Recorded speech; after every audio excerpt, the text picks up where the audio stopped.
Good evening, ladies and gentlemen. We'll be starting momentarily. If you had any interest in speaking tonight, either during agenda address or public comment, those clipboards should be available at the podium if you want to add your names. And then for the meeting, if your cell phone could be on vibrate or silent, that'd be great.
Good evening, ladies and gentlemen. The time is 6:00 p.m. We're going to call to order your meeting of the Pontiac City Council for Tuesday, June 24th, 2025. I give the floor now to Councilman Parker to introduce this evening's invocation. And Councilman, looks like your invoker might have just walked in.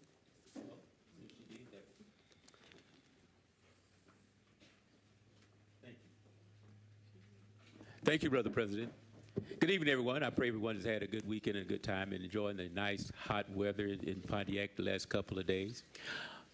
Our person who will be doing our invocation today is Bishop Teresa Lee of the New Birth International Church. Well. Amen. God bless you. Thank you all. Let's bow our heads in prayer. Father God, we come to you this afternoon, this evening.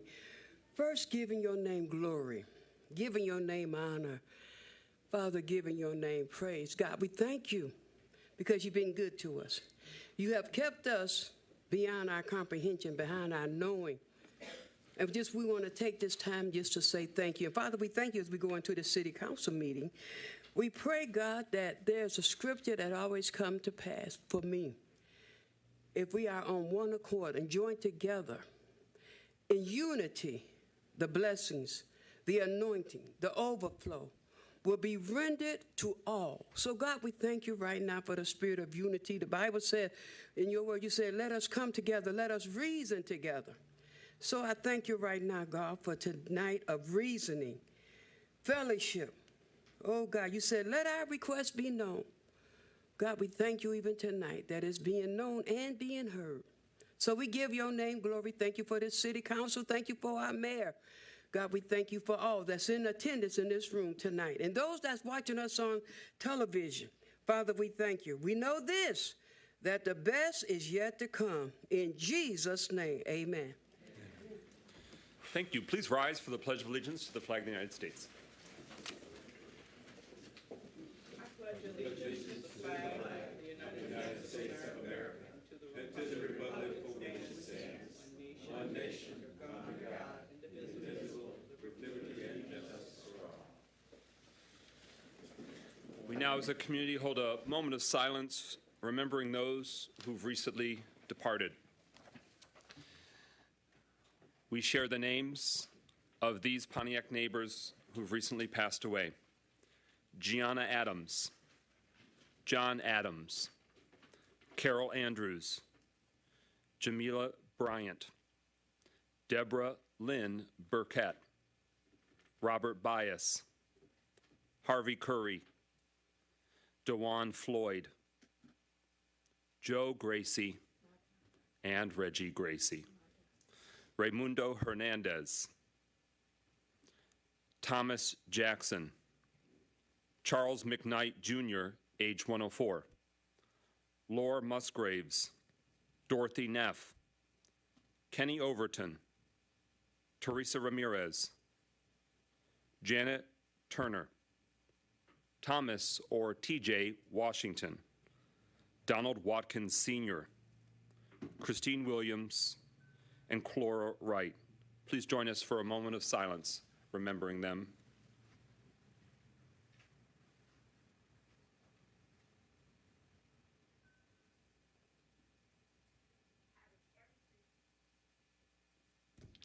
Thank you. Roll call, Deputy Clerk. Excuse me, Chief Assistant Clerk. Carrington. Goodman. Here. James. Here. Jones. McGinnis. Present. Parker. Here. Rutherford. Present. You have a quorum. Quorum being established, we do expect all council members present and voting, so we shall not do any motion to excuse. We now have approval of the agenda. Is there a motion to approve the agenda? Okay. Support. It's been moved by Councilman Rutherford, seconded by Councilman Parker. We now have that item before us, the approval of the agenda. And when it comes to items on the agenda, Chief Assistant Clerk, am I correct in recalling that there's been a request from the administration for an additional resolution about the scheduling of a public hearing regarding TIF district and the removal of parcels? Is that correct? That's correct. Okay. I am going to move that. It's been moved and seconded for the agenda. I will now consider an amendment. We would make it, looking at the order, it would be the new number 22. I make the motion. Is there a second? Second. It's been moved by Councilman Rutherford, seconded by Councilwoman James, that we insert a new number 22. It'd be a resolution scheduling a public hearing on the removal of parcels from a TIF District Number 2. Any discussion on that motion? Hearing none, roll call, Madam Clerk, on that amendment to the proposed agenda. Goodman. Yes. James. Yes. McGinnis. Yes. Parker. Yes. Rutherford. Yes. 5 yeas, no nays. That motion carries. The that agenda amendment is incorporated. Any new? Oh, I'm sorry. There is an echo. I'm not quite sure why that might be. But any other amendments or questions or discussion on the agenda, Councilman Rutherford? In regards to reversing the veto, is that on here tonight? Let me make sure. It should be. Yes, it's item number 26 on the agenda, resolution overriding mayor's veto of council resolution honoring the life and service of Everett C. All right, thank you. Okay. Any further discussion or amendments on the agenda? All right, hearing none at this point, I'd like to recognize Councilwoman Milana Jones as present and voting. Roll call, Madam Clerk, on adoption of the agenda as amended. Goodman. Yes. James. Yes. McGinnis. Yes. Parker. Yes. Rutherford. Yes. Jones. Yes. 6 yeas, no nays. All right, that motion carries. The agenda as amended is adopted. We are now at approval of the consent agenda. Is make there the such a motion. motion? Is there a second? Support. It's been moved by Councilman Rutherford, seconded by Councilman Parker, that we approve the consent agenda. This evening's consent agenda includes the following. A, City Council Communications Engagement and Operations Subcommittee, May 30th, 2025 meeting minutes. B, our City Council Economic Development, Housing and Planning Subcommittee minutes from June 2nd, 2025. C, City Council special meeting minutes of June 3rd, including closed session minutes. D, City Council regular meeting minutes of June 3rd, 2025. E, resolution approving the fireworks permit from Shana Paramo on July 19th, 2025. That'll be, that display is coming from Aaron Perry Park, but many in the vicinity will be able to enjoy, and that's Light Up the Skies, Light Up Pontiac from that applicant. That would be, again, taking place on July 19th, should this permit be adopted. F, resolution approving annual agreement between the City of Pontiac and Oakland County Equalization for assessing services. G, resolution authorizing Code Publisher General Code, Inc. to make a technical correction to City Ordinance Section 22-821, subsection I, rental escrow for non-compliant rental properties. H, resolution updating existing contract terms with Kelly Law Firm. I, resolution updating existing contract terms with Clark Hill Law Firm. J, resolution approving the City of Pontiac's general liability and property insurance policy through the MMRMA, which stands for Michigan Municipal Risk Management Authority. K, resolution thanking Pontiac Event Coordinator Robin C. for Juneteenth Freedom Festival leadership. We had a very successful City of Pontiac annual Juneteenth Freedom Festival. We want to acknowledge the hard work of Ms. C. that went into it. Similarly, L, resolution thanking our state representative Brenda Carter and her team for Juneteenth parade leadership. They've been leading on the parade organization for years, including this last parade that happened this month. M, resolution celebrating the Pontiac Wings of Fire Robotics team accomplishments, which we'll be doing a special presentation on momentarily. And N, resolution to approve expenditure for Wings of Fire Pontiac Robotics team travel not to exceed $13,845. City Council collectively as a district projects, council members authorized being able to help defray the cost of travel down to Houston, Texas for our city's team competed in the World Championships in Houston, Texas. I want to especially acknowledge Councilman Parker, who did the largest of those district project contributions. But yes, other council members banded together. Just want to give him the shout out since he did the highest amount. But thank you all, city council members, for defraying those costs through your district project sponsorship. And so those are the items in the consent agenda. Hearing none that need to be pulled or debated further. Roll call and adoption of the consent agenda and all those items, A through N. Madam Clerk. James, Yes. Jones, Yes. McGinnis, Yes. Parker, Yes. Rutherford, Yes. Goodman, Yes. 6 yeas, no nays. That motion carries. The consent agenda is adopted. We're at public communications. Just want to give everyone a quick heads up. The next City of Pontiac summer concert is at J.C. Park in District 4, the north side of town, this coming Thursday, June 26th at 7 p.m. That's a free outdoor summer concert. Make sure that you can join in, and that's presented by the City of Pontiac. Similarly, that same night, District 4 is doing some advocacy action and has made an update to their regular District 4 meeting. I want to give the floor to Councilwoman James to share about the June 26th change of plans for District 4. Yes, because our regular meeting is being held would be held on the same day as a concert, we have canceled the Thursday District 4 Community Council meeting. And instead, I'm inviting all District 4 residents to please join me in attending the concert at J.C. Park. And additionally, we're also going to be doing some advocacy for the railroad crossing, the CN Railroad crossing there on Walton Boulevard that is so horrible, in such terrible shape. And I have gotten 2 commitments from CN Railroad to fix that. The last one was April. They said that it would be fixed in spring of this year. It is in horrendous condition.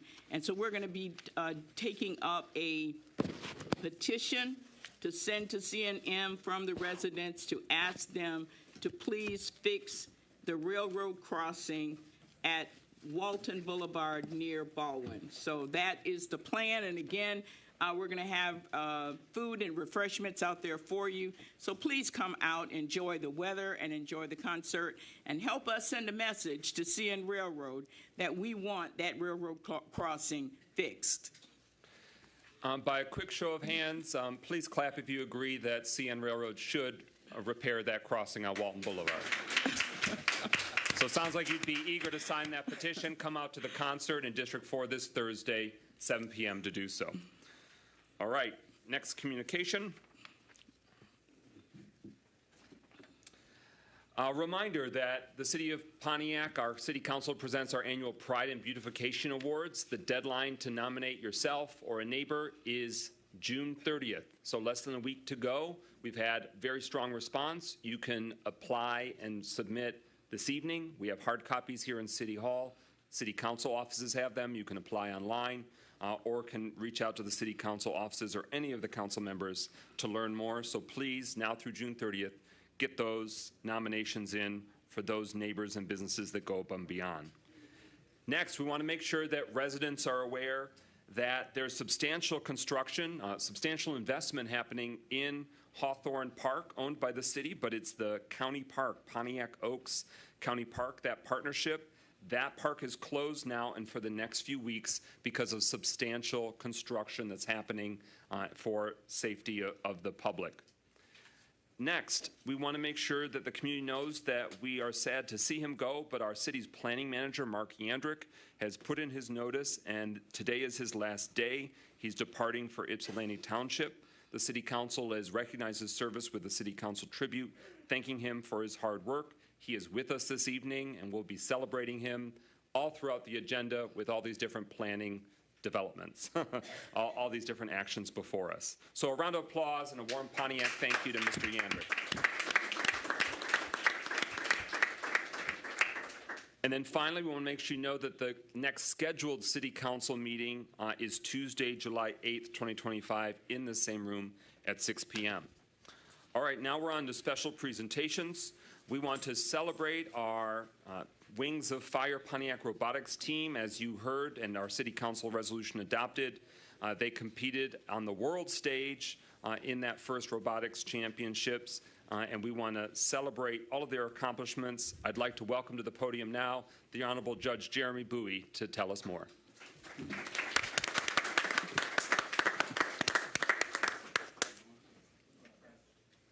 Button to the right. Yes, sir, you're live. All righty. Good evening, Mayor, Deputy Mayor, the 11th Council, Clerk Doyle, residents here and watching. My name is, as President McGinnis said, Jeremy Bowie. I just completed my 10th year as a mentor on the Wings of Fire, the robotics team at the International Technology Academy. You know, just under a year ago, we were here celebrating the state championship, and we advised the council of, you know, what we were to be looking forward to as far as losing sponsorship. It's about 40,000 worth of sponsorship, and I will say that Deputy Calfani Stevens, we talked for a year. He was really engaging. We sat down, we met, and he jumped right into action to assist us. And I just want to thank him. We met, you know, we talked on the phone, and I just appreciate him for that. And I also thank the City Council, because we would not have been able to make it to Worlds without the City Council coming together and, you know, just taking care of our bus for us. So we're here to celebrate you. You guys celebrated us last year with a resolution for winning the state championship. We just come back to say thank you, because we really do appreciate that. But, you know, I want to shout out a few people, because there's a lot of hours, a lot of days, weeks, and months dedicated to this program. From January to April, we're probably the most stressed, tired people. I first want to thank the families of the mentors and the coaches on this team, because they allow us to take away from them to pour into these students here in Pontiac. And at the end of my presentation, I'm going to tell you why I'm super proud of this specific team. But I want to shout out our 3 teachers who lead the effort at ITA, the International Technology Academy. We have our lead teacher, Kristen Treeman. She's in the room. She's been leading us the last few years, but she's been on the team over 15 years. So, Ms. Treeman, we thank you for your leadership this year.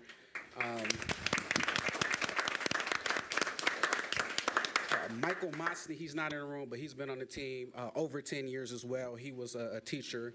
And finally, Ann Natoski, she's retiring, 25 years doing this. And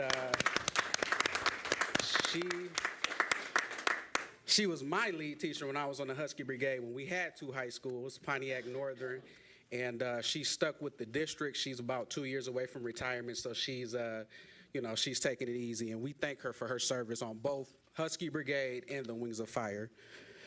I want to thank the mentors on this team as well. Josh Murphy, Justin Hawk, Sue Slade, Ashley, Ben, David Slade, the Slade family, Sam, Keon, Tracy, Justin, Juan, all of the mentors. Mark Nichols been part of the first program for 30 years. And so they too spend their Saturdays and during the week in hours and minutes and months with this program. So I just want to shout them out and thank them for their contribution as well. So we also want to thank a few people who helped out. You might have seen us on the news, but there were a few people who definitely stepped up and, you know, made sure that we had finances as well, or at least put our name out there to help us. We had Damon Fernandez from Channel 4. We've had Jasmine Barnett from Channel 7. We've had people, Kim Strichter, she has a PR company in Detroit. She started our GoFundMe. She put it on YouTube. Magna is a corporation that we went out. Ashley and Sue worked for Magna, and they did an excellent job at reaching the higher ups there and getting us funding and potentially putting on bringing on a new corporate sponsor for us. So without them, without the combination of so a few people in the community held aside. She's the president. She's vice president for community affairs at First Independence Bank, which is a black-owned started bank. She gave money. We had a couple people in our community. I see Mr. Chuck Johnson there.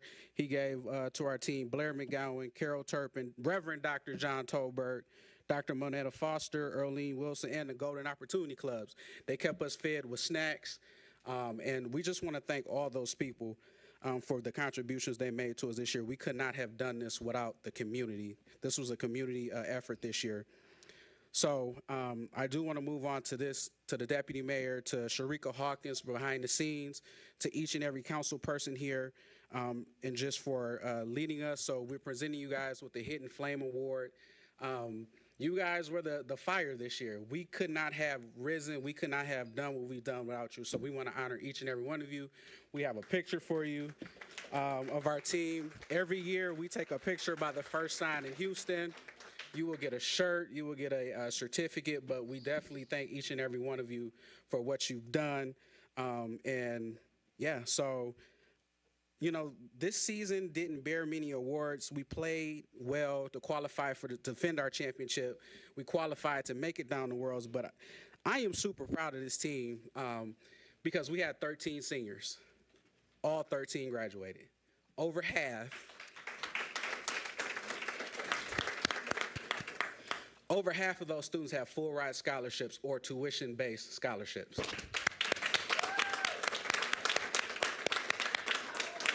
Two of our students served as the valedictorian and salutatorian for the ITA graduating class. Amen. And they're up front, right there. Isabella, stand and wave. Stand and wave. Those are two valedictorians and salutatorians. Congratulations. Amen.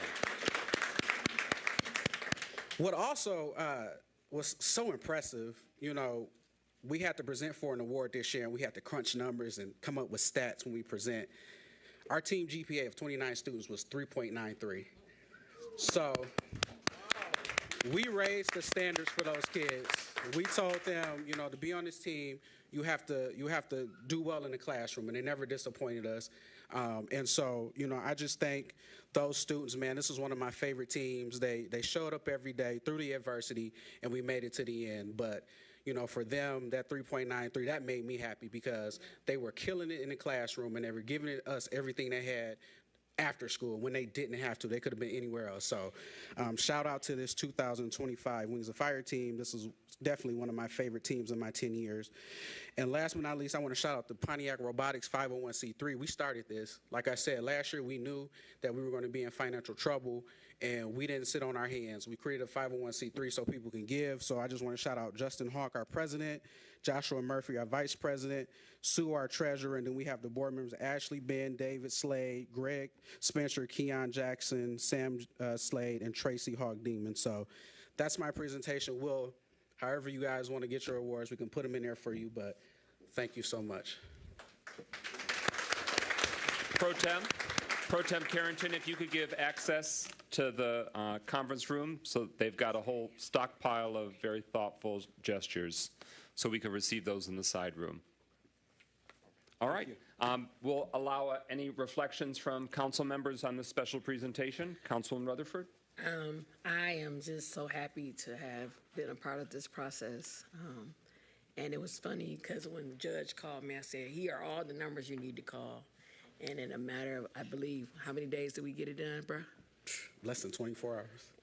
I said, call this person, call this person, call this person, and they put their money where their mouth is. And that's the power of the city of Pontiac. And that's the power of us working together and getting beyond everything else and making it about the children, because it's always the children's first. So thank you for letting me be a part of that moment. And I just will always be grateful to you guys, because I think you guys are amazing. Thank you.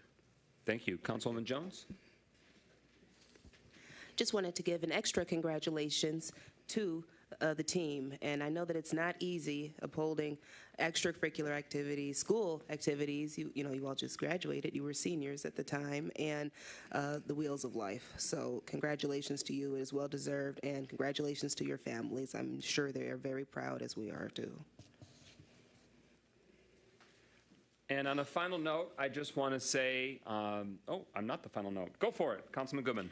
No, I just want to say to Judge Bowie, like, how much you love these kids. Like, I need the audience to know how much this man loves these kids and this program, because I don't keep track of how many times you've called me about them, but I definitely know it's more than the number of fingers I have on my hand.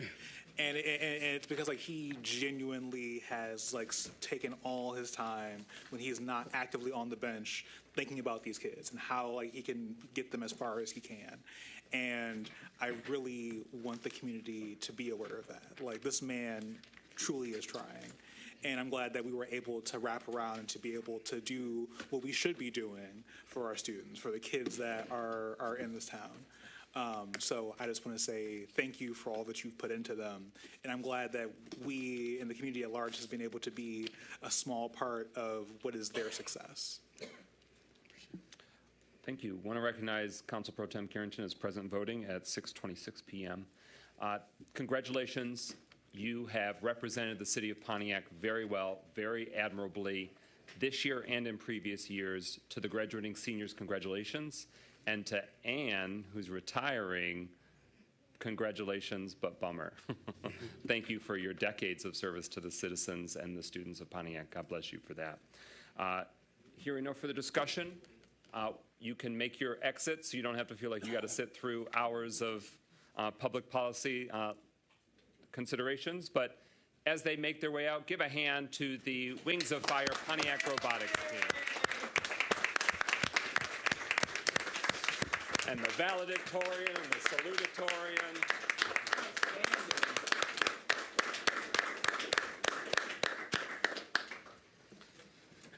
Thank you. The next special presentation, we're joined by Oakland County Deputy County Executive Sean Carlson for an update on the Pontiac redevelopment project from our partners and allies in Oakland County government. Give the floor now to Deputy Executive Carlson, and you can activate the microphone just like that. There we go. All right. Good evening, Deputy County Executive Sean Carlson. Thank you, President McGinnis, council members, Mayor Greimel, Deputy Mayor Stevens. Thank you for the presentation. Thank you for the partnership. I'm also joined from our Community Engagement Director, Tiffany Moncrief-Luke, who's in the back here and is very important to this project. If you've got community concerns or anything, she is the person, the point person. But I want to go through a couple of things, and I'll get through this presentation fairly quickly, but a couple of significant things have taken place since the last time we were here, and that is the full funding for this project. So we've been moving along. Of course, we had the $50 million grant from the state of Michigan that has been instrumental and helpful for getting this project lifted off. But the Board of Commissioners in May voted for $174.5 million in bonds to handle the renovation of what is known as Ottawa Tower 2, 31 East Judson Building. And then just at the last council meeting, we approved the developers agreement, which is $66.1 million in bonding.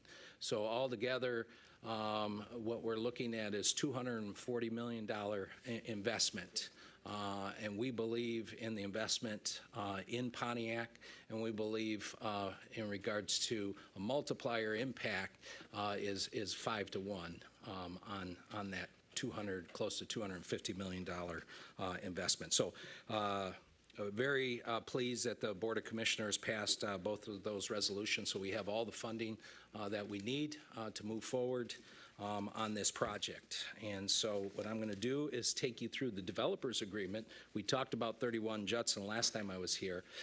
So we hired the Endeavor Pontiac partners. We were able to ink a deal with them in the middle of March. And we immediately went to the Board of Commissioners for approval of this agreement.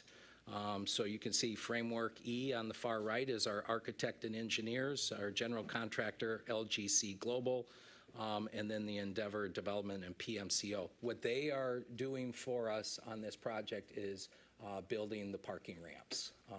We have 2 parking ramps, and I'll go through that. But before I do that, this is an aerial view from kind of the Judson Street. You can see the Pontiac, the Phoenix garage there. And this is as of 6/12. This is from the Judson perspective. You can see now there's even more demolition that has taken place if you've been by there recently, but this was as of June 12th. And this is from the perspective from Woodward. So significant progress is being made on the demolition. So we are anticipating, and the full demolition is scheduled to be done by December. We anticipate the major pieces of the structure to be out of there by August, September timeframe. And then there's some other development aspects and demo aspects that we need to handle in the remaining months. And then the parking garages will start to be assembled, and we're looking at a 12-month time frame on the parking garages. We're looking adjacent to 5111 Woodward. That is where we have a lot of state of Michigan offices located right now. You can see 31 Judson there. All likelihood, both of those addresses will probably change. We are going to reconnect the Saginaw Street, and we will adopt a Saginaw address for the county building, and in all likelihood also the 5111 Woodward will adopt a Saginaw address as well. You can see the south deck will have a turnabout there off of Orchard Lake Road. There'll also be an entrance and an exit on the Judson side of the south deck. As you come across the street, Orchard Lake Road, and as you look east of Saginaw, which would be left on the green space, you can see a little dotted hash mark line. That's roughly the 2 acres that we talked about in the MOA that was agreed to with the City Council and the Mayor's office. You can see the vacant site there, and then you can also see county property over on that Lot 9, so there's also a footprint over there as well. And then we intend to put in a north deck over, you can see just off of Water Street there. So, and you can see a sidewalk that kind of aligns with Perry Street there. This is a more of a close-up view. The hash marks that you see, kind of that sidewalk-looking dotted lines, what that represents is the river that is underneath that runs through the city. If ever the city of Pontiac wants to, in the future, daylight that river, we are trying to be as very intentional of making sure that the buildings that we're putting together are not over that river. So we're looking at 610 spaces, 7 levels, and that is what we're looking at the south deck. The north deck here, we're looking at 429 spaces. However, we've been in recent conversations with a real estate developer that's looking to build lofts. They're looking for another 2 stories for their residents in downtown Pontiac, and they're looking to use this north parking garage. So we're in conversations whether that comes through or not. So that 429 could bounce up to 620. So we're looking at that as well. This is an aerial view, and this is just a rendering. So you can see some of the red color on the top of the page. That is a potential apartment complex development that the developer is looking at. That is not a done deal. That is not part of the agreement. The $66.1 million that passed is for the north deck parking garage and the south deck. So that does not include those developments, but those are potential things that they're looking at. You can also see in the center, the color highlighted area on the bottom of the slide represents a parcel of property that the county owns, and we intend to look to develop some townhomes down there with the developer. So, and then there's a potential hotel that might be in place as well off of Lot 9 that they're looking at in discussions. This was in the recent Cranes article. This is just a rendering, but there is the apartment complex in the north part, just south of Water Street and east of Saginaw. And so this is what we're looking at. The 31 Judson, we're going to do a whole envelope around that. That will be mostly a glass building, and we'll also be putting a convention center, or conference center. I shouldn't say convention, but conference center. And this just gives you an idea of different units that we're looking at and the square footage. And those are the townhomes, the townhouses that we talked about on the one parcel that was south of the loop. So I just wanted to get back in front of the City Council, continue to keep you informed and updated as I have all along the way. I also, we get feedback from you, and the feedback that we received last time is that on our website, and of course our website is oakgov.com/downtown Pontiac, you can go to that website, and there's all sorts of questions that are there and responses. And the feedback that we received from President McGinnis last time was in regards to making sure that we provided that in Spanish as well. So there are cards that we're going to leave here for you. They're in English, and they're also in Spanish. And also, if you were to visit the website, it's in English and Spanish as well. So if anybody wants any information, we're just trying to keep the residents as informed as possible on this project. So that's it for the presentation. And again, thank you for your partnership. Good evening, Sean. I just want to thank you for always keeping us informed and engaged. I just have one question. What's the final timeline so that we have facts, not just emotions, when the whole building structure will be done and taken down? I think that's important because we have so many people spreading misinformation, and I would like to hear it from the horse's mouth. That's my first question. Yeah. The second question is... Are you calling me a horse? No, not you, Doug. Yeah. I kid. The second question is very simply, are you offering, and I want it on the record, opportunities for small businesses who want to actually try to contribute, like get a contract with it? Is that still readily available? Or has everything been signed and it's already too late for them to do? I think it's important for people to hear from you. Is that going to happen? Vendors and things like that. Thank you for the question, Councilwoman Rutherford. So let me, a couple of things here. So let me give you some key milestones in the targets that we have developed. So the demolition is supposed to be done in December. They're ahead of schedule right now. We anticipate most of that physical structure being done by the end of September. There are some other things that they've got to dig at, and once the physical structure is gone as well. So we expect Adamo to be wrapping up in December. We expect Endeavor to start building and working on both garages and to be done in 12 to 13 months. Our target is to have those parking garages ready to go in January of 2027.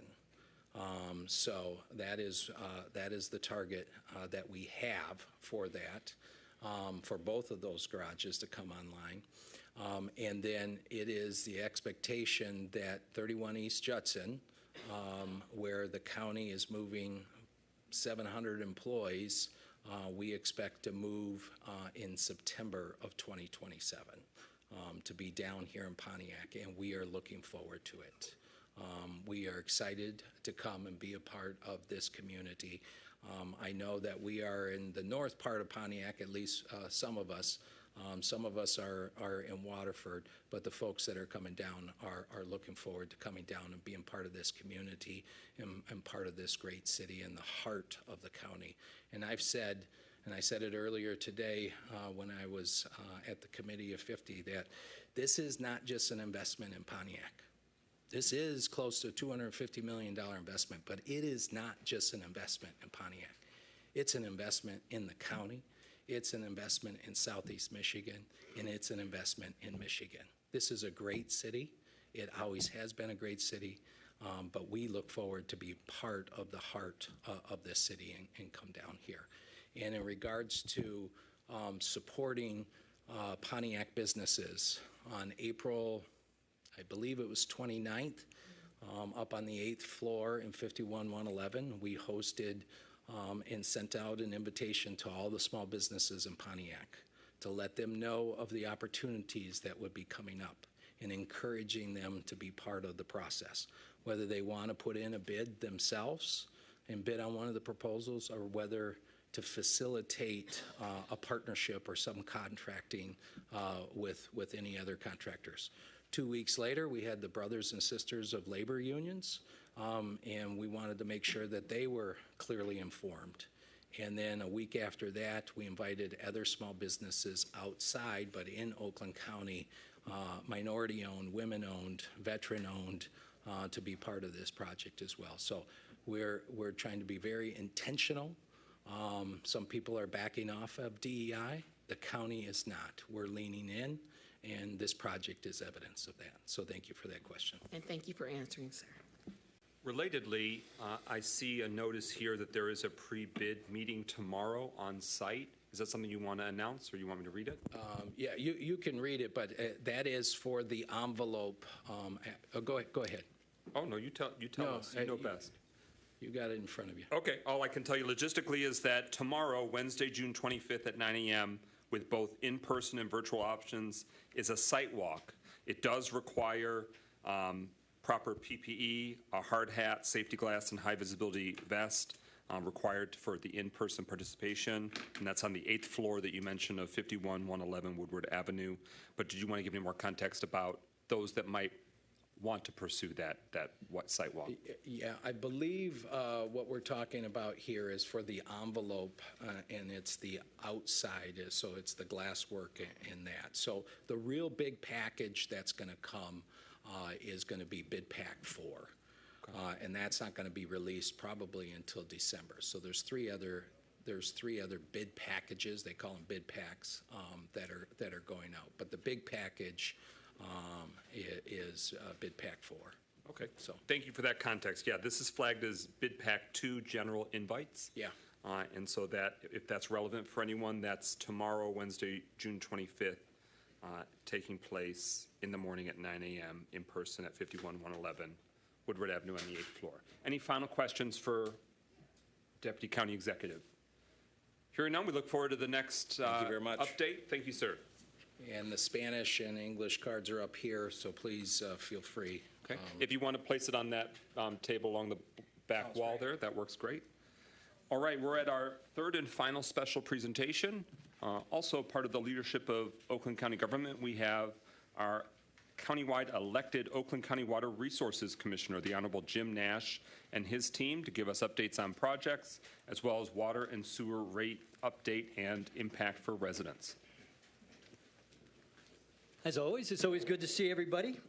We're here tonight to talk about the, We're here tonight to talk about the budget for our office in Pontiac and what the rates are going to be, those kind of things. So I've got a few folks with me. Rafael Chirola over here is my budget guru guy who's going to talk about all the things having to do with that. Drew Sandal does all our operations around sewer collection systems, you guys included. Amy Plouffe is our water person, same level, in charge of all the water systems.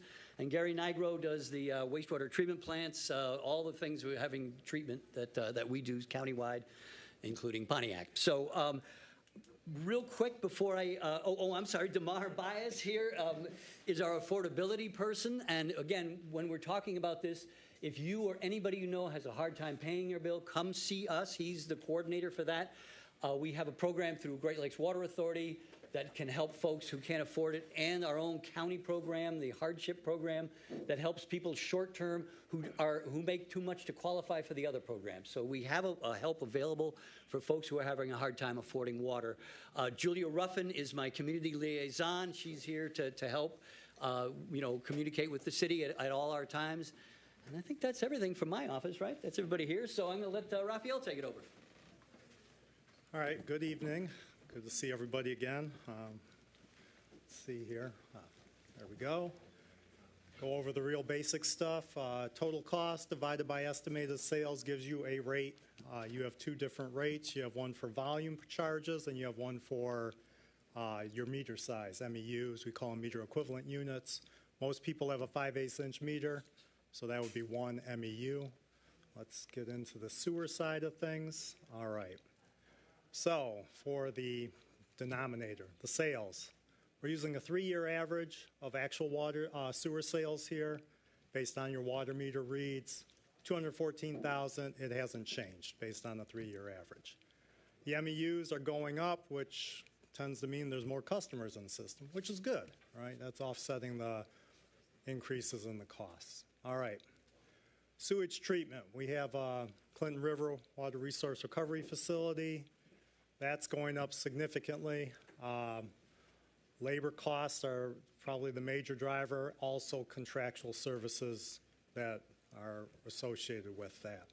So 10.7, the actual O&M costs to Pontiac for that facility is 15.7. The total average cost for the Clinton River was 14.7. It's a 3-year average sewer volume flow that determines what Pontiac's share of that is. Some years you get the good side, some years you get the not so good side. This is one of those years, the not so good side. Operating costs going up 5.3%. That's it's scattered all over. There's no real one part that's standing out there.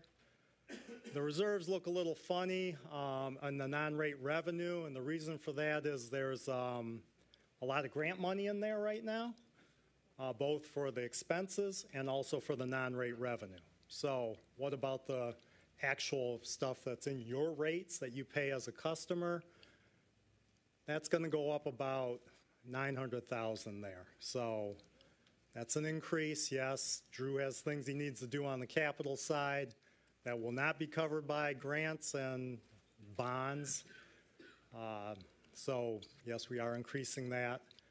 The non-operating or debt is going up slightly. That's anticipation of existing bond for SRF that you got a lot of grants for, but there is a bond portion to that, which is showing the increase. Non-rate revenue, like I said, there's a lot of grant money in there.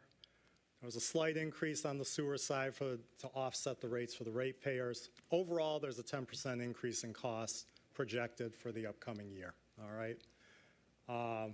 So moving on, here's a graphical representation of all the expense side of things, or the revenues for the capital and major maintenance. It's kind of skewed because of that, all that grant money you're seeing from various folks or bonds.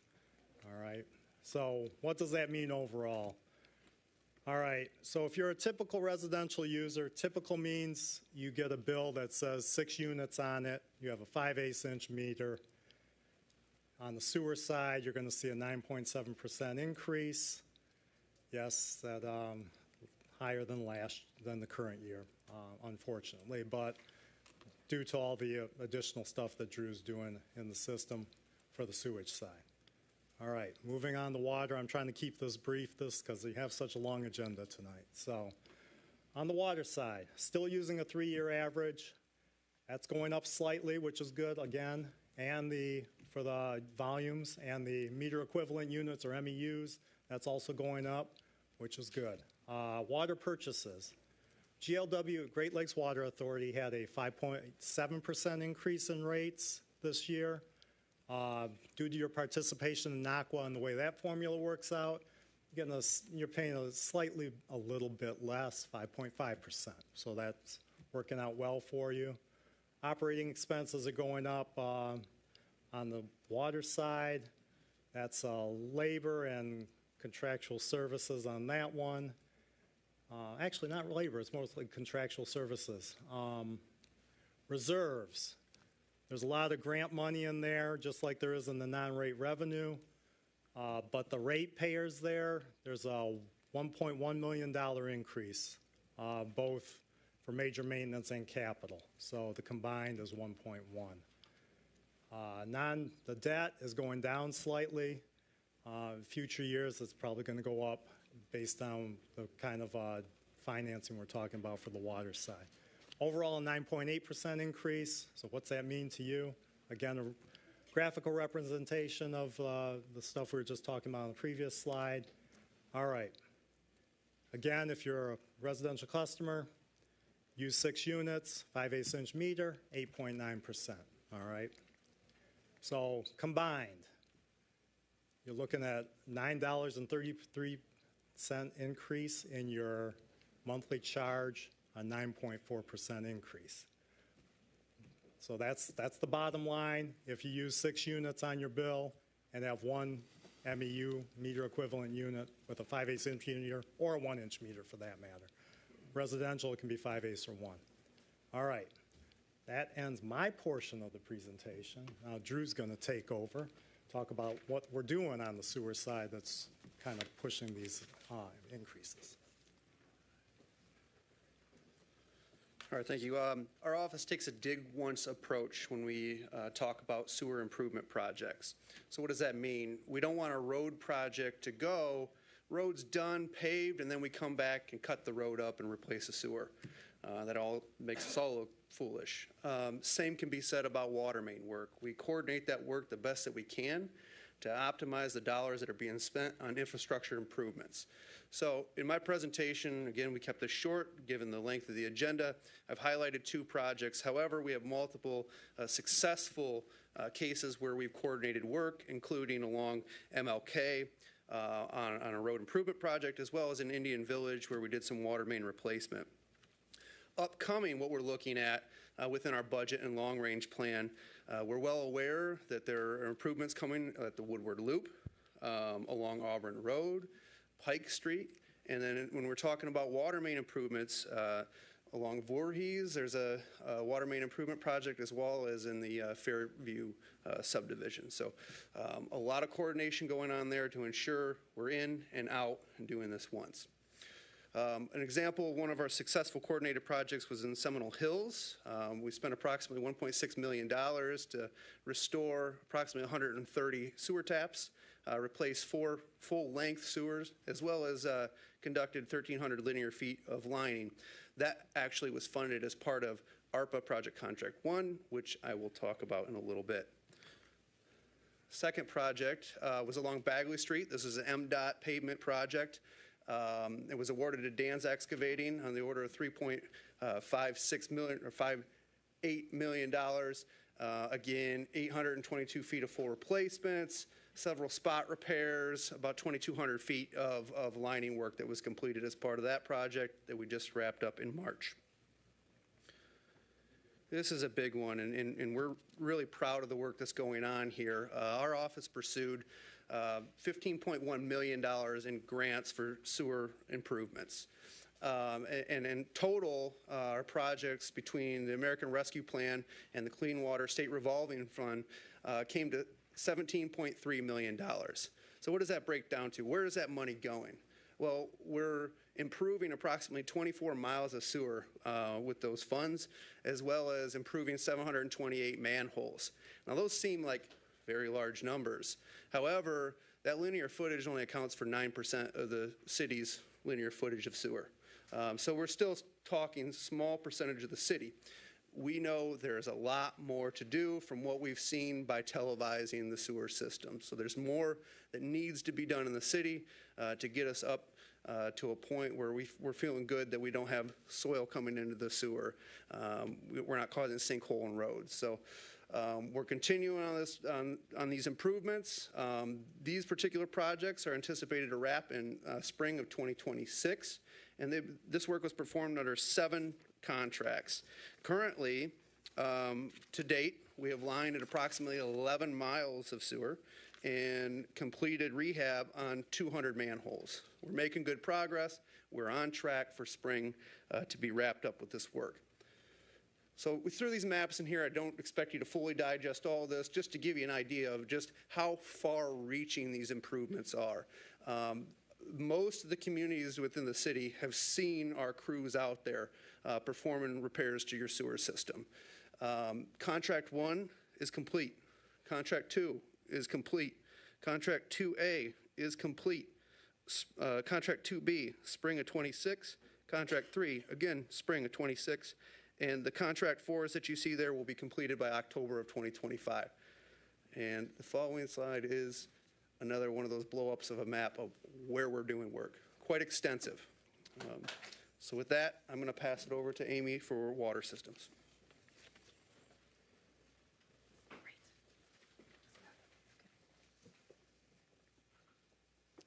Thank you. The improvements in your drinking water system are prioritized to provide the best benefit to the system. So we look for areas to improve pressure and redundancy. We look for areas where there's dense levels of lead service lines and water main breaks.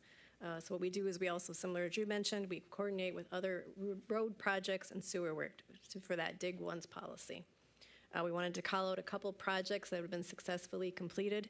One of those was Bagley Street, where we used an $800,000 federal earmark to replace 2 failing, aging water mains. We also want to call out the area shaded in yellow in here. That was the water main and lead service lines replaced in Murphy, Dwight, Mark, Thorpe, and Lincoln. And then the Seminole Hills project, where we replaced lead service lines and water main on Oneida, Seminole, East Iroquois, and Cherokee. Our ongoing projects, those are shaded in the purple and the red. Those are in Indian Village and Ottawa Hills. We'll talk more about them on the next slide. And then, as Drew mentioned, upcoming projects. We're going to continue to work with the city and MDOT for the Woodward Loop and M59 improvements. And then our next area where we're replacing water main and lead service lines is shaded in blue. So those are going to, some of those streets there will be Howard, Regent, Baldwin, and Poplar. In that area, we've received a $1.1 million grant. So this is our Indian Village and Ottawa Hills project. We've been very successful in getting funding for this project. We're very proud of that. So we have an $18.6 million grant to do this work. So we appreciate everyone's patience as we work through the area. We know that it's difficult when we're in an area replacing water mains and lead service lines. With the project started in fall of last year, and it should be substantially complete in fall of this year with some follow-up restoration in the spring. So at the end of this project, it's going to be very beneficial. We'll have about 5 new miles of water main, almost 100 valves, and almost 60 hydrants. So we're very proud of this work, and I, again, appreciate your continued patience. We wanted to call out some additional funding we've been successful in receiving for water service line replacements. We received $5 million for lead service line replacements throughout the city. We've received almost $600,000 for verifications. We received $1.3 million for lead service lines in the Fairview area. Another $2.6 million we're working with the state and work in other areas. How we try to do our lead service lines is we work in areas where there's the highest density and try to do them with a water main project. So we can kind of go in, work in an area, and in the end, it's a very good product. Can you confirm the streets impacted by the Fairview area? Yeah, those are the ones we mentioned on the previous slide. So Regent, Poplar. Yep, I know you can. Okay. Yes. That's okay. Yep, sorry. Now I know it was called Fairview once. All right. That's what we found on an old map, so it was helpful to us. So in general, when we work in these areas, what will happen is customers will get a letter in the mail and they'll say, hey, watch out for us in your neighborhood, and then we'll go leave packets on people's doors. It's usually in a plastic bag. There's a white folder. It says we're replacing lead service lines. It's in English and in Spanish. There's phone numbers in it and forms with other information. So just if you see those on your door, please reach out to us. We're happy to come talk to you about it. But we do need to get in your home to replace your service line. So we need your cooperation. And the last slide, we just wanted to highlight, this is a groundwater storage tank. This is generally located in the area of South Boulevard and Opdyke. So these are 5 million gallons each. If you drive down Opdyke, you can see them. So like any other item, it needed some maintenance. So we did some painting. And then the picture on the right is the inside of a groundwater storage tank. So it's not something any of us typically get to see. But we went in there and painted the inside of that and did some structural improvements. So just kind of a fun picture to see. So that's it. Appreciate your time. And I think Tamar's next.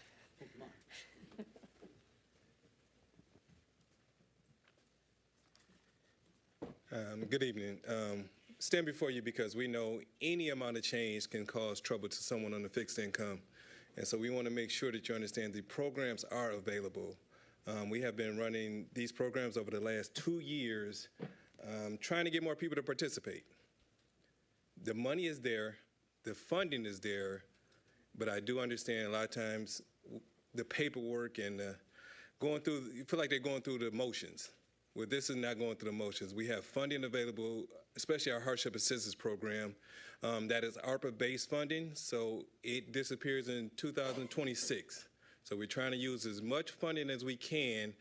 We're keeping that program going through private donations, but the initial funding for this going to the program through ARPA funding has to be exhausted by the end of 2026. So the funding is there, and we are definitely trying to help out everyone we can. Even outside of our program, and OSHA actually has a program where you can get up to $3,000 of past due bills paid off via their program. This is an opportunity where you can actually use multiple programs. You can get your past due bills eliminated by OSHA and then come and set up with the RAP program. The RAP program can give you a monthly bill credit anywhere from $25 to $75 a month, and you're responsible for the difference. Seniors, the program is called Rapfinity, and you are able to stay on the program indefinitely. Anyone else outside of the senior range, it's a 2-year program to help you make sure you stabilize that bill and get it under control before that program disappears for you. So the help is available. I'm always in the community. If you see me, just let me know who need help, and I can give you my phone number. It's going to be 248-214-2838, 248-214-2838. Just give me a call if you're having any issues with getting your bills squared away, and I would make sure we get it together. 248-214-2838. Damar Bias. Thank you. Any other presentations from the Water Resources Commission team before we open up for questions? Did Gary have some? Okay. Pro Tem Carrington, did you have your hand first?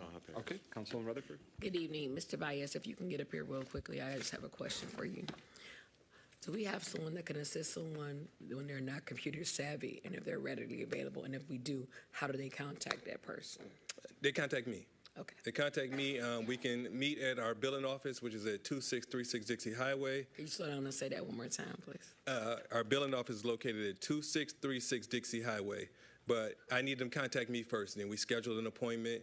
I meet them there. We sit down at the computer, put through everything that they need to put into the system, and get them processed. All right, thank you. And then my follow-up will be for Mr. Nash. Sure.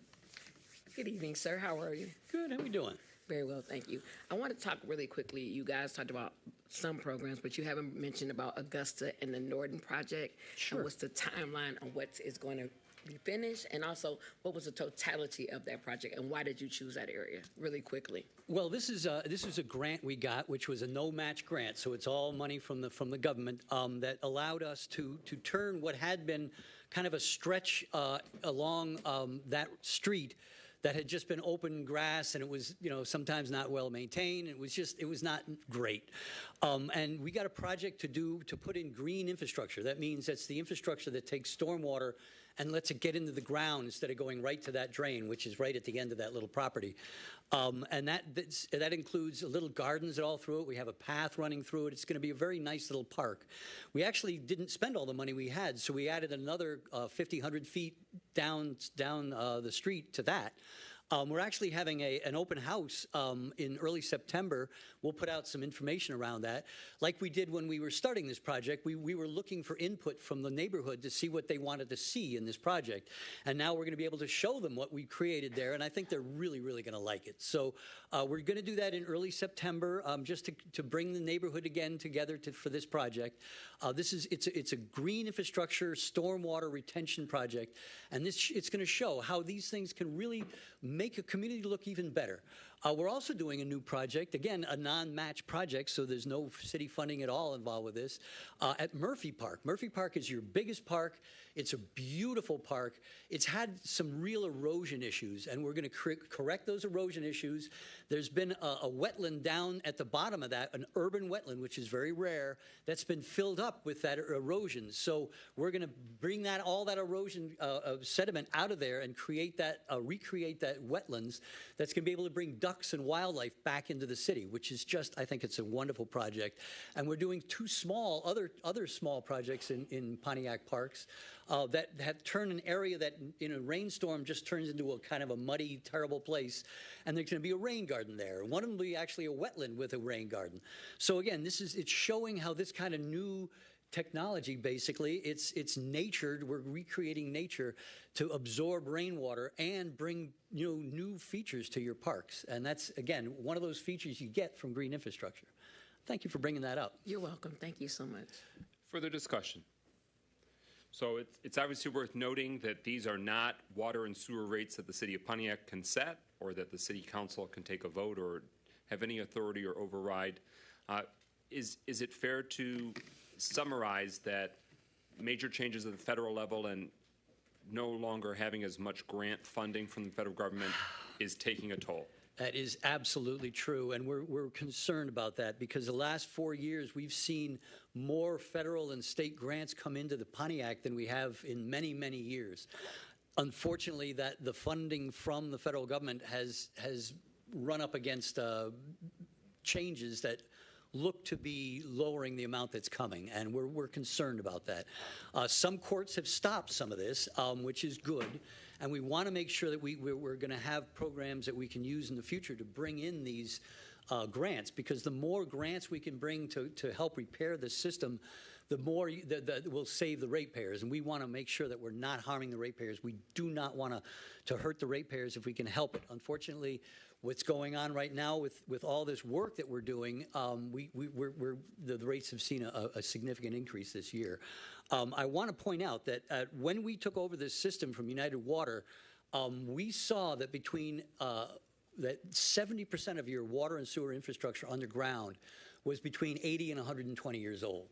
That is significantly old infrastructure. That's why we had some real problems, especially with water main breaks in the first couple of years, 16 and 17, in this city, where all that old infrastructure was failing. So as we're replacing all these water mains and sewers, we saw the one in Bagley. We had a lot of problems with that one over the years, and now that's been repaired, and you should not see any problems in that area for a long, long time.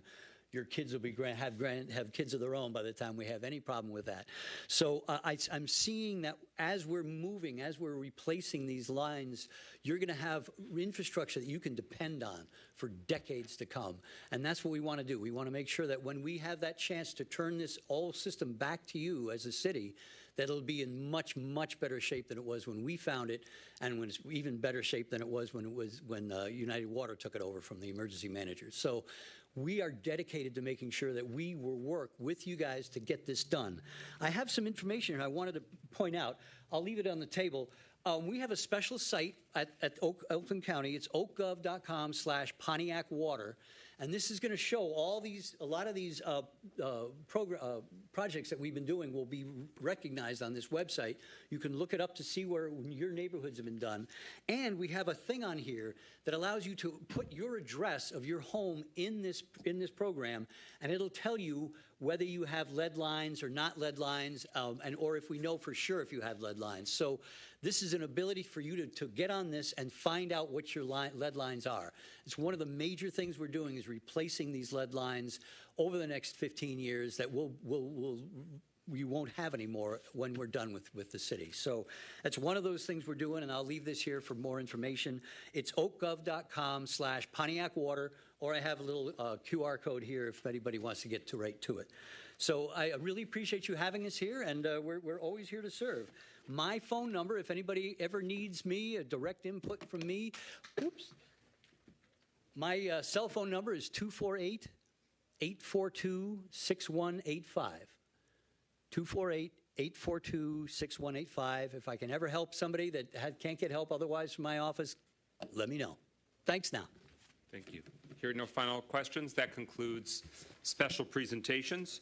We now are at agenda address. Pro Tem Carrington. Yes, thank you, President McGinnis. Ms. Renee Beckley, items 4 and 25.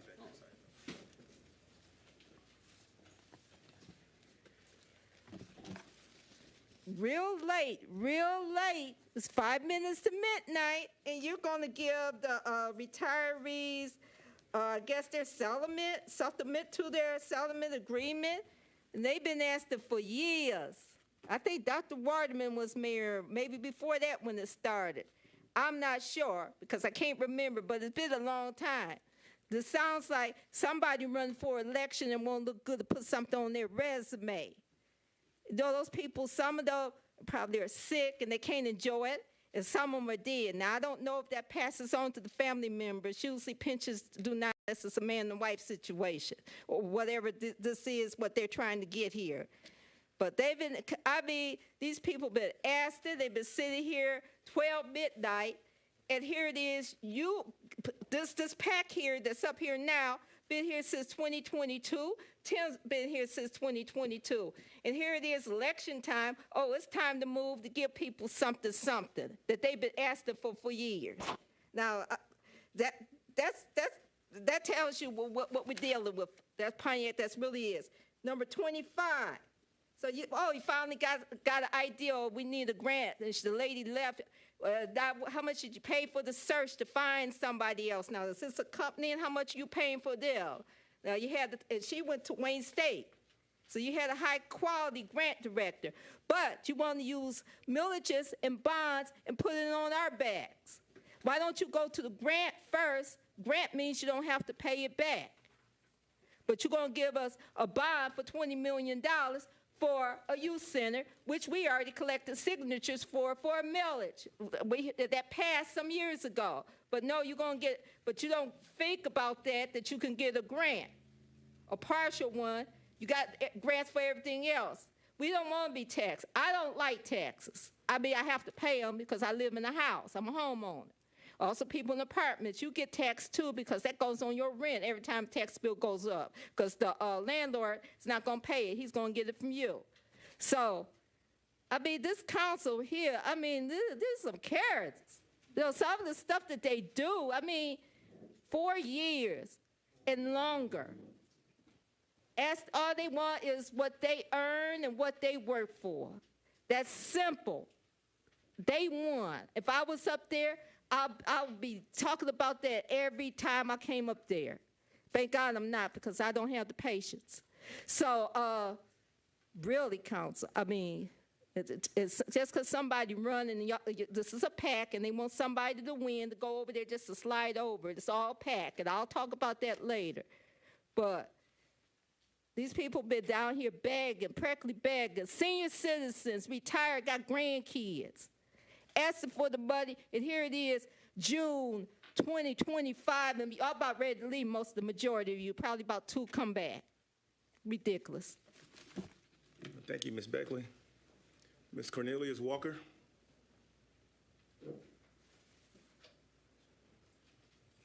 Mr. Robert Bass.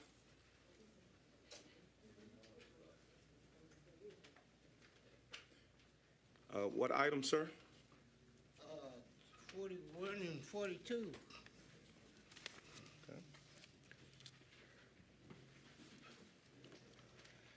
Robert Bass, 4099 Highland, Pontiac, Michigan, President, Assistant District Council. I'm only going to speak briefly about the meeting that was held last evening regarding Pontiac Central. I disagree with moving it forward at this time.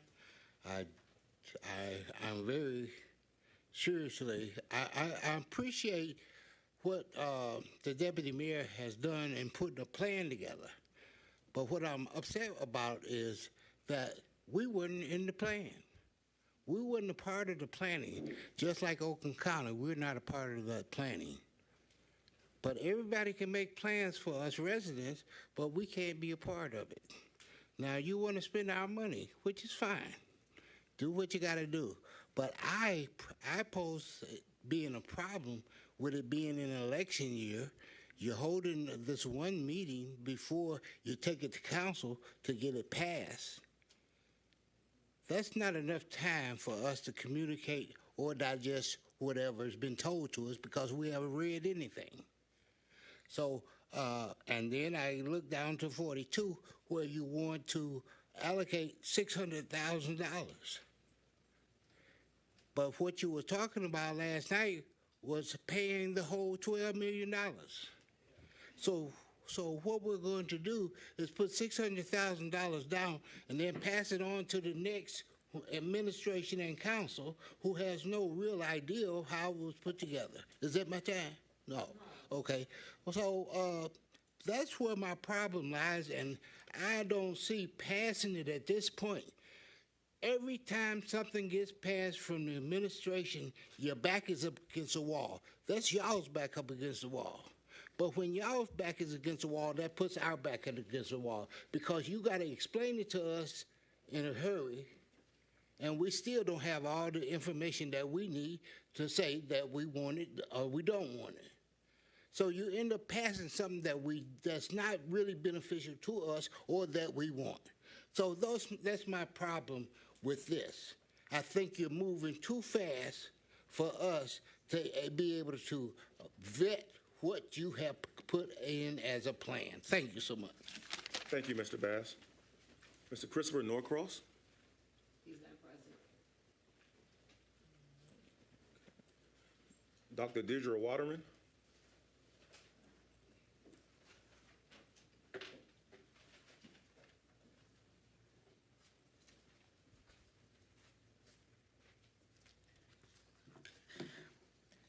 First agenda item I'd like to talk about is the upcoming agenda item, the one that Ms. Renee Beckley talked about, and that is the, supposedly tonight you're going to give us finally, the information about the retirees getting that increase in their pension benefit monthly.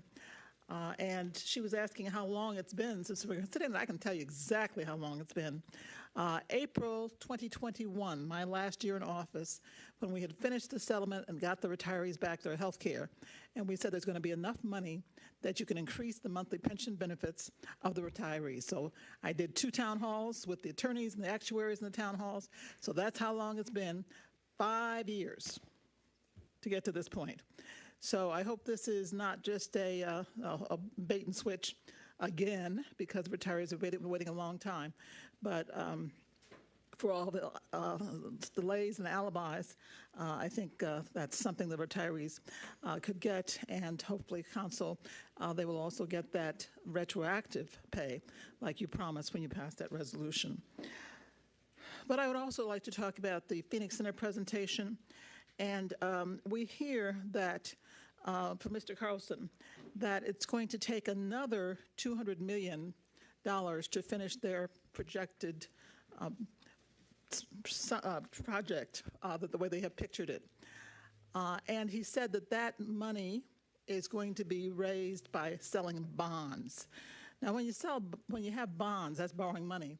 And the way Oakland County or any municipality does that is that they then tax the residents to pay for the bonds, which means higher taxes. Now, I would like, and I hope that was negotiated in such a way, but I would like Pontiac residents to be excused from paying those increased taxes for the bonds, because we've already given enough money to this project. For example, we gave Oakland County the land to build this project. The mayor said he was going to sell it to them, but we actually ended up giving it to them. The other thing is that when they come in, they're a government entity, so they won't pay taxes. So again, the taxes will fall more on the taxpayers because they're not going to be excused from paying taxes, which would otherwise be very lucrative property. And the last thing is, we still haven't gotten the full payment from the developers from the agreement that I had done. The $500,000 that I brought up that the developers owed us, in addition to the fact that they never did the $18 million worth of supplies, the renovations, although they got a sweetheart deal and they got paid out $19 million out of the $50 million. So that we've already paid, we've already given. So I would negotiate if I were mayor, and I hope the mayor maybe have done that, so that the residents of Pontiac don't have to pay the taxes for those bonds. Christopher Norcross. Hello, Chris Northcross, 168 Astorwood. Agenda address. Okay, 2 items, the master plan, and I'd like to point out that during the review of the master plan by the Planning Commission, we also made a point to say the zoning ordinances need to be revised. One thing is to make sure that developers own their projects, that they do show that they conform with all of the municipal and zoning ordinances. So as you review that, hopefully that comes up. The other item is, I bought a new lawnmower a couple of years ago, and got a snowblower, and it sure is great to have a garage to put it in. You know, you get all these expensive items, and you need to have some place to put them and to keep them. And if that place also provides some additional functionality that you can use, that's even more of a bonus. So in other words, I'm strongly in favor of us continuing through and doing due diligence, making sure that as good as the DPW moving to Pontiac Central looks, do the due diligence to make sure that works. And that would be, one, being able to get into the place to look, and then secondly, if it does work, being able to go ahead and purchase it. Those are my comments. Thank you, Mr. Norcross. Rosalind Norcross.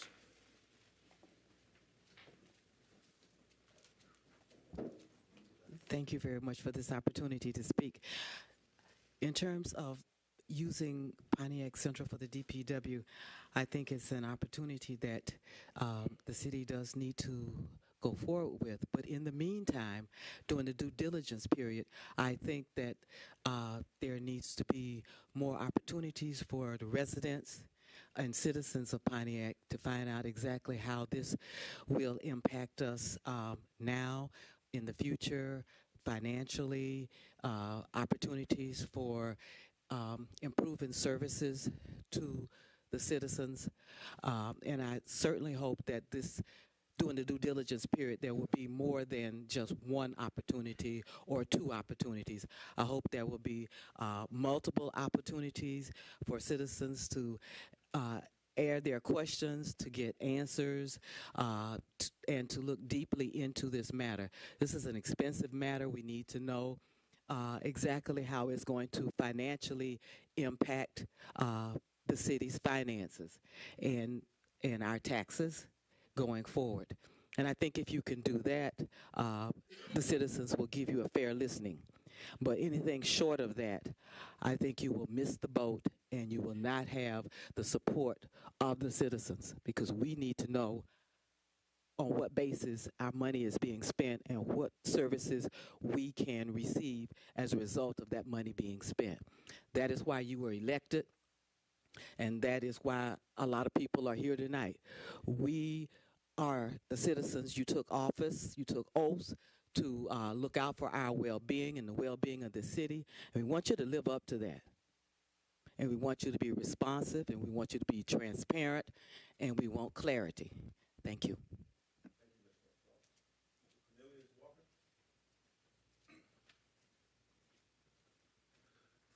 Good evening, Mayor, Deputy Mayor, Council.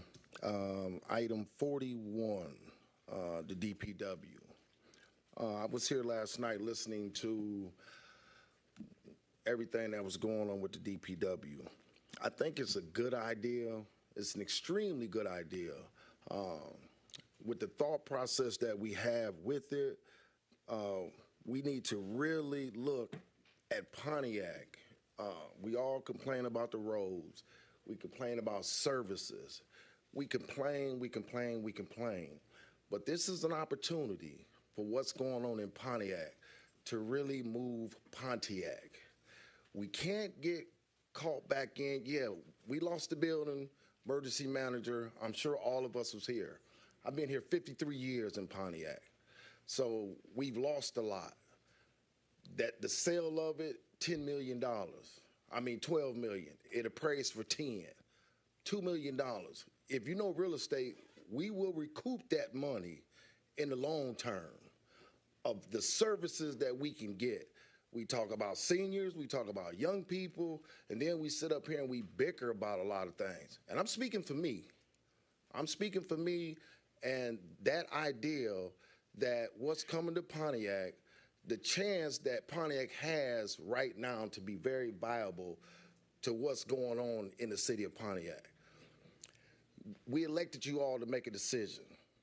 Everybody's not going to agree with this decision that we elected you all to make on one hand or the other. But we know DPW right now, 15 employees, give or take? But you have to look at the potential where the city is growing. We need to be proactive and not reactive to every single thing that goes on. We put you in a position to make that move. Taxes, if things go like it's going in the next 10 years, I'm sure everyone will be setting up talking about, man, my property is worth this, my property is worth that. Because it's on a trajectory that our properties is going. I've seen Pontiac, I can count back the mayors. I can count back the things that we had that we lost. You know, it's time for a change. So that DPW, I think it's an excellent idea. It's an excellent idea, need to be thought out. Me personally, purchase it. Purchase that building and let's get moving. In the middle, every council, every government, you're going to leave something to the next person. And if we are electing those people, pick up where you all left off and keep moving. But we must move forward. That's my time, and I thank you for listening to me. Mr. Chuck Johnson, what item? Yes, 41, DPW. You know, I was an attendant at that little chicken coop meeting that we had last night, which really didn't reveal, really didn't share anything with the citizenry of Pontiac. The folk here in the city of Pontiac, yes, we want better roads. We want better, and we want everything to grow and prosper. But if you've been in this town as long as I have, you'll find out that it don't work that way all the time, because you're going to find individuals who's got their hand out and trying to get paid to make something like this happen. Now, if the city decides that they want to buy 300 West Huron, fine and dandy, but what are you going to use it for besides DPW? Let's take advantage of the fact that we're spending all these dollars. Why can't we put the police department in that same building? Why can't we put the library in this building? Why can't we put other city entities into that property rather than stay here, like the deputy mayor said last night, buy for DPW and have the rest as cold storage? Who the hell is going to spend that kind of money to have cold storage? It ain't going to work. And I'm glad that the gentleman came up here and spoke, because it's going to hit him in the butt one day, because these same bills that you're making up there tonight, last night, last year, he'll find out how it's going to affect him if he keeps living in Pontiac. I get frustrated sometimes when I come up here, but see, like he said, you folk were put there to try and build our city back. recoup some of the things that we lost and do whatever. And it's just not fair the way Deputy Mayor brought on. We should have had a town hall meeting. The citizens of Pontiac should have had a town hall meeting from A to Z on this subject matter. We've been pushing Martin Luther King Bridge down the road. Keep talking about we got the money, but the damn bridge is still sitting there and can't be used. What kind of mess is this? Let's wake up and give the citizens of Pontiac an opportunity to be a part of what you guys are doing behind and under the table. I got a tape here. I don't know if I can play it or not, but I watched Melanie Rutherford sit up there at the school, 300 West York, and boasted about how we going to buy it and do this and do that. You must have your hand out to Lee Industrial. Something's going on. I would play it right here so you can hear it. Matter of fact, one of the citizens stopped. She called the police on the citizen. And the police went to his house to arrest him for some kind of lie she told. Folks, citizens of Pontiac, thank you, y'all better Mr. Johnson. wake up and smell the roses because hey, Chuck, it ain't happening.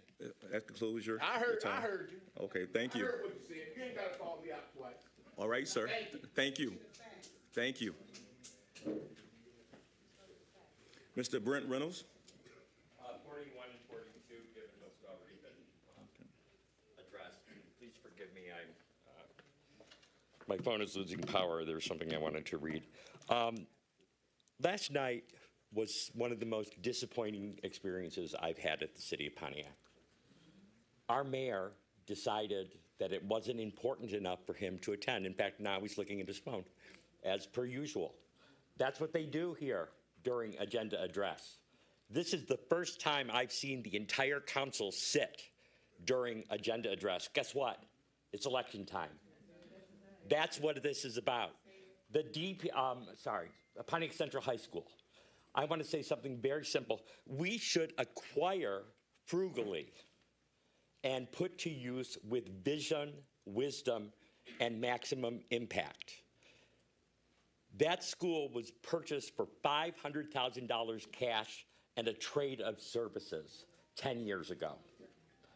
The fact that we are bidding, I don't know if it's I'm sorry, Kafani, I'm not, the numbers escape me, but I don't know if we're bidding $1.2 million over the assessed value, the appraised value.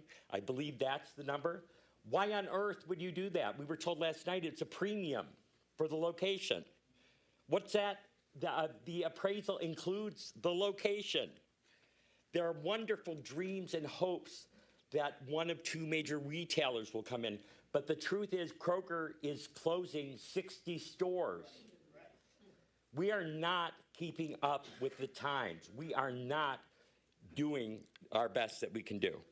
I want to acknowledge that Kafani works very hard, and he fielded a lot of difficult questions from a group of people, the same 30 people who show up for everything, who are disappointed, hurt, disgusted, and angry. And I applaud those of you who did show up, but man, we needed to fill this room last night. Cash is king. We're a cash buyer. Where's our right of first refusal for the next year? We're offering to give cash. Lee gave cash, $500,000 for the building. Who is this other, I'm going to sell it to somebody else, and this is the last chance we have to get the building and all of that? Where's our right of first refusal for any offer for the next 6 to 12 months? Where is our most favored nation that we will not get oversold? You know, that's a theater term we use for contracts, but you know, there should be some guarantee that we're not overpaying. We should be getting the insider price, but we're not. But this is all about an election. This is all about looking good. This is narcissism 4.0. And with that, I will say thank you. Thank you. Pastor Teresa Lee. What item? Okay, thank you. Ms. Jackie Curry. Okay. Mr. Carlton Jones.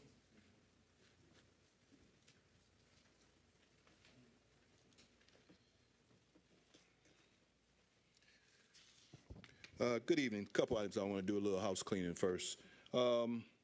I think we have to come to grips with these items that's on this agenda, especially we talking about the time it's taken to get the retirees. I think everybody, if we jump up and down and holler about, oh, we're so happy it's done, it's just ridiculous how long this has taken. So if you think we really want to be excited, if it gets done tonight, you really done something, there's nothing to get excited about. It's going to be just real. There's nothing to get excited about saying something you can put on there, hey, we got this done. This should have been done a long time ago. Yeah. Now the other thing on there is this Waterford Regional Fire Department contract. After all this time, we have failed to follow contracts to know when they expire, that we don't get to the 9th hour to start talking about we got to prove it. Legislators should follow that to some degree if the administration is not. Now we're at the 9th hour to say, yes, we got to do something about this fire department contract. We got a problem with capacity and management. That's why we have problems when you do stuff and you don't include us.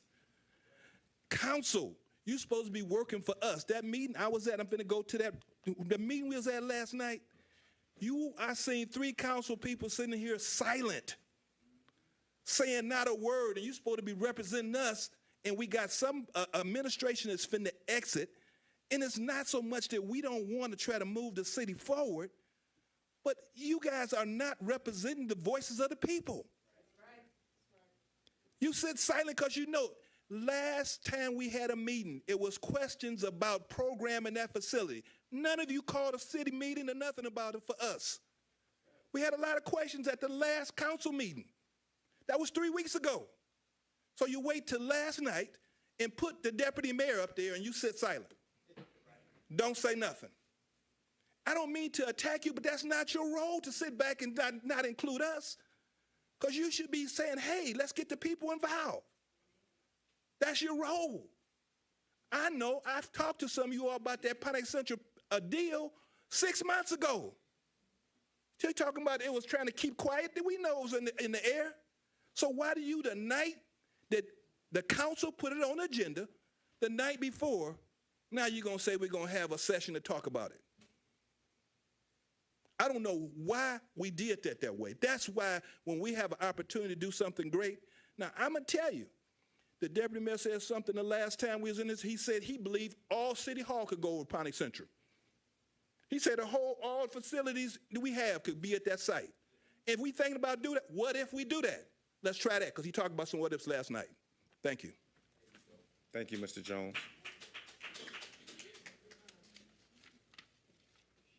Mr. Lawrence Jasper.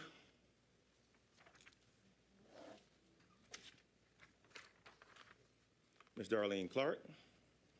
What item?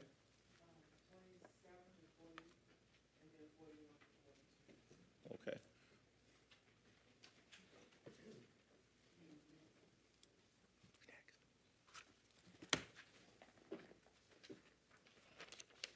Good afternoon, Council, Administration, and to the City Clerk. From 27 to 40, I would like to know, is the city now getting into rental agreements for all the way around for resolutions, for receipts, for other things? Explain to the people, I thought this was part of housing, not the city to take on that responsibility of finding the rules and regulations. With that being said, could you please explain to the residents before you go over this 27 and 40? But what I really want to talk about is the 300 Huron Street. It's at this podium publicly, people come up here and the common denominator, they're saying the same thing. I applaud Mr. Kafani last night for coming here and addressing the heat. But the mayor is the one who approached the Lee Corporation for this deal, and at least what he could have showed respect to the people was come here and confront and answer the questions that the people have. a lot of council, Ms. Rutherford, you like to say misinformation. And you're the only council actually saying that. So in misinformation, and this is not an attack against you, this is a fact, you tend to want to reverse the role to tell people that people is getting all wrong information. The people are not getting the wrong information. With 60,000 people in the city of Pontiac, it's impossible to get the wrong information. This is not a big city, it's a small city, and everybody related to everybody. And with all that being said, do they want to move forward? They done told you how many ways can they tell you, I want to move forward, I want these things, but not at the expense of disrespecting me or the residents in the city. And that's what you guys have really done. You disrespected the residents and you disrespected taxpayers. But another thing that you did that's appalling, that's very, very, very appalling, you choose to step out on faith and feel that you do not have to count for the people, and you want to use DPW conditions to progress your agenda. If you were so concerned about DPW, and this has been going on for when you came into the administration, DPW had a problem. Today, DPW have a problem, but yet you refuse to let them go to City Hall just to have lunch and sit down. You're not really concerned about DPW, and this is what the people are seeing. If it took you 3 years, 6 months to try to find a solution for DPW, and then if you buy the school, you got to wait another 90 days to 120 days just to close the deal. DPW would have really died by then. So you're not really concerned about DPW. You're concerned about your own agenda. If you can be honest with the people and say, hey, I made a mistake, I shouldn't have done what I did, but you even got too much pride to do that. So you want to continue on whatever belief that you want to convince yourself to find an excuse that it's the people's fault, but yet it's your fault. Thank you, Ms. Clark. Ms. Gloria Miller.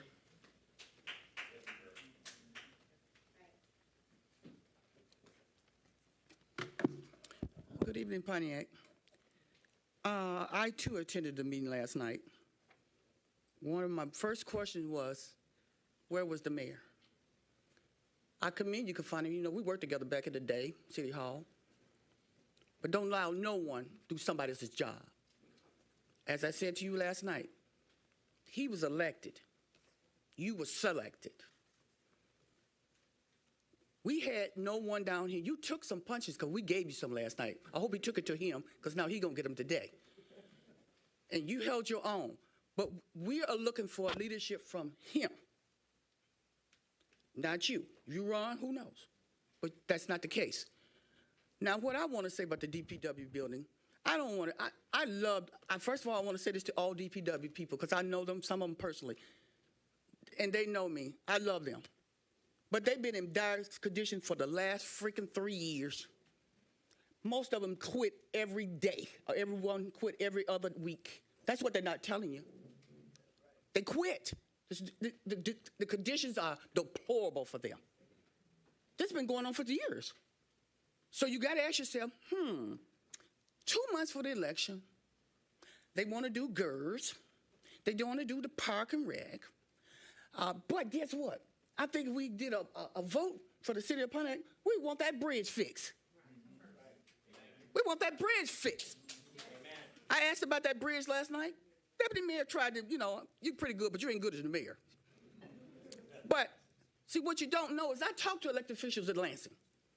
We did have that money. We have the money. But for some reason, this administration didn't fix it, did not spend it. Now, my guess is that if you didn't spend it, you spent it somewhere else. Because you didn't, because that money was sitting down here. It's been down here. It's been here. And I don't want to call the elected officials out because I will. I'll bring them down here and call them out. With that being said, we're tired. We're sick and tired of being sick and tired. I think that the DPW over there in Pontiac North, first of all, that man wouldn't be getting rid of that building unless something wrong with it. Let me tell you what they said last night. $4 million, the roof may need fixing another year or two. $4 million to fix it if we purchase it. I was on council. We ain't got no 12 million cash dollars to give anybody. If you watch your house and you govern your house, you don't go in your account and spend everything you got, and then your roof or the house fall down and you ain't got a damn dime because you got no reserve. Who gives anybody $12 million? Do you know what they're gonna say when they leave? When they give that $12 million to them, they're gonna go out everybody and party, find them all over Detroit. Pocket money. That's kickback money. Nobody does this. I was on that council. We don't got that kind of money. If you're going to spend $12 million, I think many of you say fix the bridge. That does conclude your I time. think many of you say, hey, you know what? That Let's does fix the conclude roads. your time. Thank you, Ms. Miller. President McGinnis, that concludes the agenda address. Okay. Your name is under public comment, and we're at agenda address right now, so your name will be called for public comment. All right. No. We'll call public comment shortly. All right. We're at number 4 on the agenda. Is there a motion to adopt the resolution to approve the City of Pontiac Retired Employees Association Cypria Second Amendment of and supplement to the settlement agreement? It's been moved by Councilwoman Rutherford, seconded by Councilwoman Jones. I will read the resolution that accompanies the updated agreement, and then I'll give the floor to Mayor Greimel to provide for information. Despite some of the statements just made, this is, in fact, good news. All right, so here's the resolution.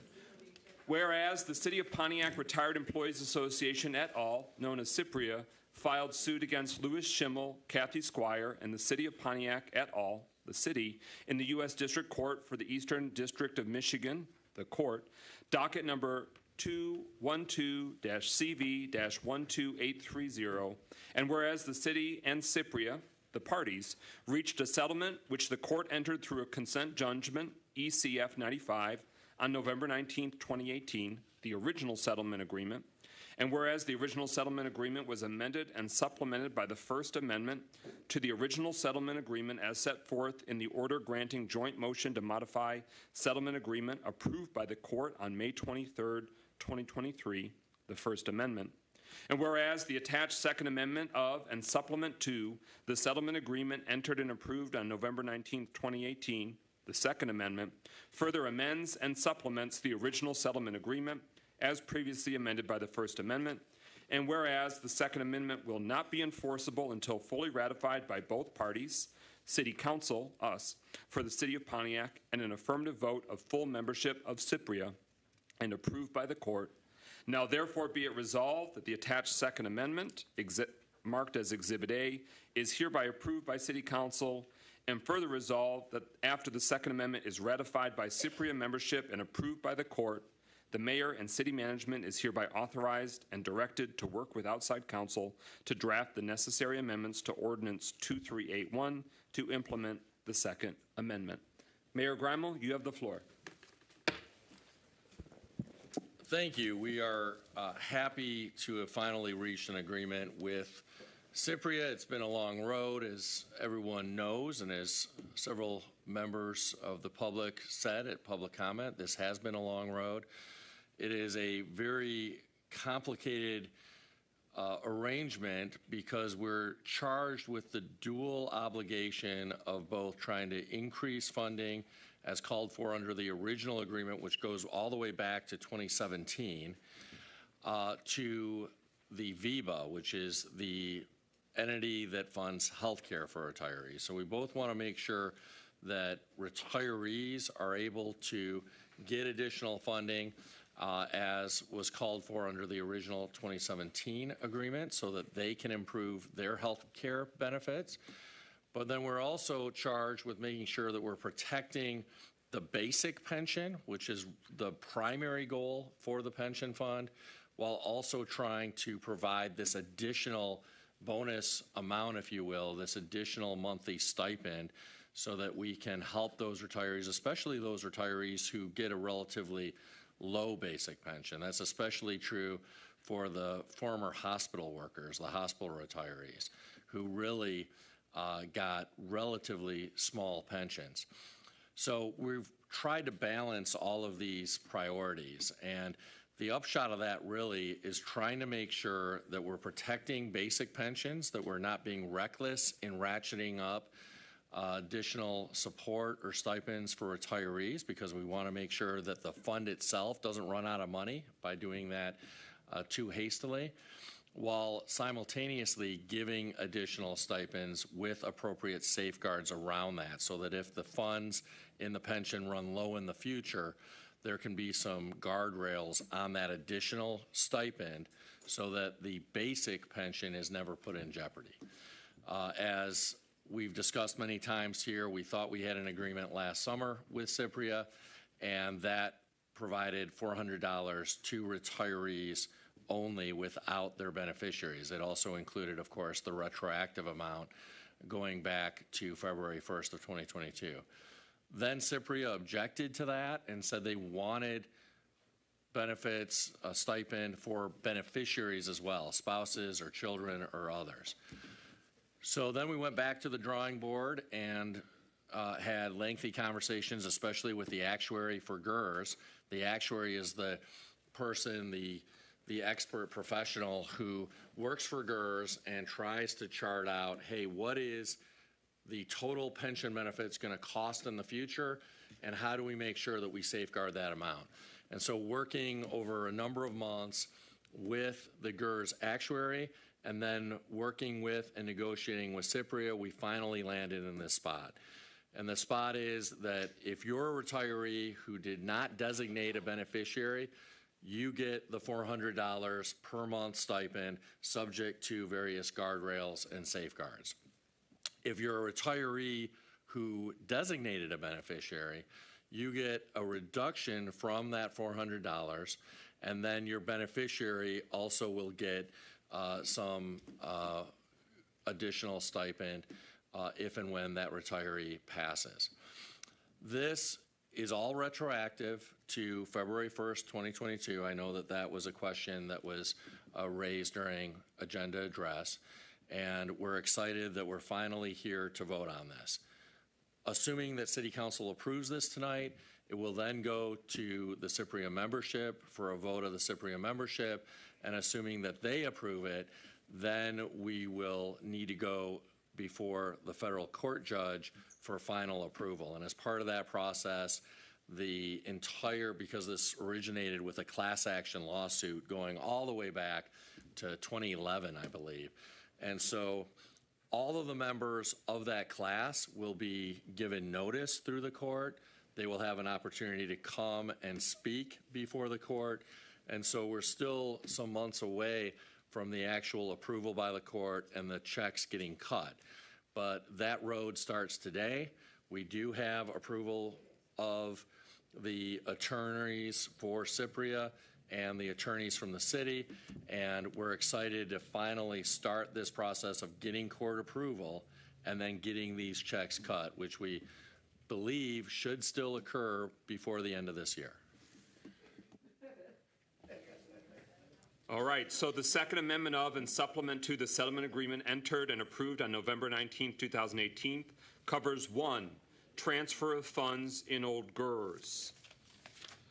2, expanded class of individuals eligible for health care benefits.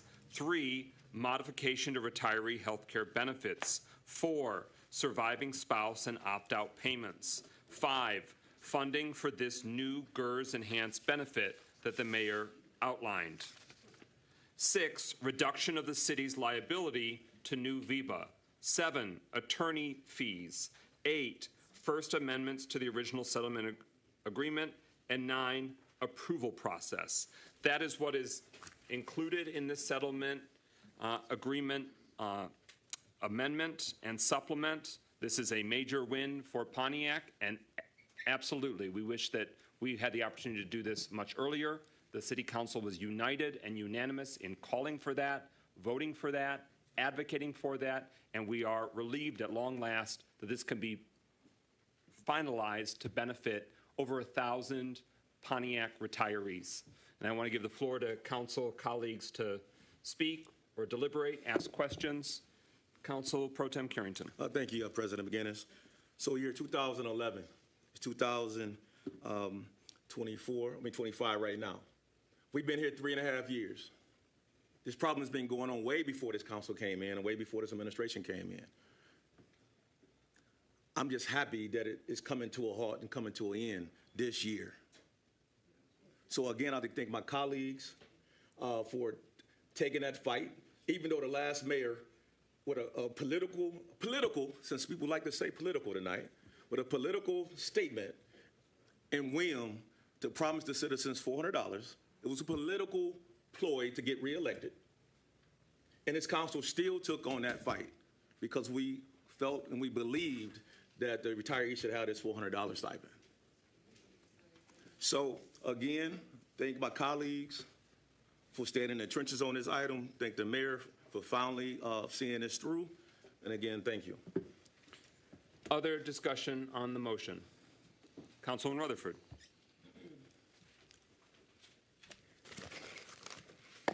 I remember when we got into office, and Carol Wilkins and Linda Watson said, "What are you going to do for the retirees?" And every week, we make the announcement apologizing to the retirees when somebody passes, because at the end of the day, they deserve their money, simple and plain. This was 14 years. You can try to minimize it. You can try to say whatever you want. 14 years, these people have been waiting. And finally, there's some resolve.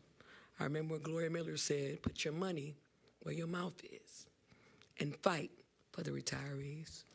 So don't minimize what we're about to do. Don't let anybody scare you with their antics about what we're about to do. We are setting something into motion to help them.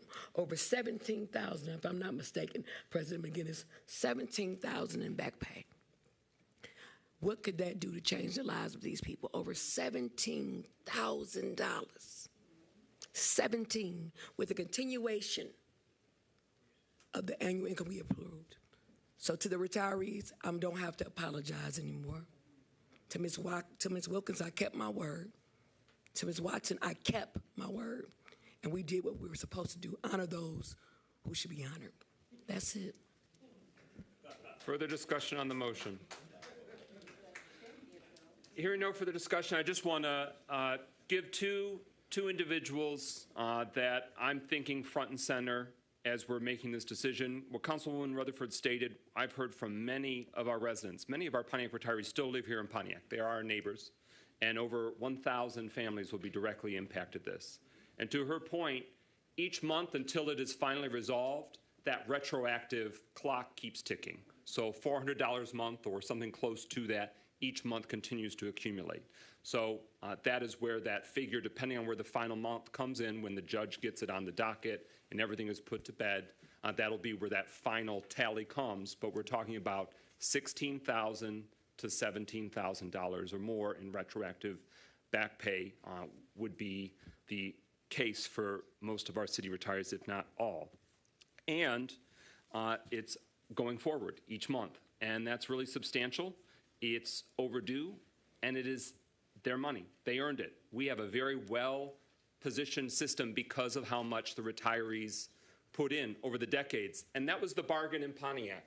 When you worked for the city, you weren't making the most in every other job or every other municipality. The deal was the benefits would be solid. The pension would be there.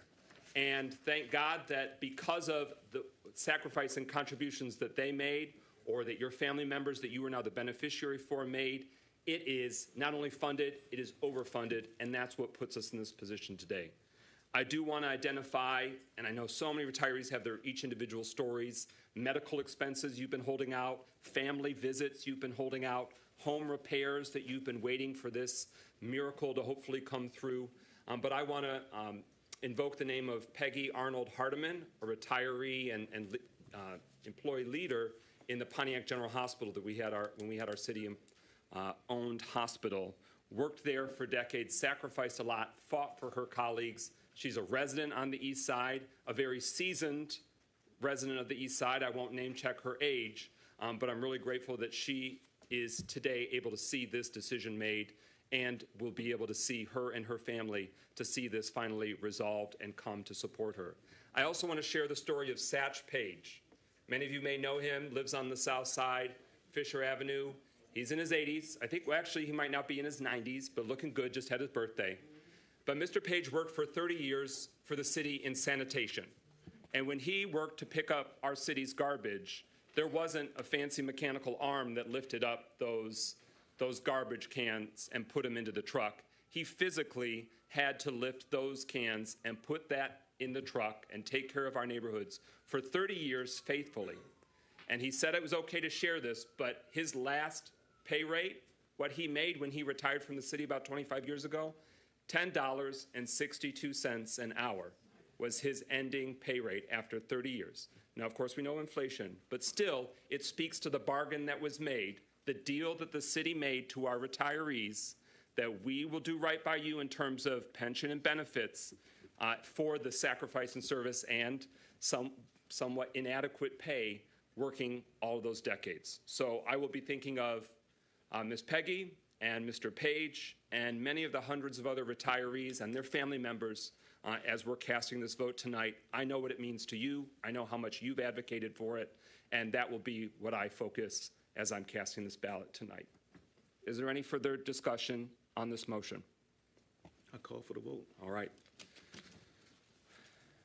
Madam Clerk, roll call on adoption of the resolution approving the Second Amendment and supplement to this settlement agreement with the City of Pontiac Retired Employees Association.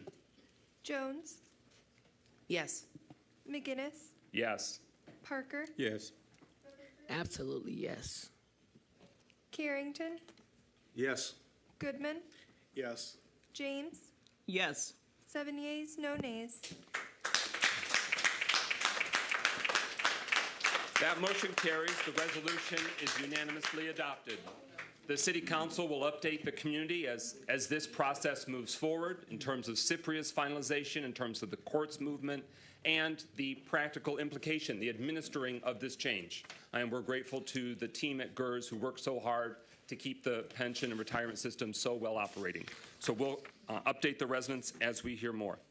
We're now at number 5 on the agenda. Is there a motion to adopt the resolution approving the Waterford Regional Fire Department contract? Moved by Carrington. I moved it. All right, it's a standoff. That's right, okay. Support. Pro Tem Carrington has moved. Councilman Rutherford has seconded. For the sake of time, it's now before us to consider, but is there any objection if we place this on the table so we can consider it later this evening and we can get through some of the other items? Is there somebody from the Waterford Regional Fire Department here presently? Okay, so I feel comfortable with us putting that on the table. We'll bring it back later this evening because it'll require some further deliberation. Any concerns with that? Motion to place on the table? Is there a second? A second. Okay. Councilwoman Jones, seconded by Councilman Parker. The motion to lay on the table, meaning we'll set it aside, bring it up later tonight since it might be very lengthy. We don't want to, we're just trying to be conscientious here. Roll call on that motion to place on the table. Madam Clerk. Carrington? Yes. Goodman? Yes. James? Yes. Jones? Yes. McGinnis? Yes. Parker? Yes. 6 yeas, no nays. That motion carries. We will revisit this later in the evening's agenda. We're at number 6, resolution approving agreement between the City of Pontiac and Outfront Media providing conditional approval facilitating billboard matters. This had been postponed, but I would like to have a motion to substitute the language of the resolution with the current included resolution, since there have been some slight modifications to the resolution. So is there a motion to, it was already actively moved and seconded, but is there a motion now to amend the resolution to substitute the language with the current agreement and resolution text? So moved. Is there a second? Support. It's moved by Councilman Parker, seconded by Pro Tem Carrington, that we approve the inserting of the substitute language so that we're all looking at the same most recent document about the Outfront Media agreement. Everyone clear on the motion?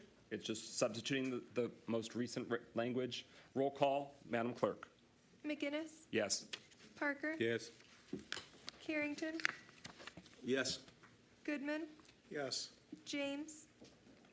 Yes. Jones? Yes. 6 yeas, no nays. All right. That motion carries. The amendment is adopted, so we're looking at the substitute latest language. This was before us at the last City Council meeting, so we want to put that to bed. It was taken into consideration the impact of electronic billboards to ensure that we're being thoughtful about any potentially impacted residents in the future, and it was confirmed the location, placement, and number of billboards that we're talking about. Mayor and administration, do you want to give anything further before we take it to a vote? Yeah, just briefly, so the public at least understands what we're voting on. as everyone here knows, there are many dozens of billboards across the city of Pontiac. For those who live next to billboards, they know as well as anybody that billboards tend to be unsightly. They're not the most attractive things. And for many years now, the city has not just allowed billboards to go anywhere. There are really strict restrictions on the location of billboards currently in the city, and that's been the case for many years. So the billboards you see around the city are really relics of a past time when billboards were mostly unregulated. This matter before us tonight came to a head because we are improving and creating an extension of the Clinton River Trail. As folks know, the Clinton River Trail on the east ends at Updike, and we're now extending that west of Updike into the city of Pontiac. And there's a billboard that stands in the way of that extension along with a roadway that is being built there. And so we went to the billboard company to say, hey, we need you to move your billboard in essence. And we could have sued them, eminent domain, forced them to remove that billboard. That would have come at a great deal of expense, and it would have delayed things substantially. And the billboard company said, well, how about we take this down in exchange for you allowing one billboard on the M59 Expressway to be converted to digital signage instead of the traditional billboard. And I said, well, how about you take down this one billboard that's in the way of the Clinton River Trail and 4 other traditional billboards for a total of 5 in exchange for us allowing you to transform this into a digital billboard.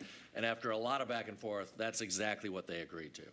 And so we're getting rid of 5 billboards, 1 other billboard on M59, 4 others that are in or near residential neighborhoods in the city in exchange for allowing them to transform 1 existing billboard on M59 to digital. So this is a big win for the city.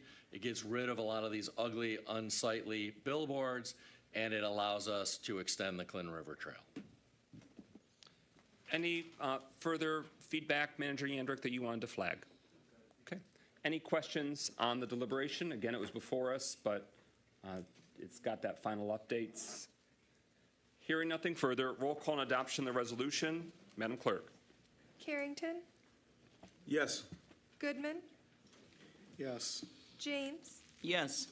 Jones, Yes. McGinnis, Yes. Parker, Yes. Rutherford. Yes. 7 yeas, no nays. That motion carries. The resolution is adopted.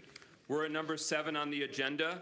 Resolution adopting the City of Pontiac Master Plan update. This was postponed from the June 3rd City Council meeting. There has been updated resolution language. Could I please have a motion to amend the resolution to replace it with the substitute language that is currently provided? That's been moved by Councilman Rutherford, seconded by Pro Tem Carrington, and this is specifically for the resolution language, updating it so it reflects the changes that City Council requested and identified at the last regular City Council meeting. Everyone clear on the motion to amend? Hearing no further discussion, roll call. Madam Clerk, on that proposed substitute language amendment. Goodman, Yes. James, Yes. Jones, Yes. McGinnis, Yes. Parker. Yes. Rutherford. Yes. Carrington. Yes. 7 yeas, no nays. That motion carries. The amendment is adopted, so we're now looking at the resolution, which would act to update our City of Pontiac's formal and official master plan for the first time in 10 years as a best practice, and a lot of work has gone into it. Give the floor to Mayor and Administration on reflections of this is something that's been discussed a great deal, but we now have the final clean resolution for final action here to make it official. Mayor Grimal. Thank you. A master plan is a big deal for any city. It's really the blueprint that is an expression of what residents and other stakeholders want to see in the community. And our master plan hadn't been updated in now 10 years, so going way back. And there were a lot of problems in the master plan, frankly. And in order to update the master plan, we had exhaustive opportunities for public input. We had, I don't know, a couple dozen, I think. We had 20-some opportunities for public input, maybe more. Manager Andrew can correct me. But these included town halls. They included small sessions for brainstorming. They included online town halls. They included opportunities to submit comments digitally, that is to say electronically or in writing. So there were a lot of opportunities to be heard. We had a few smaller stakeholder groups that represented various categories of stakeholders, residents, businesses, others, elected officials. So this was a very lengthy process.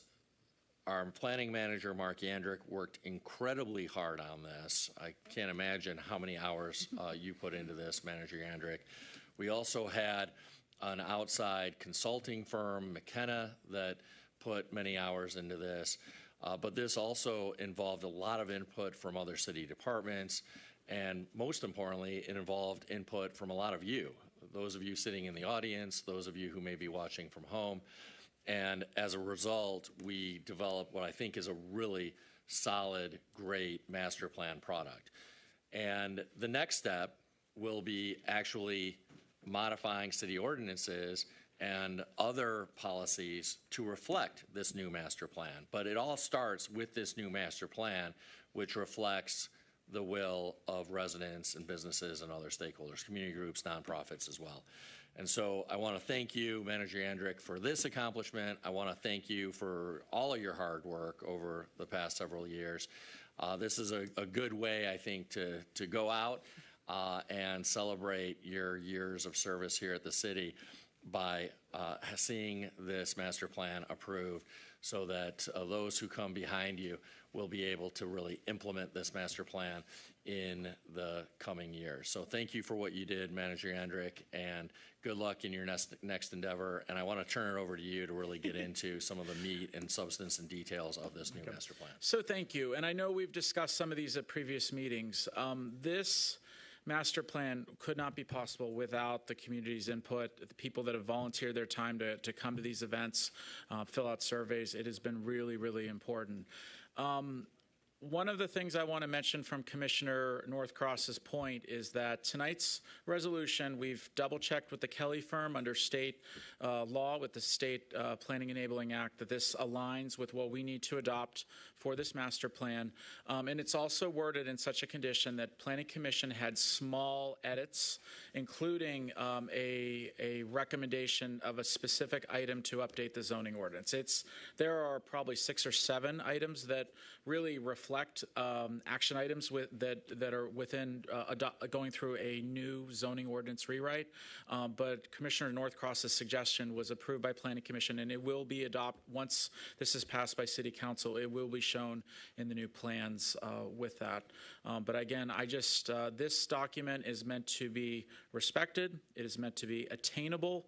And it is meant to be foundational, because as this city moves forward, you want to build upon this thing, and not just from achieving some of the action items, but you want to take the energy, take the feedback from here, the support the community wants from this, and build and grow future plans, future visions as well. So thank you. Thank you. Any discussion on the motion before voting? I know it's been discussed a great deal. Councilman Rutherford, followed by Councilman Jones. I just want to thank you, Mark, for everything you do. I know that at times we're at odds, but you kept the issue of affordable housing going. You kept the issue of building attainable housing going. Even when I didn't understand about small houses, you explained it to me step by step how can actually increase our market value. So I appreciate you. Ypsilanti is getting something great, and I wish you all the happiness that your hands can hold. That's all I got. Thank you. So welcome. Councilman Jones. Actually, on a similar note, I just wanted to thank you and McKenna for your hard work on this document. I have read it word for word, as I'm sure many others have in this room, and it's beautifully constructed, and you know that, but I want to verbally say that publicly. Thank you for the time that you put into it. Councilman Parker. Thank you, Brother President. Brother Mark, I just want to say thank you for a job well done. Thank you for your dedication. Thank you for your commitment. Thank you for putting up with Pontiac as you work through the processes that we had. And I bid you guys speed on all your future endeavors. Thank you. Further discussion? Councilman James. You're definitely leaving us better than you found us, so we want to thank you and wishing you the very best in your promotion and future endeavor. Thank you. Thank you. And finally, thank you to the residents that shaped this document. You can literally see the feedback, literal, notations and writings from residents in the beautifully constructed document. For the future reference, you can visit visionpontiac.com. It's .com, correct? Yep. So visionpontiac.com, that updated master plan, its final draft is there now, but once it's adopted, it can, revert and reference that finalized adoption. And the final version, once it's actually finished from McKenna with Planning Commission's updates, will be on the city website as well under the planning page. Yes, ma'am. When do you expect for that final version with the updates to be loaded? Next week or two. Oh, great. I think McKenna was just holding off just in case City Council had any changes, but they'll be working on that probably tomorrow, they've told me.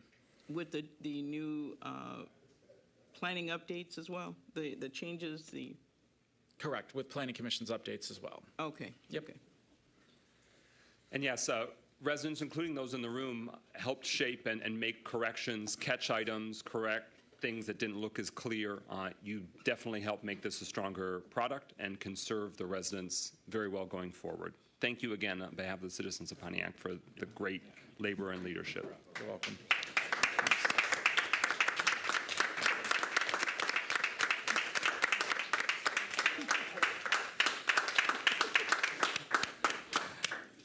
All right, guys. To make the applause formal, roll call on adoption of the resolution, Madam Clerk. James, Yes. Jones, Yes. McGinnis, Yes. Parker, Yes. Rutherford, Yes. Carrington, Yes. Goodman, Yes. 7 yeas, no nays. That motion carries. The resolution is adopted, and the City of Pontiac's master plan has been formally and fully updated. Thank you. We are now at recognition of elected officials. Are there any current elected officials that would like to give an update about their position? Hearing none, we're now at public comment. Pro Tem Carrington. Thank you, President McGinnis. Mr. Carlton Jones.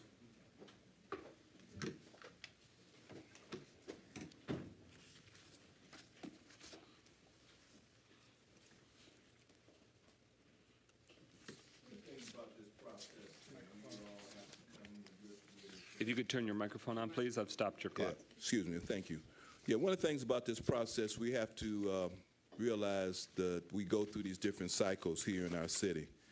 And this cycle we're going through right now, it's evident that there is we have to say some of us who really are engaged, with what's going on, that there's a lack of trust and accountability. And when you don't have trust and accountability, you're going to have issues and problems.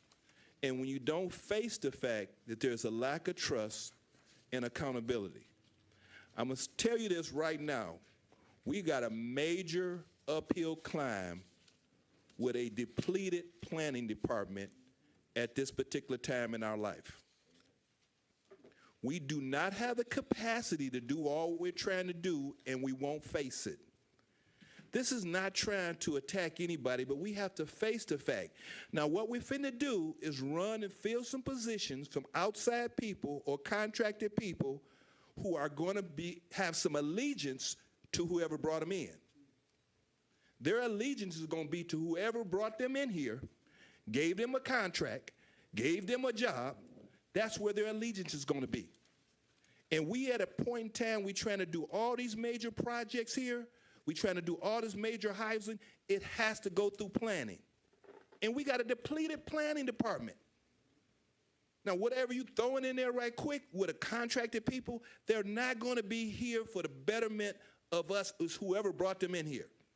And when people are leaving and you bring them in personnel, you bringing in contract, we know what time that is. Council, you have to know it too. That is a major issue for us right now. And as we make this transition, I just want to say this, that there has been several people ask me about this workforce development. Now, Council, you know, I've been talking about workforce development here for the last 4 years to you, 2 years before then. Our city employees need workforce development. We need to take people in our city and develop them for these positions. It does not happen overnight. The people in positions need to be developed so they can elevate to other positions. That is workforce development. And if we don't take heed to try to do that, we're missing the boat. We talk about land and planes. Let me say this. I fly light. Anytime I'm with an airline and they keep coming up late and late and late, have me sitting around the airport, something is wrong with that airline. We've got issues with delivering in its capacity. We got to face it. Thank you. Thank you, Mr. Jones. Doris Wilkes, she sent in a written statement. I will read it.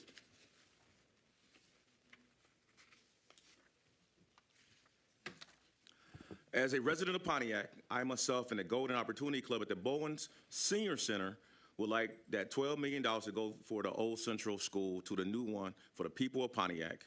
We think that it is a very good idea for us. Thank you. Mr. Robert Bass.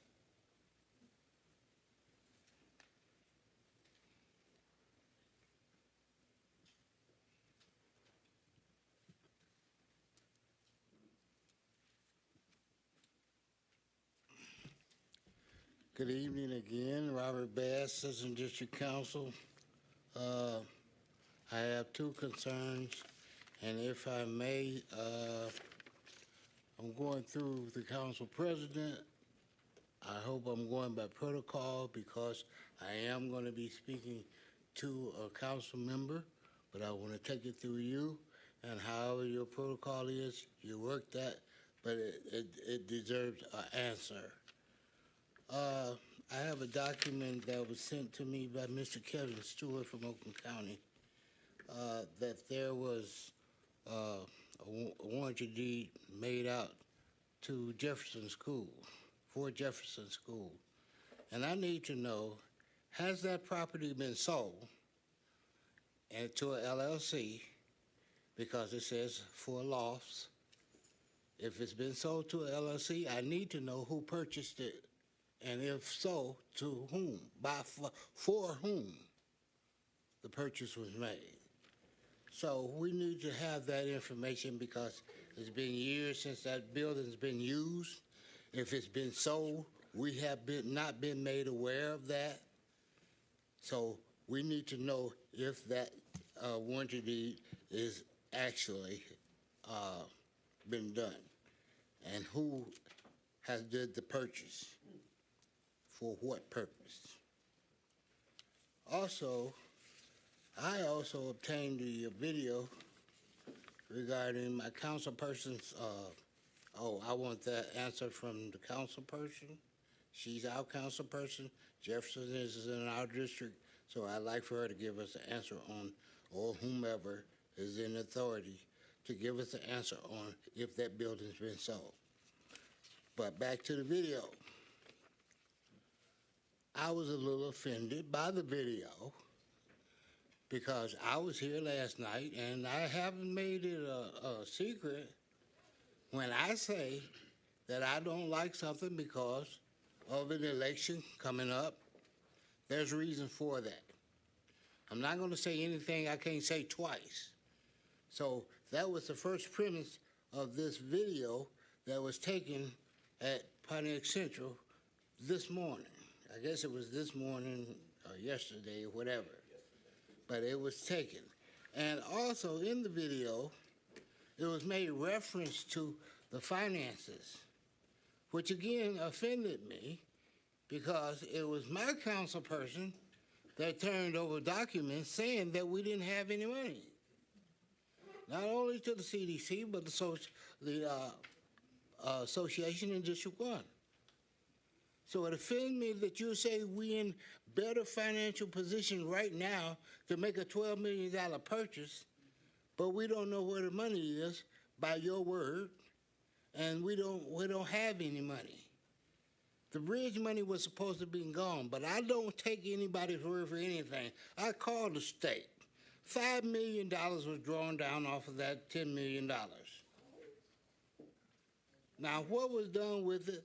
They are having consultants do different things, so I'm assuming that that's what the $5 million was used for, because at that particular time, there was no more money drawn down off of that $10 million. But we were told that that money was gone. The whole $10 million was gone. So like I say, I do my due diligence before I come up to this mic to make any statements. And that offends me if you're saying that we're in such financial state. We're in good financial state than we've been in years. But you're the one that came and told us that there was no money. You're the one that came and told us that the mayor have done went through the money, and the youth center can't be built because we don't have any money. Bass. They can't tear down the old school because that concludes your time, Mr. Bass. Thank you. I'm sorry. No, you okay. Thank you.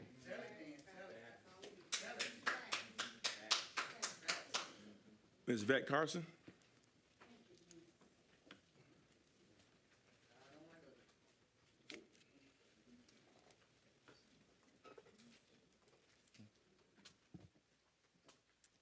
Good evening, Pontiac, the county seat of Oakland County. Yes, Pontiac is the county seat of Oakland County. And it's election time, and we want you to know we're going to stay and encourage. We're not going back to the previous elections. We're not going backwards on this election. We voted for the previous mayor, Mayor Waterman. She almost ran us in debt, got sued. She wanted to sue us, but that didn't happen. But she stayed out to Oakland County at the Supreme Court. Every court there was said no. That Phoenix Center, that tent, that's what we call it, belongs to the city of Pontiac. We voted for that. It's amazing how, so for some odd reason, you guys tore it down, right? But we voted for that. Y'all did not one day have an event up there to raise money to Pontiac with that. But I'm gonna skip that. And there's another person that's back on our ballot, Alexander Riley. She's running for mayor too. Now I've helped. Ms. Carson, we're not allowed. My 5 minutes. Stop my clock. I will, absolutely. I will stop your clock and give you a few seconds. We're not allowed to use any city meetings from public comment or for council or mayor. We are not allowed to speak about. But I'm supposed to say what I feel for it's not 5 minutes anymore, it's 3 minutes, right? Cannot be election campaigning for or against a candidate. I'm not campaigning for nobody. I'm just informing the people. I'm not campaigning for nobody. The state of Michigan, it's their laws. That's not campaigning. That's not campaigning. Is when I want somebody to vote for somebody. Like I helped Tim Grammel get elected. All right, we'll try and get through this together, but just want to do that housekeeping item that we're not allowed, per state law, to allow public meetings to be campaigning for or against candidates for elected office. It's your time. Is that in our charter? No, it's in the state law. Okay, since I got deducted for 3 minutes, it'll be back on the clock. Well, anyway, this election, let's be vigilant about what we did in the past. We need not to go back in time and think and expect different results. I'll be at your doors knocking. I'm gonna take my time as I did through the years in campaign, and well, not campaign, we're gonna have a discussion about the ballot that's coming up in August. You know what I'm saying? Because it's amazing how the city of Pontiac is thrown right back at our face. Something that got taken or either sold, we don't know. All we know is just like Hayes Jones. We sold it to them for $500. They come back at us for $2 million. If you wanted the DPW, go buy Hayes Jones for $2 million, and we don't need to buy Central. What we gonna do with it? We gave that to them. So what we gonna do with it? That's a drag. That's a bum deal. Go buy Hayes Jones for $3 million. That DP enjoy that. But I'll be at your door, me and Jesus, and we're going to have a discussion about this election, because at the end of the day, we need a whole new council. Thank you, Ms. Carson. Ms. Renee Beckley?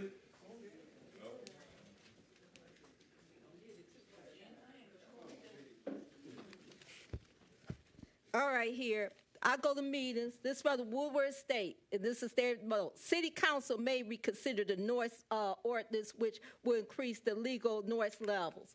And then on the back, the failed City Council resolution amendment was to effectively legitimate 90 decimals from M1 concourse.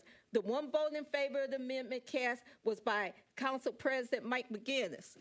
Now, we consider it after you voted on something. I know a physics professor. I went to school with him, college at Grambling State University, Willie Rockworth. He works at Morgan State. He said 90 decimals. Write this down, Michael. You like 90 decimals? Willow Run Airport. You want those people to hear Willow Run Airport, not Oakland County, Willow Run Airport. That's what he said. That's 90 decibel. Planes taking off and planes landing. That's what those cars going around. Okay, so that means might bring him back, Mike not right. Pushing for a $20 million bond for a youth center after we voted for a millage. We got paid for that in taxes. Mike's not right. Election fraud and identity fraud are twins. According to the Oakland County prosecutor, you did fraud, forgery, and misrepresentation. And Jason Bauer notarized that from the Republican.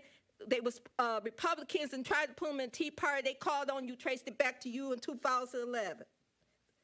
Everything, this council right here, lies, everything going great. Oh, it's the best council ever. I compared this to the council that lost the Detroit Lions at the Silverdome. This is that same council. Here's that pack. Parker, McGinnis, Jones, and Carrington. Carrington's kind of quiet now. The other two haven't spoken yet. I can't read Michael Goodman yet. I know what Kathleen's doing, so I read you, girl. Monique Sharp has been out of that seat since she left here in 2022. It's up to the council to replace her. A legislative auditor is like the lawyer to the council. These people do not know law, contracts, torts, or anything. Underline, throw this out and out. You need a lawyer. They up here winging, that's why we're in trouble. Downtown, everything for downtown.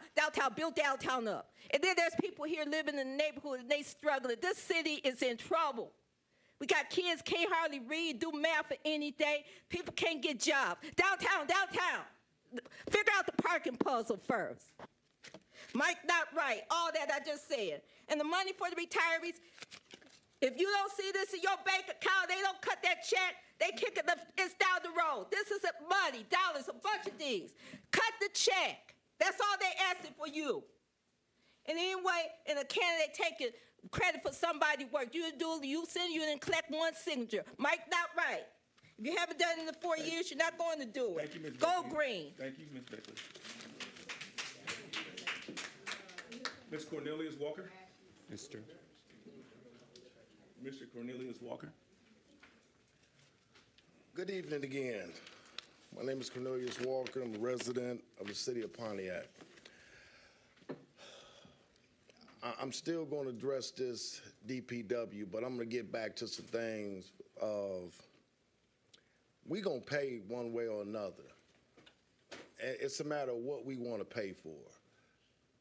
What do we really want to pay for? The city is moving forward. It's a lot of things that we can sit up and we can complain about. And yeah, down the road, I've been paying taxes. I'm going to continue to pay taxes. You know, some people get upset and have made buku money off the city of Pontiac and have not taught not one person the trade that they have. Not one. Order. Order. It's my turn, brother. I ain't that woman last night. Order. I'm not that woman. I'm not that woman. Yeah. So, but there's been plenty of people that come down here and bicker every single time. You talking about somebody want to teach somebody? Give somebody a trade. You got more money than anybody down here through just not this administration, but the previous administration, it's people that got money. And I ain't against nobody hustle. You can hustle and do what you want to do. But don't speak on what I, as a taxpayer, have the right to speak on. It's my opinion. I'm a taxpayer. People have their opinion. Some things I hear is right. We need to get the city together. Nothing's perfect. But where do we go? Do we just keep sitting back and Pontiac just gonna come up in the red? We had an emergency manager. A lot of us stayed here through no services, taking everything, and all we had to do was sit up and listen to them. We taking this, we selling it. This right here, that's leaving, that's leaving. But we here now. That's over. So where do we move? I say we move forward. I say we move forward. We're not going to get nothing bickering, complaining. We got to move the city forward. And you guys were elected.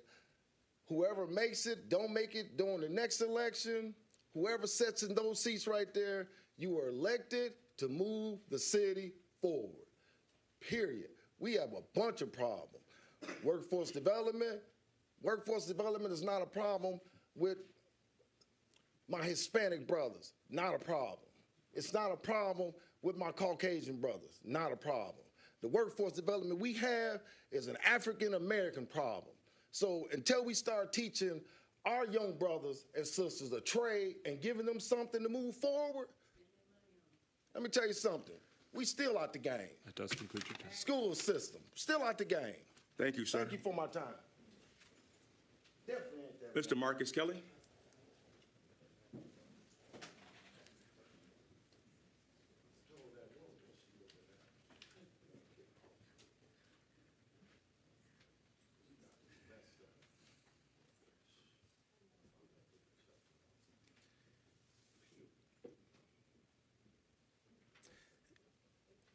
If you don't free your mind, you can never free your bodies. Harriet Tubman told us that she could have freed a lot more slaves if they knew they were slaves. Elections have consequences. How many of us here have been arrested, know someone who's been arrested, or anything? Raise your hand. I asked that for a reason because it was a question that I asked a few months ago that hasn't been addressed yet. And just to give y'all a backstory, I was advocating for some victims of the housing issues, Alicia Jones. And while I advocated for this person, somebody, Ma Taylor, and his brother and the Marcus Bowmans of the world took our criminal records and posted it on Facebook. And Melanie Rutherford shared it on her page. Our city council. And when addressed about it, she said, and you told me, because I don't lie, that what you put on your personal page is your business. And what I said is what you put on your personal page is who you are. We have to stop electing people because they're friends. We have to actually start looking at people's values, self-interest. And it hurts me to even be able to stand up here and talk about it because we still have bullying when it comes to elections. I've been bullied. Alicia Jones has been bullied multiple times. Somebody just tried to break in her house a couple days ago, dropped a wallet. I have the ID right now, and I'm going to post it too. And it continues to happen up under this administration.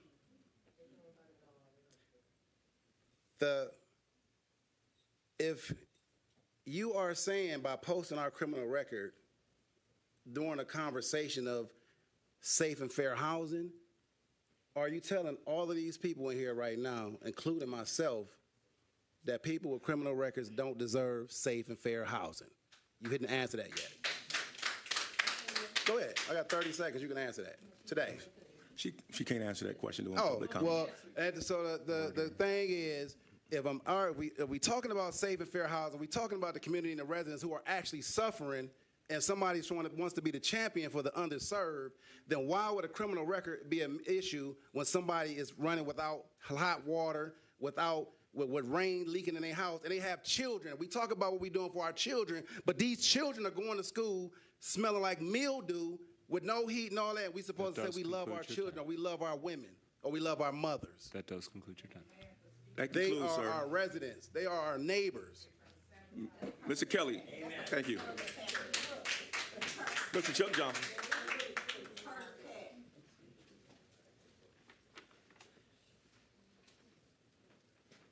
Well, I don't even know where to begin. I got shot down there pretty quick. But I'm going to let that roll off of my back because I know jealousy when I hear it. And I know people that don't understand the real facts of life. So I'm going to stick with the purchase of the school bill, 300 West Huron. You know, I heard a comment made by one of the speakers, and it was very true how the councilwoman sat over there, and I got it on my phone too. I got the same video, how she sat up there at the school and would proclaim that the city's going to buy the building, and she was hoo-ha and doing this and doing that, and everything was going to go her way. And so the citizen that was here in the same meeting happened to drive through because the gate was open. Normally the gate is locked. When the citizen drove into the property, oh man, she went wild. Called the police on the man. Police came. She claimed that the citizen had attacked her or did something to her. I don't know exactly what it was, but the police went to his house last night. All right, we're stopping right now. We're stopping. One resident has the floor. It adds to an intense and very, I would say, not conducive environment when people are speaking other than the person recognized. By being in this meeting tonight, you are agreeing to adhere to the rules so that way you get that courtesy, he gets that courtesy, and we could dial it down a little bit, all right? So, your time continues. Mr. Johnson and Mr. Johnson only. How many seconds you gonna give me back? That's all right. Don't worry about it. Don't worry about it. But you know, it bothered me when I heard from the citizen regarding how he was harassed by this council person because she was sitting inside the property through an unlocked gate. How did the gate get unlocked? The police go to his house, question him about the possibility of attacking her or whatever the case may have been. A citizen that was in this room last night listening to that chicken coop conversation that the deputy mayor put on. You know, it just don't work. It's stupidity. Just like the man come up here and try to throw a brick at my back. He just don't know. He got a whole life to live in front of him if he live it. He's supposed to be a contractor, but he ain't even a contractor. So I'm gonna leave it right there before you close me out, Mike. I'll talk to you later on. Thank you. Order in the chambers. And again, we're... Order in the chambers. You can sign up for public comment and be recognized if you'd like to share anything. Ladies and gentlemen, this is the City Council meeting for the people of Pontiac. We got to keep it moving. Technically, you should not be invoking the names of other people in the room. We let a lot slide, but let's keep it moving, okay? Anyone else? Mr. Chris Norcross.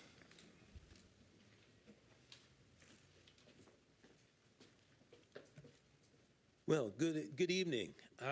Let me say that, one, I mentioned in a shorthand manner an issue that I've seen in terms of planning. And that is where we have developers, some who bring through some radically good but different ideas into the city, and our current zoning ordinances put the whole onus on our planning manager to do a lot of the assessment. Now, the planning manager will try and pull out and ask this question and ask that question and ask this question.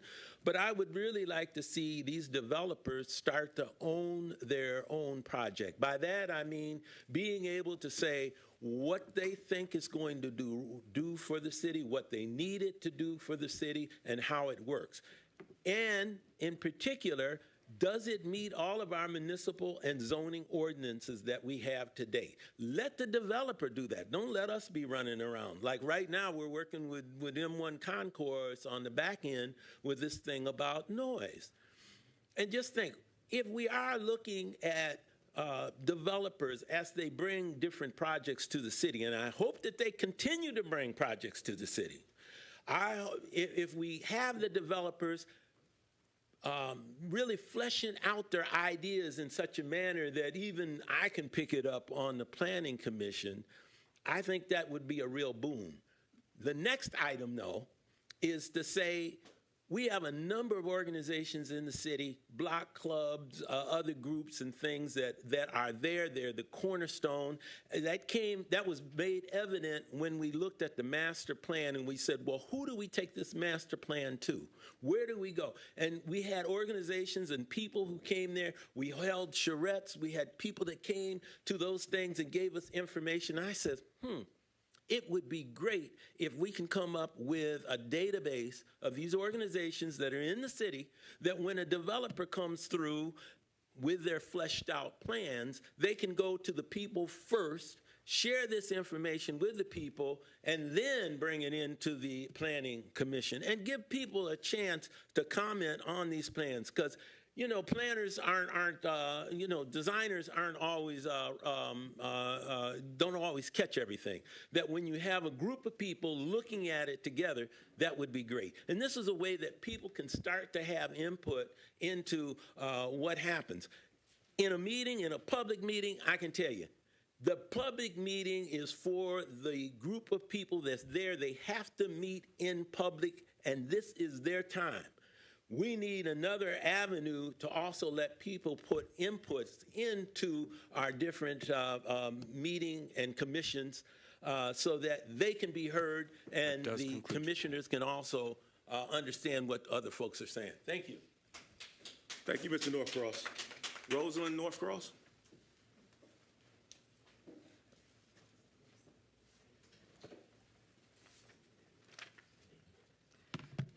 Good evening again. I'm Rosalind Northcross, and I would like to speak to the mayor. The mayor has been in office, and when he took his oath, he said that he would faithfully discharge the duties of the mayor of the office of the city of Pontiac according to the best of his abilities. Our mayor is our chief executive of the city. It's provided by our charter. And our mayor started out saying that one of the hallmarks of his administration would be transparency and communication with the residents. And that was true for a while. That has changed radically, and I am concerned because the citizens expect to be able to hear from the chief, to be able to talk to the chief executive office, whether it's email, whether it's in person, whether it's text, whether it's phone, whether it's somebody in your office talking to us. But we expect to be able to have communications. Since February, the members of the association, which is on the south side, have been unable to communicate with our chief executive. And it's really concerning because an amendment was put forth for the noise ordinance that would have increased the noise level for these residents. These residents were asked by the mayor back in November to provide information on what you want to see in an ordinance or in negotiations to deal with the noise problems. And then once the residents submit the information in February, there was no response. The next response that the residents received was a noise ordinance that would have increased the noise level from 71 to 90 decibels. And to date, we're still waiting to have some sort of communication with the mayor's office regarding this. I think if you're going to be the mayor until the new mayor is sworn in, we want you to communicate with us and uphold the office, the oath of office that you took when you took office. Thank you. Thank you, Ms. Northcross. Ms. Jackie Curry. Hello. I want to read this really fast because I would like Everett C's nephew to come up with me. Okay, I'm going to read this fast because I want to share my time with him. Good evening, Mayor and council members. My name is Jacqueline Curry, and I'm here tonight as a lifelong resident and someone who has always supported leadership that puts the people of Pontiac first. The City Council has already approved naming Willard Street in honor of former Councilman Everett C., a man who served the city with dedication, heart, and integrity for over 26 years. He wasn't just a councilman. He was a great community leader, a mentor, and a voice for the people. His impact reached generations, including myself. To now hear that you, Mayor, are seeking to overturn this decision is disappointing. I have to ask why. Whatever personal issues may have existed, they should not outweigh the legacy of a man who poured so much into the city. This is bigger than politics. It's about respect, recognition, and doing what's right for the people who knew and loved him. Mayor, you have had strong support in this city, including from me. But this decision, or even the attempt to block a street naming that honors a community legend, is not only wrong, it's hurtful. I'm asking you tonight to reconsider, set aside any personal differences. Let us honor Councilman C. the way he honored Pontiac, with commitment, love, and action. I did that quickly because I want to share my time with his nephew. My name is Ransom C. When I was 11, 12 years old, I lived at City Hall. I used to go see Leo Bowman, hang out in the council's chamber with Everett and some of the other councilmen, and I used to go into the stairwell and sing because I thought I was the new addition. And the acoustics were just great in the stairwell. And I had an opportunity to go see the Detroit Pistons play at the Silverdome and the Detroit Lions at the Silverdome and the tractor pulls and the derbies, and it was because of my Uncle Everett. And then what he would do is he would grab me around 11 o'clock at night and he'll patrol the city of Pontiac every day. Someone said District 7, but that wasn't true. The city of Pontiac was his district. He would ride around, go to every single park, just make sure everything was okay. And he would carry this little notebook and he would just write in it every day. And then he would have these private conversations with me. And that's how you know the character of a man is during the private conversations. This is when the cameras are not on and the doors are shut. And now you get to really see somebody's character for what it really is. All right. I used to call them, it's my time, yes, and sir. I apologize, but I used to call them super councilmen. He deserves this. And if it was in my power to give it to him, I definitely would. Thank you for your time. Thank you, sir. Mr. Brent Reynolds.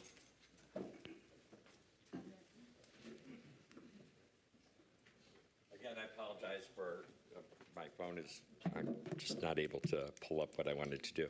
I want to talk a little bit about, still on DPW, where's the minimum, intermediate, and maximum needs of the DPW? Where is Plan A, Plan B, and Plan C? Why are we jumping to 20.3 acres? And what's being left out of this conversation is the acquisition of Pearl Street. Pearl Street, the home of Grovecrest, which was once one of the finest senior residences in the county. People came here to bring their loved ones to that fallen facility. Why would we need Pearl Street? The city doesn't take care of what it has as it is. We have a poor track record of taking care of our assets. On something positive, I want to tell y'all, I went to the finest Juneteenth celebration. I went to 6 Juneteenth events. And the finest one was at this little place that people don't know about, or I went as a skeptic because the background of acquiring the building and the adjacent park and the backdoor deals that were done for Matty Hatchett Park. I went as a skeptic and I left as a believer. It was the most interactive, intergenerational, inspiring event that I've been to. It was informative, all eyes, alliteration. They teach that to the kids there. We played Juneteenth Jeopardy. Real knowledge was given. We didn't play bowling and have, midway games run by our DPW, our DPW employees. We did something that was real, and it's happening they call it, it's confusing, it's BD Pontiac on Facebook. It's Brilliant Detroit Pontiac, so it's a Detroit organization. I pledged 10 hours to teaching there already, free, because they are doing the work. So I have 52 seconds. Workforce Development, Carlton Jones wrote a tremendous proposal. I would love the transparency and to see the rating and scoring of what actually received grants. Unfinished business. The citizen participation plan, I don't know if that has ever been passed by this council or it's been reconsidered, but it's unfinished business. There are so many loose ends you guys are leaving, it's unbelievable. And now very quickly, the use of DPW of Central, it is the worst possible place you could put a DPW yard. Look at Collier landfill, we own it. We have to remediate it, nobody wants it. Look at that space. Look at Franklin School. There are no adjacent houses. It's the perfect place for a salt tower. A salt tower next to the historic district? I think not.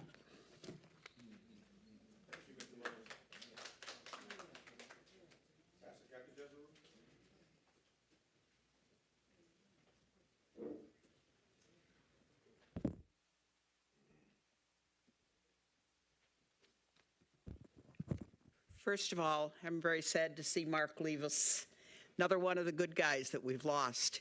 But he accomplished a lot while he was here, and we need to be thankful for what he has done. He put his whole heart and soul into what he was doing.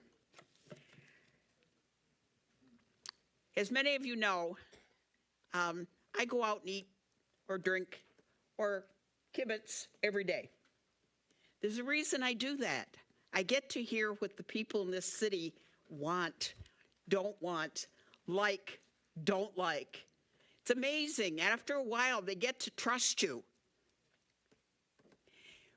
You should have been there the other day. We had our own little town hall. It was unplanned.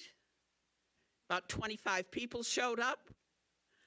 And all because of one question, the whole restaurant was part of the conversation. Most of them live in Pontiac. The building I live in, over half of them are lifelong Pontiac residents. I hear what the Pontiac people want. And now I've been here 11 and a half years, give or take. We're still talking about the same things we talked about 11 and a half years ago, people. And when you get a group of Pontiac residents together, what do we hear? They talk, they set money aside, but when it comes time to spend the money, it's not there. Or the prices have gone up and we don't have that much money, or we didn't get that grant we told you that we had. I'm not giving you personal opinions, I'm sharing what I'm hearing from the public. And you guys need to hear. They don't trust you because they don't believe you anymore. We we have put out this wonderful, spectacular, this is what we can be again. But it's not where we are. Do something. All they want to see is a positive step, not more talk, not more setting aside, but doing. And I hear them all the time, well, they don't ever really do anything. We set things aside. There's a plan. But when we get down to actually working the plan, we don't have enough money to work the plan anymore because we put it off so long, it now costs more money to work the plan. So I'm just telling you, you should have been there. It was a pip. And I was sorry I didn't have any authority at all except to kind of coordinate the meeting. But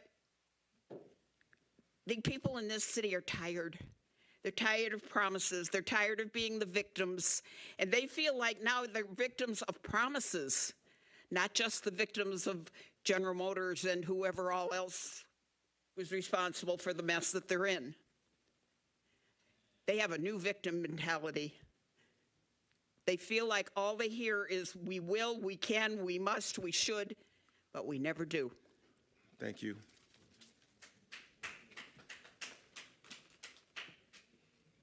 Dr. Didra Waterman.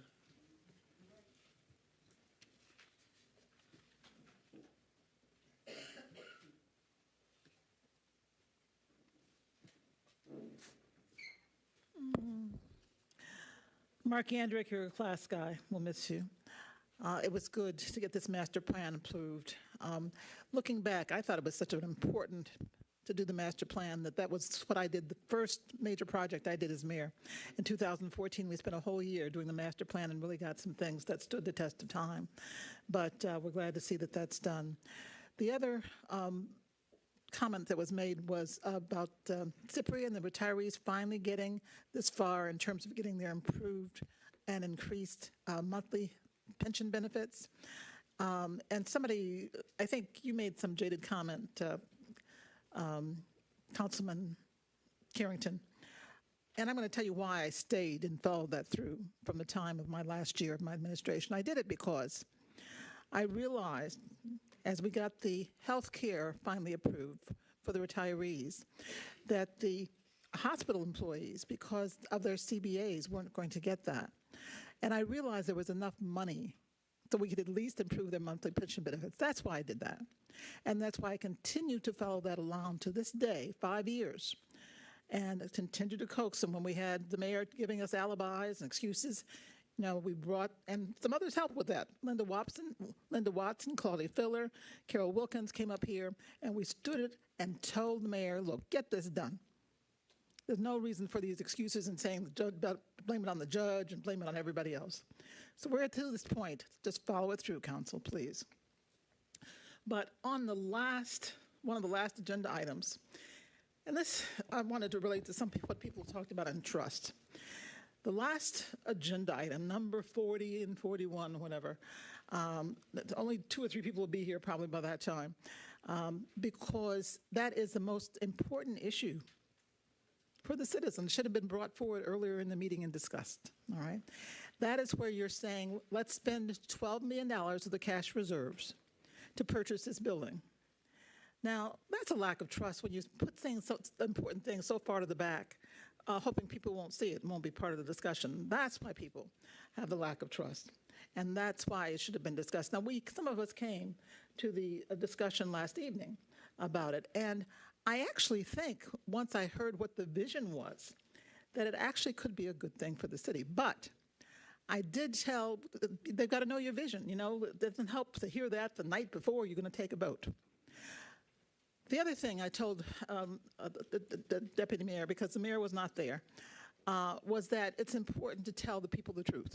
If we spend $12 million out of our cash reserves for this project and $18 million out of our cash reserves for the youth recreation center, which is happening, then that means to do the roads, you're going to have to load taxes on people again and have them pay more taxes. So by the time they pay more taxes for those things, more taxes for the county coming down, you know, and you have to tell the people the truth about doing that. And that's why they does need to have conclude your have a sense of trust if you can really tell them what is actually going to be the, Thank you, the Dr. benefit Water. or the problem for them.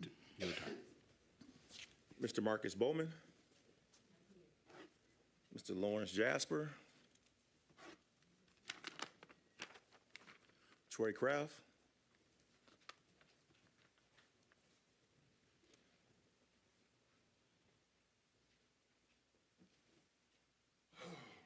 I'm tired. Troy Kraft, resident of Pontiac, loyal community guy. I come to speak on brighter notes today. First of all, I'd like to notify you guys and let you know that we do have a softball league, the first softball league in the last 10 years out at Bodette Park that I can put together, and with collaboration with Torrance Price from the Recreation Department, and he got our fields up to par. Our fields hadn't been up to par in the last 10 years, and he has worked with me diligently on getting the fields and making sure I had everything I need to have these people out here. We have 7 teams out here, and with an average of 13 players to 14 players on each team. So that would bring you over 100 players that's out there of our citizens, men and women that are playing.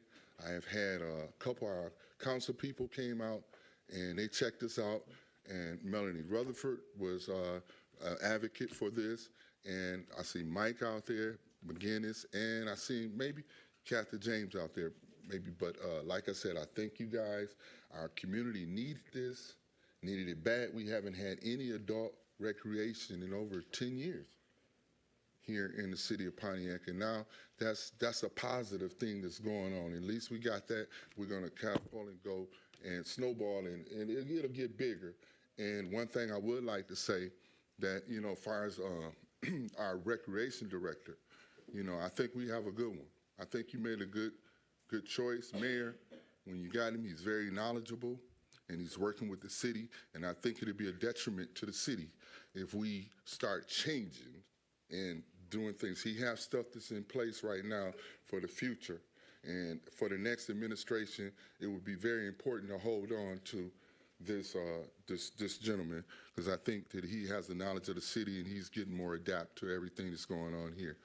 And I would lastly like to say the summer hangout is in effect right now. We started yesterday. I had over 35 children over at the gym over where PAE is located. And I mean, these kids are loving it. I have videos on Facebook with the kids. They're enjoying this. And I like to give a shout out to Pastor Lorenzo Sewell, because if it wasn't for him, this wouldn't have happened. I'm going to say it right here. It wouldn't have happened. He was the biggest contributor of what I needed to get in there and not have to ask anybody for anything. And he has done it continuously over the last 10 years for Crafty. So I'd like to give him a shout out for special recognition for loving on our kids. And thank you. You wonderful people. Have a wonderful week.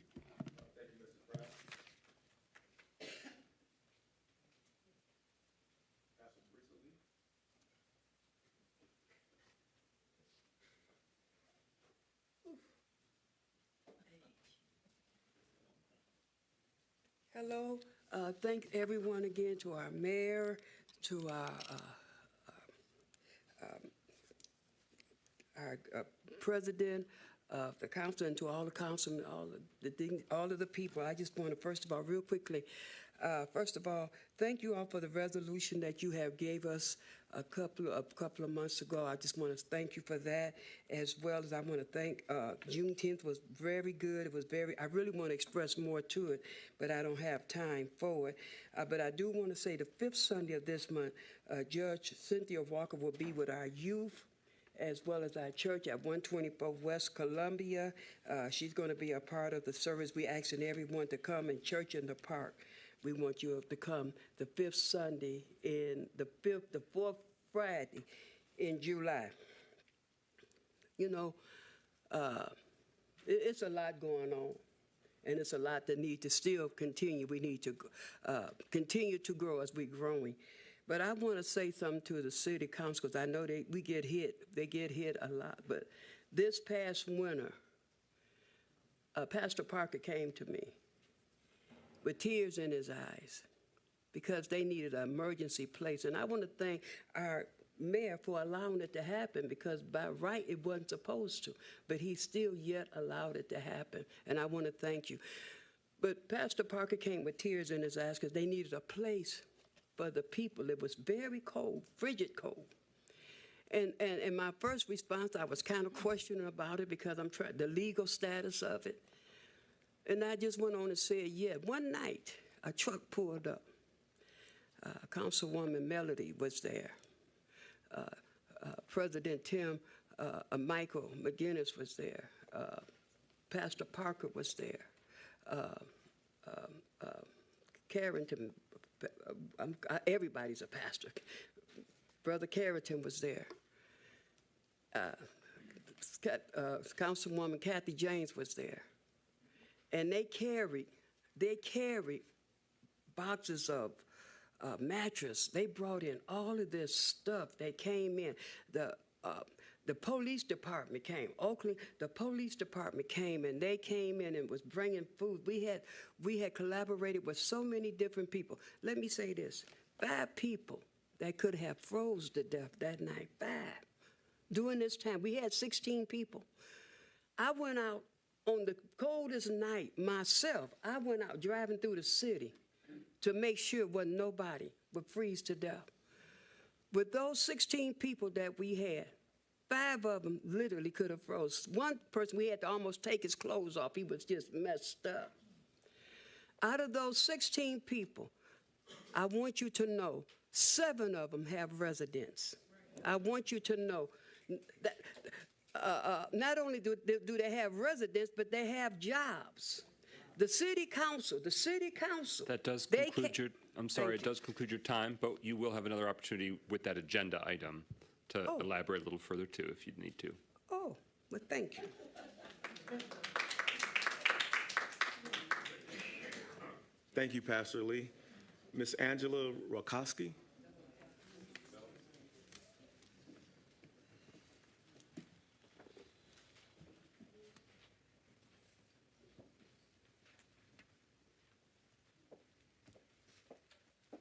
Hi, everyone. First, I'd like to say thank you to Cornelius for his statements about DPW. I totally agree with what he said. And to another person in our council who is not here, I would like to give a bit of a rebuttal, as he had stated that Cornelius would be bit in the butt for his decisions about the DPW. At this time, the only people that are getting bit in the butt are the DPW crew. By having to, we're considered a laughing stock. Every day we try and go out and do our job, and we're really tired of it. We need this new building, and we need to be able to advance so we can do our jobs properly for the city. Number 2, I'm going to change the tempo a little bit in the room, because I'd like to acknowledge someone who is extremely important to me. And that would be my sister, Christine Reynolds. And she's watching tonight, and I told her to. Yes. So 3 years ago, my sister was diagnosed with Philadelphia H leukemia and bone marrow cancer. Throughout these 3 years, she has endured hours and hours of chemo, radiation, hundreds of tubes of blood, you know, the IV bags. Last year, it'll be a year, I believe, August 29th, she had a bone marrow or stem cell transplant to help combat this. During this whole time, she has been nothing but a pillar of strength with grace, and she is probably at this point the strongest person I've ever known. And I would like to congratulate her and shout it out to Pontiac and to anyone on YouTube who happens to see this. But as of 3 o'clock this afternoon, my sister is cancer-free. So thank you. And she's a lifelong Pontiac gal, just like myself. And I wanted her Pontiac community to know, and I wanted you guys to know, and her to know how much I love her and how proud I am of her. So thank you guys for listening. I appreciate it. Ms. Darlene Clark.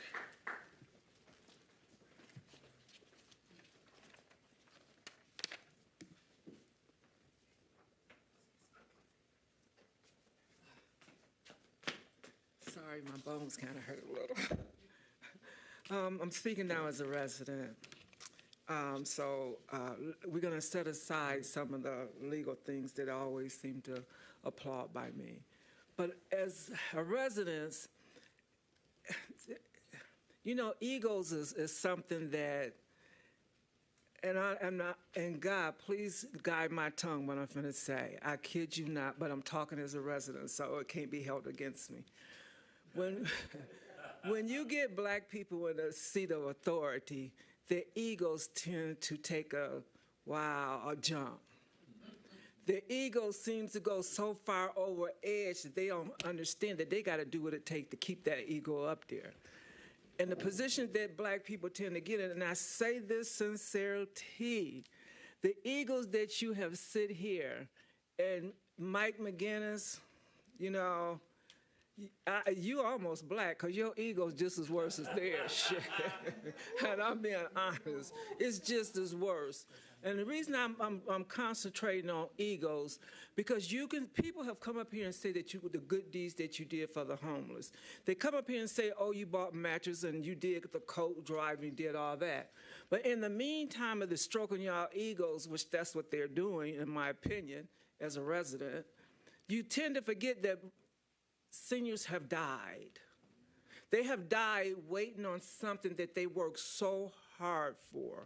They have died trying to say, look, give me a piece of the pie that I won't work for. If you was on retirement with the state, they give you your money right away. Questions not even asked. But with the city of Pontiac and General Hospital, you tend to work with your egos. And let me tell you this why. Miss Miller and I both came before you guys 2 years ago. And we said to you guys, look, you need to have someone on this council go to court to see what's really going on. But your egos didn't want to listen to us. And I say that sincerely. It didn't. Your egos couldn't handle the fact that, oh, we're going to let the mayor, he knows what he's doing. And all the time, I told you once before, this man is an attorney and a politician. All the time I said you need to have someone sit in that seat to help represent you guys. All the times your egos didn't want to listen, and now you want to think that people really mad at you guys. Oh, we don't know what we're talking about. Oh, well, we just putting y'all down. No, you put yourself down. Because now your egos today, Mike McGinnis, you want to thank Peggy. And how long has Peggy been begging you to, hey, give us our money? You know why I know she's been begging? Because she's my sister-in-law. And let me tell you, Mr. Carrington, you sit here and said, job well done. Don't say job well done. You came into the administration and said that you was going to help the people, give them their money so they can live in peace. But you failed. You allowed Mr. Councilman Parker, he goes to once a month, he's there. He comes nothing back to tell the people. But the mayor does, and he tells the people what he wants them to know. But the Council Parker tell the people nothing.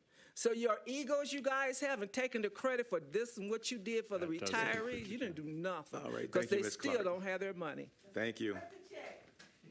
Ms. Gloria Miller.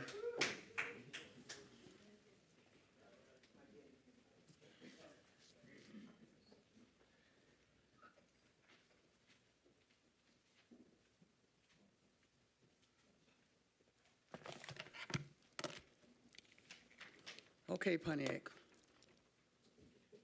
You know, I like to use the phrase, what does it profit a man to gain the world and lose his soul? So when I come down here and do work for other people, because I come down here for other people, because I'm blessed. I don't need anything. I come for other people. And I know Melanie said she fought, but Melanie, I got you before that, babe. Because I worked with Deidre trying to get them that money, too, when I was on council, too. And I'm going to keep it real. Mayor Warren didn't do nothing either. She stalled. So I keep it real. And then Tim Grimer came in, and he didn't do anything. Where I blame the council is that when you see he wasn't doing anything, you guys had the authority to do it all the time, and you didn't take heed. That's why I had the problem. Now, I'm going to say something. And I've been at home and I've been thinking about this for the last couple of weeks with the meeting being so far apart. And I want to talk to the citizens of Pontiac because the voting starts this week. You know, last time when I ran for council, and I've been holding this for the last 3 years, I've been coming down here, people saying, the FBI is in this city investigating election tampering from my election, from the last council. That's going on right now. And I think people should know this before they start voting. Because everyone on that council lost their seat. Look it up. No one in the state of Michigan this has ever happened to. This is almost impossible. So they found some fraud going on with this election. Some of these people, we were wiped out. Let's see if they wipe this one out. And I've been keeping that. And that's what I've been fighting for. I said, if someone did something manipulative just to be in those seats, hold them accountable. Now, I think the citizens should know this before they go, because we do have people that I don't want to call no names because I don't know their names. Let the feds tell the names when they tell who did the tampering of our last election for the council. We all was wiped out. My district was in, somebody else's was in William. My people were coming to me that day saying, Gloria, we can't vote for you. We don't know where you are. Stuff, Mr. Garland Dahl, I got a letter home where he wrote me the day before the election that they had goofed up. My people were all over the place. All of a sudden. I wanted to say that. It's one more thing. Mr. Parker, William Parker, Councilman Parker, I'm hearing that the Oakland County Ministerial Alliance has endorsed Mr. Mike McGinnis. I'm telling you what I hear on the street. Now, you can mention it. I told you Pontiac is small, and I hear everything. They call me for everything. And I also was told that he was the only one interviewed. All the other 6, 7 candidates for mayor was not called, wasn't even looked at. They just automatically got Mike McGinnis as that guy. Overlooked all the rest of them. But Mike is the guy. People have to know the truth.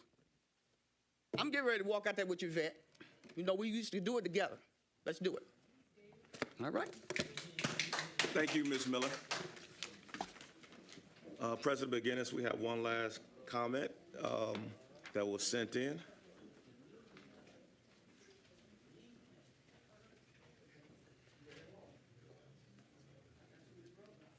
Order in the chambers. Pro Tem? Yes. We have a public comment from Ms. Davita Reed. Good evening. My name is Davita Reed, owner of Divine 26, and a lifelong resident and business owner in the city of Pontiac for the past 9 years. I want to sincerely thank the city of Pontiac for allowing me the opportunity to serve as a vendor coordinator for this year's Juneteenth Festival. The event was powerful, nostalgic, and a beautiful reflection of the future of our city. A special thank you to Kevin Acosta, who helps ensure that all 50 vendors were properly registered with a Pontiac business license. It wasn't always easy, but with his help, even up to the day before, we got it done. And a heartfelt thank you to Robin C. for planning such a beautiful event and allowing me to work alongside her to get the small business community involved. It was truly special to see the streets of downtown lined and with local business owners filled with energy, joy, and unity. I'm grateful for the opportunity and hope to continue working with the city on future events. Thank you, Mr. Davita Reed. That concludes public comment, President McGinnis. All right. Looks like you might have missed one. I missed one, yes. Yes, I did. Please forgive me, Ms. Linda Watson. You have the floor. You were tucked in there with a very light colored pen. Yes. Linda Watson, 525 California. First thing, sweepers were there, those working on the potholes. I've seen them on the south side. The vacant lots have been cut. So I was pleased, very pleased about that. As far as the retirees, I've been there before. This started in 2011. We had 1,700 retirees. It's down to less than 1,000. I want to make that very clear. And one of those who didn't make it was my sister. So, y'all say it's done? I'm like, Renee, give me the check. I won't believe it until I see it. The other thing that concerns me is the turnover rate of employees down here at this city. Too many good people are leaving. What's the problem? What is going on down here? Back in the day, I'm seasoned. Everybody is related. It's work, good time, stay up all night, go to work. Loyalty. We still got the job done. We didn't take raises. We were planning for the future. And then it disappeared. On another note, I went to the Juneteenth thing at Crowfoot. It was amazing to see the young people perform. Very good.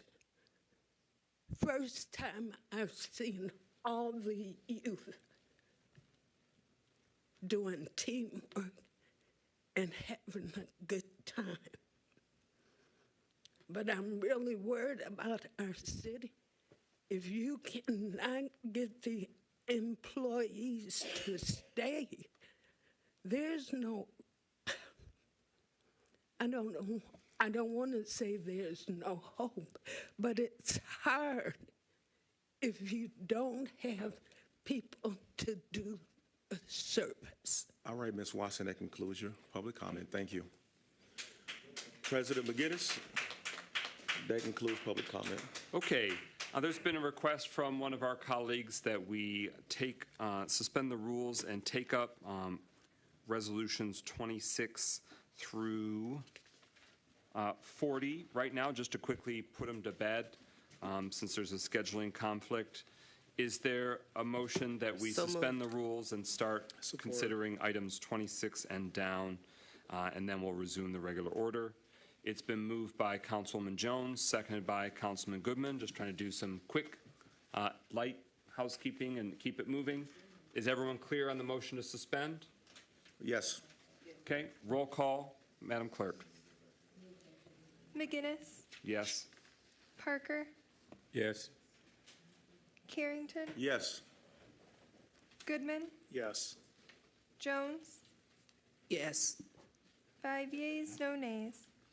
That motion carries. We'll begin with those rules suspended. We'll begin carrying on the modified agenda order. We're at number 26. Is there a motion to adopt the resolution overriding the mayor's veto of council resolution honoring the life and service of Everett C.? It's been moved by Councilman Rutherford, seconded by Pro Tem Carrington. That motion is now before us. On the June 3rd City Council meeting, City Council adopted that resolution. You heard it spoken to at various points earlier this evening. The mayor communicated, as does the city charter provide, the veto of that resolution, and accordingly, as the charter provides, we are able to vote to override that veto and have that resolution stand and be enacted. So that's the proposal before us. Any discussion on the motion? Mayor Grimal. Just for the benefit of the public, I want to explain the reason behind my veto. I know I communicated this to city council members, but naming a street after somebody, in my view, is an exceptional, extraordinary honor. And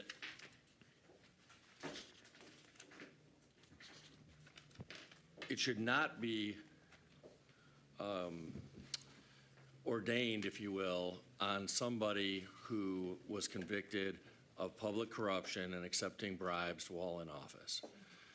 And I think when you think about the fact that we've had many hundreds of city council members who have served this city over the years, and perhaps some of them have streets named after them, although I'm not aware of any who do.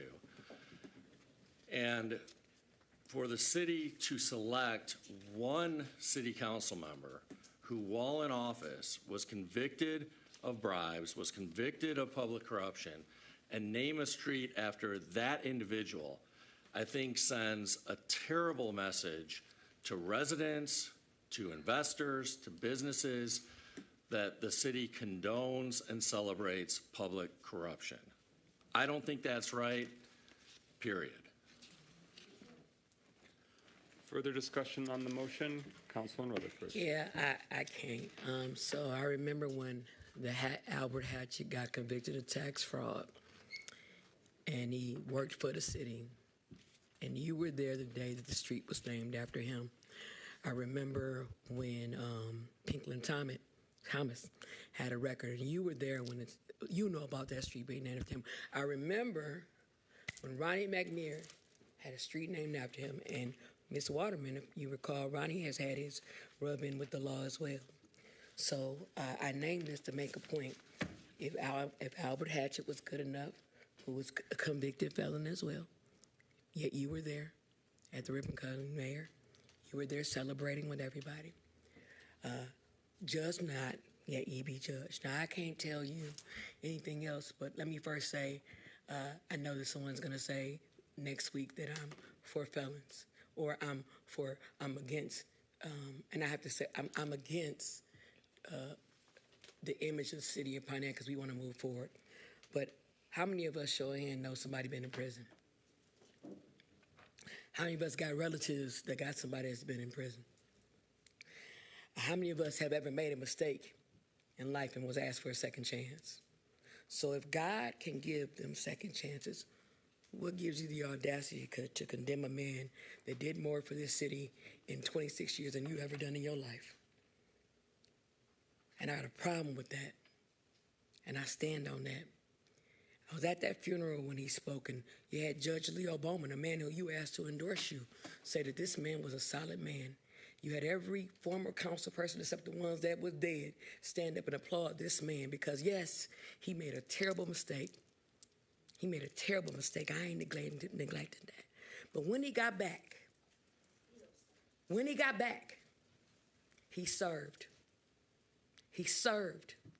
And while you're trying to run for Congress and try to make your record clean and act like you've never made a mistake, believe this, if you don't believe nothing else, everything done in the dark is going to come out in the light. And you're wrong on how you did it. It was political because you're trying to save face, because you're going to Macomb and you want them to think you're all right. Councilman Rutherford, the rules. Excuse me. I apologize. Yes, speak to the issue. I apologize. The issue is very clear. To the C family, they scared of him. I'm not. It was wrong what was done. Let's make it right. I said what I said, and I meant it. Thank you. Councilman Rutherford, you just said they are scared of him. I'm not. What I'm referring to is not you, sir.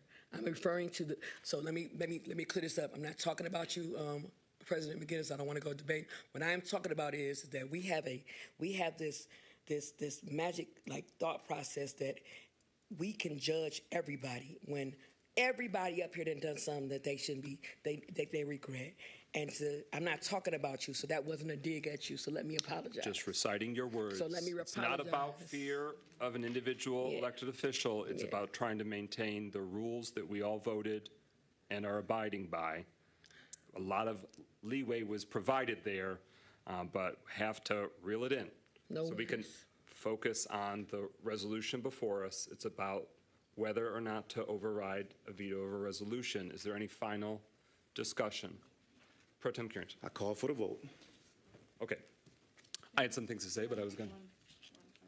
Well, Pro Tem Carrington, I have comments too, but Pro Tem Carrington has made a motion to stop discussion. And so is there a second of that motion? Oh, okay. Because if it wasn't seconded, then it dies and you can talk. But you've seconded it, so it's about ending debate. It's not on voting on the resolution. He's called the question. It's been moved and seconded. roll call on whether we will end debate on the resolution. Jones, Actually, I want to hear what you all had to say, so no. Yeah. No. No. No. Carrington, Yes. Goodman, No. Okay, Councilman James, you have the floor. That motion failed. I would just like to go on the record with saying that I understand what the mayor is saying. You know, a crime was committed, and as Councilwoman said, you know, it was a bad thing, and it's certainly nothing. It's certainly not something that we want to, as the mayor said, that we want to show that we are in agreement with that kind of behavior. But I do think as a council, when you look at the whole picture and you look at a person's whole life, as opposed to that mistake that was made, that there are exceptions. There's such a thing as an exception.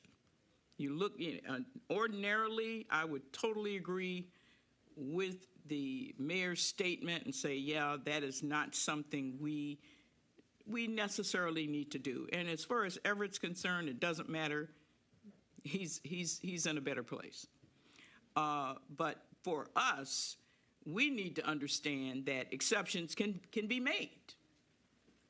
And you know, you look at the situation, you weigh it, and you make a decision. And because definitely it was wrong, definitely he did have things in his past. He knew about those. We all knew about them. He made peace with God and with himself. And so what we are faced with is not that we want to condone his behavior.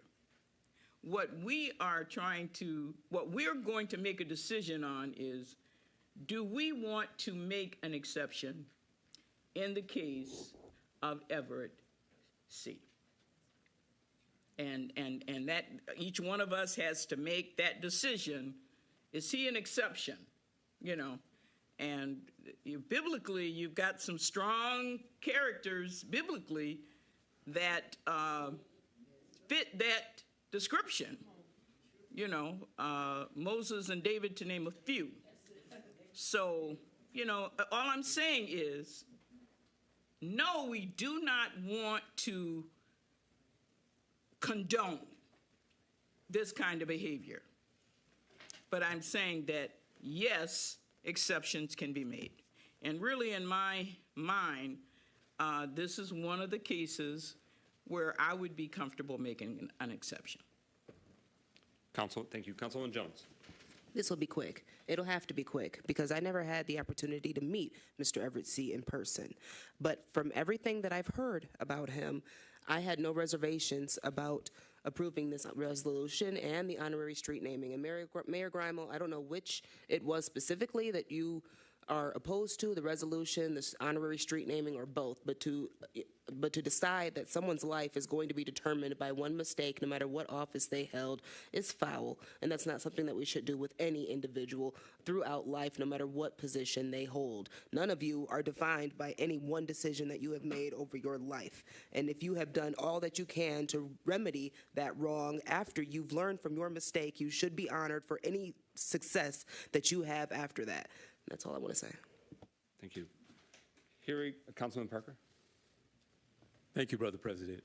And I, too, can say that I don't think I would met Mr. C. And I rarely quote scripture from this seat, but I shall do it today. The Bible says, he that is without sin, let him cast the first stone. Decisions are made on known information. Everything I've heard about Mr. C has been very positive, very encouraging, very uplifting. And so it surprised me when I heard the negative, because I had to ask myself, how did a man that did so much get caught up? And again, decisions are made on known information. And when I look at what's happening in the world today, where we have a president that's a felon, that's a sexual predator, and he's running the city. President of the United States. Yeah, thank you. Thank you for clarifying. And I look at some of the other things that we are aware of, that some of you are aware of, that I may not be aware of because I'm somewhat new to Pontiac. I've only been here about 14 years. How many of us can say we have done what Mr. C did for the city? And yet, do we want to hold up his recognition for what he did for the city because he made a mistake? Let he who is without sin cast the first stone. And so as I weigh the information that I've heard and I continue to hear, I too can say that mistakes can be made. But what I've heard about him even after says that he paid for his mistake. And once you pay for your mistake, anybody that's been there says it's done and it's over and let's move on. Let us move on and give this particular person that which is due him because he earned it as a city representative. Thank you. Just a chin itch. Seeing no further hands, I just want to, on a concluding note, since I wrote the resolution, I hold the seat that Mr. C previously did. This Pontiac resident served on the city council for a quarter century, and that is quite exceptional. And representing faithfully the East Side, the resolution, despite the lingering veto, the resolution was presented at his homegoing service, which was beautiful and attended by many dignitaries from around our community and around the region, a true celebration of a long life well lived. And I just want to say on behalf of the citizens and the neighbors of the East Side, thank you, Councilman C, for your legacy of service. The full picture, the full body of life, and the full body of service. I am grateful that he was candid, forthright, contrite, and uplifting of residents, returning citizens, the formerly incarcerated. He went hard for the East Side. He went hard for the residents, and I was strong behind that writing of the resolution and the vote in favor initially, and I support overriding the veto to let that commemoration, that honorary commemoration stand. Willard Street was chosen because it's the ancestral home of the C family, a very large family. It celebrates both him and that family and his public service, and so that road was very intentionally chosen. Willard remains the legal name, but it is an honor bestowed upon him and his family, and so I do request that my colleagues join me in voting to reaffirm and let that resolution stand. So I'm sorry, Pro Tem. Yes, I was trying to get to this part real fast, so please forgive me for being impatient. It's okay. Hearing no further discussion, roll call, Madam Clerk, on the motion to adopt the resolution overriding the mayor's veto of the council resolution honoring the life and service of Everett C. Rutherford. Absolutely, positively, yes. Carrington. Yes. Goodman. Yes. James. Yes. Jones. Yes. McGinnis. Yes. Parker. Yes. 7 yeas, no nays. That motion carries. The resolution is adopted and the veto is overridden. Could I please have a motion to adopt in tandem, so it would each be individual motions, but we're doing it in one fell swoop, resolutions 27 through 40. Support. I'll let, if it's okay, Councilman Goodman, since he wrote them, to move it, and you support it, is that okay? Absolutely. Okay, thank you for your magnanimity. So Councilman Goodman moves, Councilman Rutherford seconds. I'll let him speak broadly to the meat of it, but these are all related to housing, especially rental housing.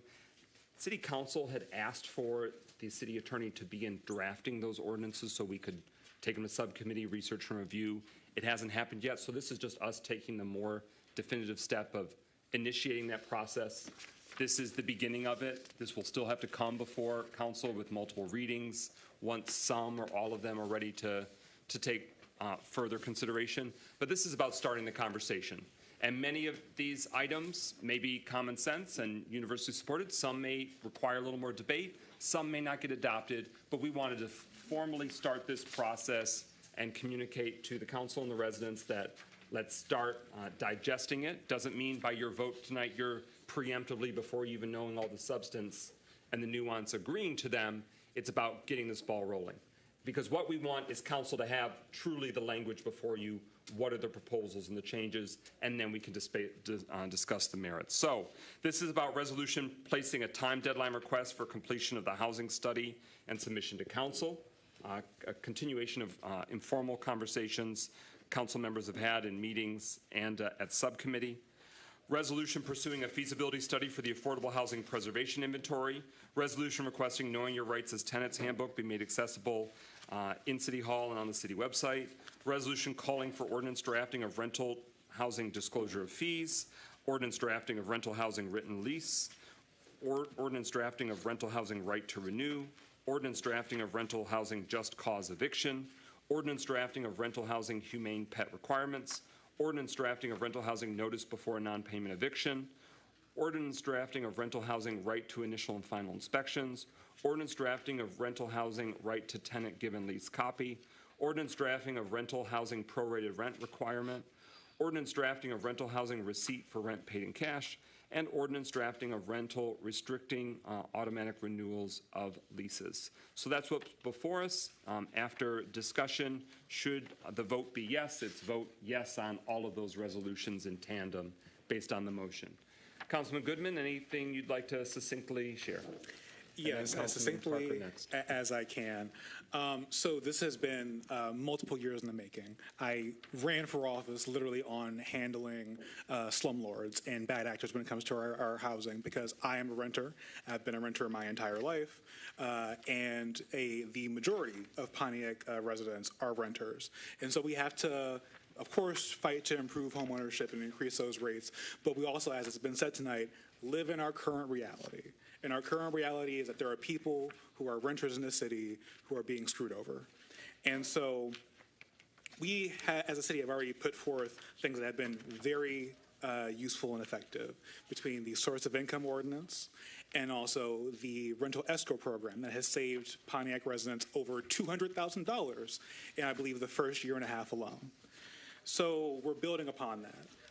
As Council President mentioned, we're pushing for a disclosure of fees. That way, when your landlord has a lease for you, they're not hiding fees. They're like, oh, we have a community fee, and there's a pool fee, and there's this fee.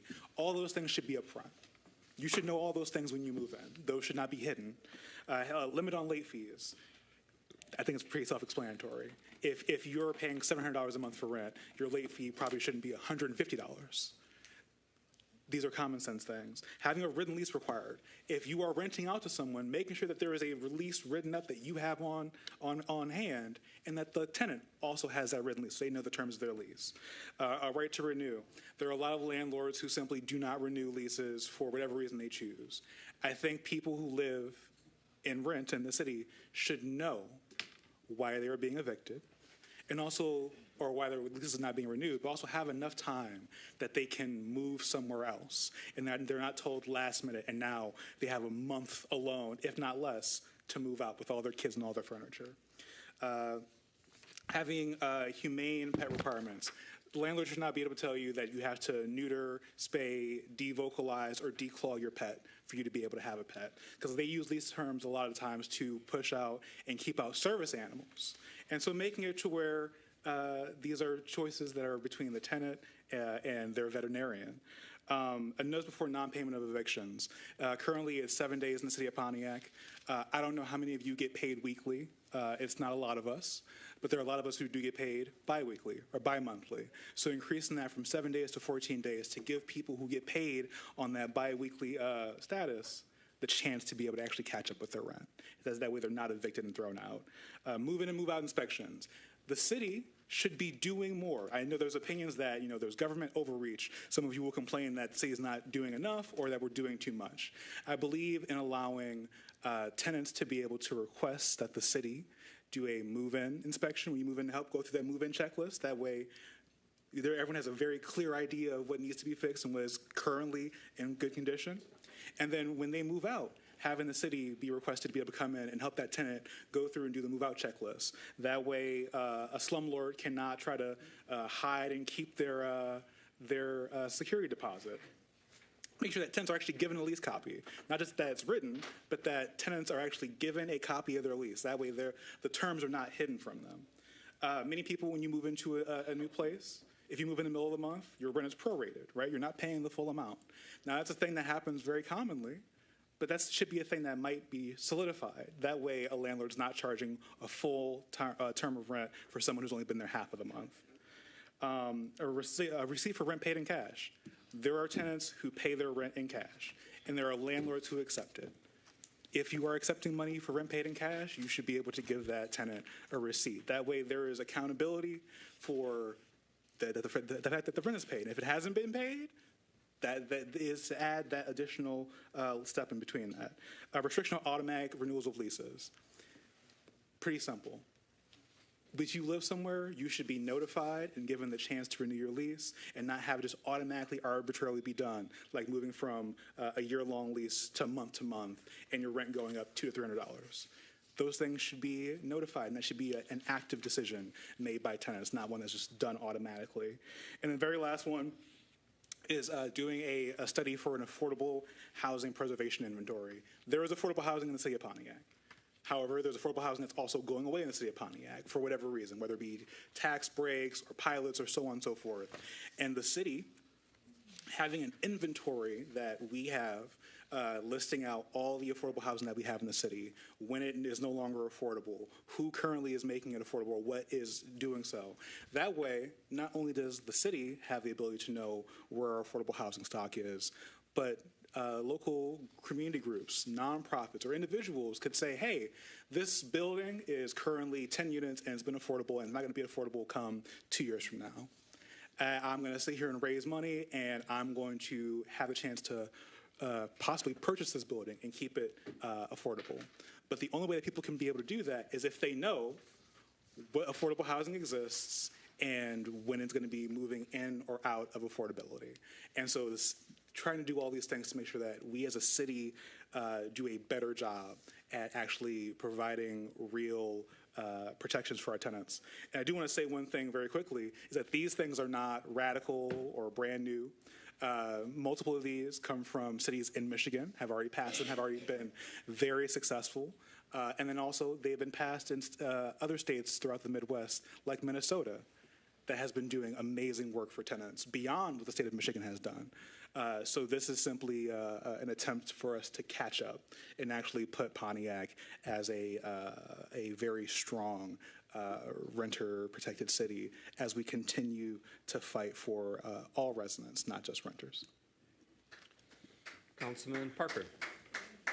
Thank you, Brother President. And as I listen to Councilman Goodman, I think we all can say we support some of what's here.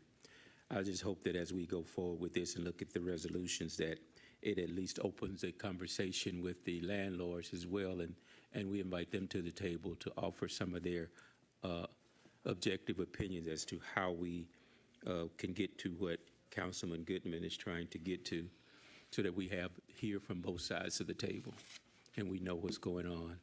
And I know that there's been things done in other states, which is great, but we certainly want to make sure that our tenants, our renters, are renting safe, secure places that they can live in, raise their families in, without hindering the people who own the buildings from being able to do effectively what they do and maintain their property properly. Thank you. So the intent is, of course, beginning the process and beginning the conversation. My hope is that they will come up as individual decisions, so that way if council members have concerns or questions, when we get weeks or months down the road to that point, they can vote where they stand on each of those items. You don't have to sort of take one, you got to take all to get some, that they can stand on the merits or be further crafted or fine-tuned. What we're doing just tonight is, one, trying to get the housing study done, two, trying to get the affordable housing preservation inventory, see if that's feasible for Pontiac. very straightforward, getting the Knowing Your Rights as Tenants handbook more easily accessible, which is very straightforward. And then the remaining resolutions is just saying, hey, city attorney, this is in fact something we want you to begin drafting. Language possibility has already been provided, but we're just trying to procedurally move it down the field. By voting yes for these comprehensive motions, you're not agreeing to every single item preemptively before we've gotten to the detail. It's allowing us to move the ball down the field. Any, Mayor, Councilwoman James, and then Pro Tem. Yes, I'm sorry. Mayor first. Yeah, thank you. Two things. One is we can definitely quickly, this is not in lieu of voting for this, but if we can get an electronic copy of the renter's rights booklet that the state puts out, we'll get it up ASAP. So if somebody has a lead to get that in an electronic version, send that our way, copy Ken on it, and by that I mean Ken Martin, and we'll get it up online ASAP. That's number one. Number two, this might be just in my packet of the resolutions, and I'm sure it's like some sort of copying error, but my resolution 33 is not as described on the agenda. It's a duplicate of what I have as my 32. I'm sorry. Let me make sure. I follow what you're saying. We did catch that. So the hard copy, and I have a hard copy here of what it should be. Okay. It's the resolution calling for an ordinance drafting pertaining to rental housing right to renew in the city of Pontiac. So the resolution that's on file matches what's on the agenda. It was just a copying error. Okay, but what's online anyway is accurate. Okay. Well, I'm asking, actually. I'm not sure about online. I just know what we have hard copy here at our disposal, so we'd be including this resolution for the record. Got it. And again, it just calls for the drafting, doesn't codify or enact it. All set, Mayor Grimel? If so, Councilwoman James. Yes, I'm wondering if this list, because this is quite a list of specific ordinances and resolutions that's being asked for, should this list be prioritized in terms of, what topics you want to attack first? Because this is quite a list to submit to our attorneys. And my main concern is, we're still waiting for the workforce development, some kind of ordinance and documentation for workforce development. We're still waiting on our community benefits, which is supposed to have been in draft. It still hasn't been seen. And I'm concerned that, we're going to get away from things that we have already initiated and put on the table and have seen absolutely no results from. Community benefits being a main one. So will this list be prioritized or, by item, or are we going to take this full list of 10 ordinances as a priority? I'd like to know that. I mean, I'll answer it, but he's next on the speaker's list, so I'll speak after him. Actually, I was going to suggest that we, if we can, Councilman Goodman, actually look at some of the things that are low-hanging fruit, that we can actually address those as soon as possible. But also, I agree with Councilwoman James that we do have some bigger issues that we decided as a council that will be in our top 5 as we move forward this year. So I would like to see those ordinances actually move forward as well. Thank you. Also in our top 5 is a comprehensive housing strategy. Yes. So I felt as though this met one of our pillars, if you will. Mm-hmm. Your point's very well made. This is in part me strategically trying a different strategy, because our trying to wait for when the city attorney or their legal team has some breathing room and maybe then can take on our different issues, that hasn't been working because the years have been passing. Some of these requests have been invoked years ago. And so I'm trying to make sure that we're working through the system in whatever way we can try and get there, while being cognizant that there are many other items also bottlenecked. And that includes things that I'm very personally passionate about that have not gotten to even the draft stage yet. And it's in part because of these procedural challenges. So the way that I shared it with the city attorney about a month ago is I said, you could do one or two. You could do the ones that are straightforward. You don't feel like you've got to do them all at once. You know, we could piecemeal it. We could do it over many months, but start working it through whatever system works best for you. Because how it works traditionally is we would have a city attorney in-house. Newsflash, we don't. But that city attorney in-house would be then assigning to either people on staff, newsflash, there isn't a staff for the city attorney team, or to different law firms that specialize or attorneys that specialize in different issues. That has not been working in full capacity as it should or it could, but I relayed to the acting interim city attorney who's with the Clark Hill law firm approved with the city, assign it to whoever you like. Assign it to one of the approved firms or the attorneys that work in these housing issues. And I did say, take the low-hanging fruit first. I'm not saying you got to do the hardest and most complex things first and then push that above the scene. I'm just trying to see what other strategies will work, because asking and then waiting to see if we maybe can get it in one day. I and city council staff, we can write resolutions very quickly.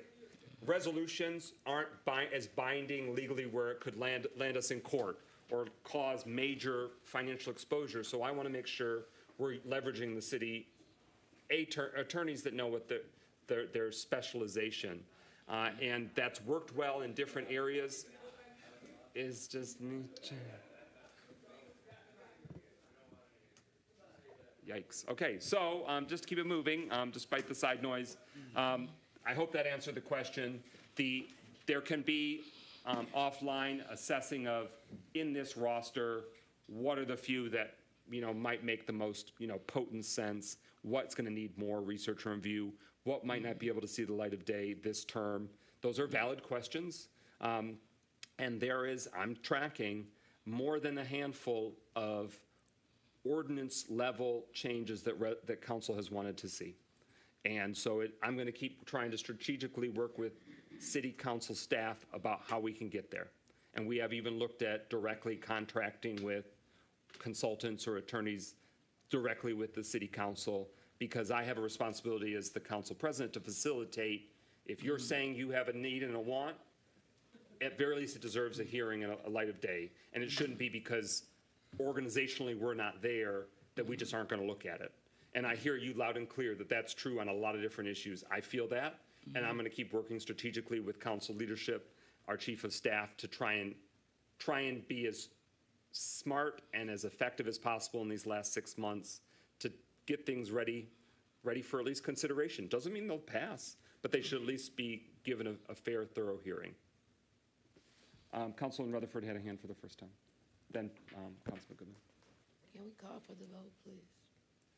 Okay, so Councilman Rutherford's moving to end debate on the motion. Is there a second?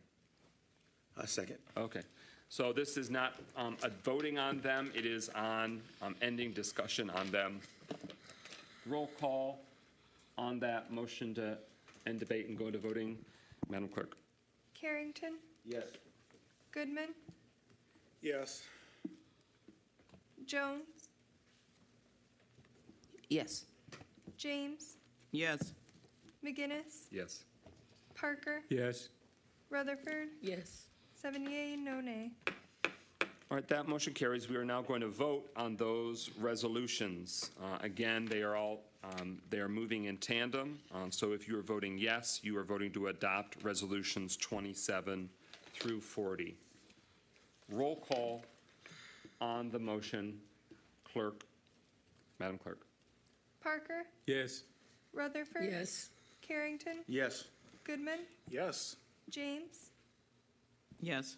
Jones, Yes.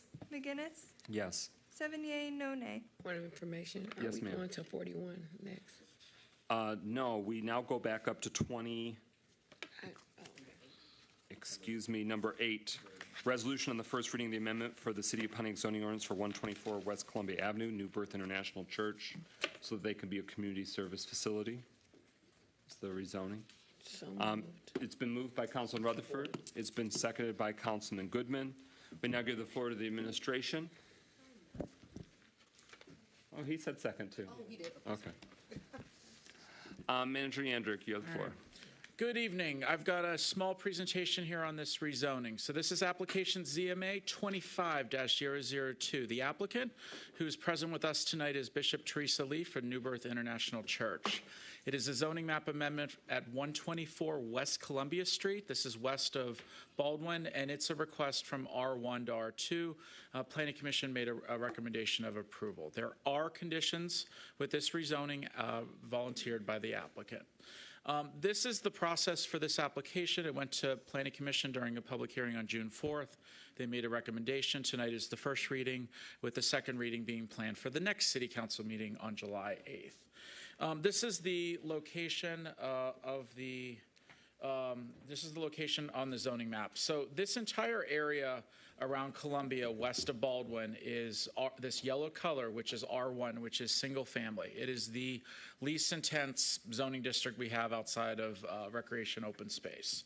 This is Baldwin right here. You have Ann Arbor, West Ann Arbor to the left. You have Ypsilanti to the north for this location. This is an aerial photo just showing the site. The church is located right here. There's a gymnasium in the rear, and there's parking in the front. This is a picture of the site, I believe, provided by the applicant from last month, just showing what it looks like from Columbia. So this parcel is zoned R1. It has the church structure, offices, and gym. The master plan and future land use shows traditional neighborhood residential district, and a lot of in our zoning map are R1 and R2 with that designation. The request today is for a community service facility and what they're terming as a warming shelter, as mentioned, emergency warming shelter. The warming shelter will only be active when the City of Pontiac activates its warming shelter status or is running an emergency, and that statement comes from the applicant. The property is zoned R1. And everything around it is zoned R1, but C1 and R2 and R3 parcels are located in the neighborhood. Now, if this rezoning is approved, the community service facility will still require a special exception use approval from Planning Commission. That is a separate meeting where the proposal itself would go forward. And then if that was approved, there'd be an annual temporary use permit. It's very administrative. It's very quick that the police, fire, administration, and planning can review just to make sure there's no issues, and they can approve that annually. So the applicant has offered 3 conditions. Number 1, operation of the community service facility or warming shelter may only take place inside the existing church buildings with the special exception use and temporary use permit. Number 2, any future approval for a community service facility may only occur if it's an accessory use to an approved and operating principal use, like a religious institution, or it could be another use, but the community service facility would only be an accessory use to the principal use. The applicant shall provide the city with a plan to mitigate any loitering on the facility's grounds and on West Columbia Avenue. So the idea with this is they're going to set up in such a way that there's really not congregating on West Columbia as you may have with some other service facilities in the community. And I would say from my perspective as planning manager, the city appreciates the applicant for putting this forward because it does do some minor things to protect the neighborhood long term.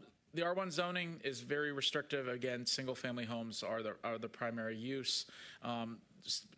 Community service facilities, homeless shelters are not, or warming shelters are not permitted here, as it's not something that's typically desired in the middle of a single-family residential neighborhood. Now, the R2 does allow for some additional things, and I have it highlighted where community service facility can be approved with a special exception. There are 10 standards of approval. for a rezoning. We've gone through this pretty regularly. There's a detailed staff report with some analysis of those 10 standards. I just want to highlight a couple. Approval of this rezoning will not be a deviation from the plan, the master plan, and it will still keep the residential neighborhood on a human scale as a civic or institutional use that this is at. Under the current designation, the parcel is permitted for single-family residence, school uses, and institutional uses. The church structure is established on the parcel. However, the community service facility is not permitted, which is why they're seeking this rezoning. And then, really, the applicant worked with city staff to determine the appropriate zoning district, and R2 is the least intense zoning district that would permit this. So, Planning Commission recommended approval of this rezoning 6-0 with the 3 volunteered conditions from the applicant. Just a reminder with any conditional rezoning that an applicant has 2 years to get the approvals and actually start construction, or in this case, really start operations of the facility. If they do so, the conditions would lay with the property. If not, then it would return back to the original zoning classification. So the applicant is here. Thank you for the time this evening. Thank you. Bishop Lee, as the applicant, you're able to expound on anything further. Any other points you want to make as the city takes up your application? This is a first reading, so it requires at least a second reading. And so by voting yes tonight, City Council is acknowledging it's read for a first time, and would move on to the July 8th meeting. Okay, thank you again, Council and Mayor, and I just want to personally thank Brother Mark for just was there to help me go step by step. I want to thank the City Council as well as coming out and to help, and they've seen themselves as well as the Oakland County Police Department. I want to thank the zoning department for voting 6-0 in favor of us rezoning from R1 to R2. It's amazing work, again, to see that you can help somebody. And again, as we spoke earlier, people literally were in terrible shape.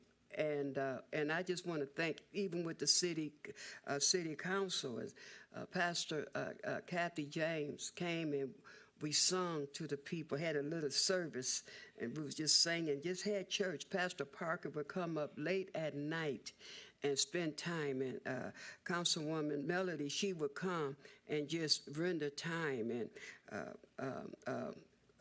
Councilman Carrington helped us do some things, showed us some things that we can do. What happened was it brought togetherness, oneness. We were one. And what happened with that, it became contagious because so many other outside organizations, churches, so many other organizations came together, and we were one. And to see what happened within less than, I think, 2 months or whatever it was, to see the lives change. We just didn't keep the people warm, but we have people that's in our church that are trained to go to the resources. What caused you to be homeless in the first place? And we was able to reach out to them. To today, that 6, 7 of them have homes, and even while they was homeless, they had 2 jobs. They would end up getting jobs while they were homeless at the warming center that we had. So, it's work, and it's still part of community. If I help somebody, that one somebody is more than enough. I'm a pastor, and I have love for people. And I just thank God for the opportunity, again, that whatever we was able to do, and to see those 3 people, I know for a fact, would have froze to death that night. But, we, not just New Birth International, but we as a city, we as a team, we came together. And I know that we spared someone's life, and we'll do it over and over and over again. Now, I do want to make one adjustment. I usually don't make too many adjustments on people's comments. I've never been one to stroke anybody's ego. Now, I believe in building your faith. I build your faith. That's my job, to build your faith. But to stroke your ego, there's only one person ego I ever stroked, and that was my husband. And he's been gone for 2 years. I wish he was here today so I can stroke his ego. So God bless you and thank you. Councilwoman Jones.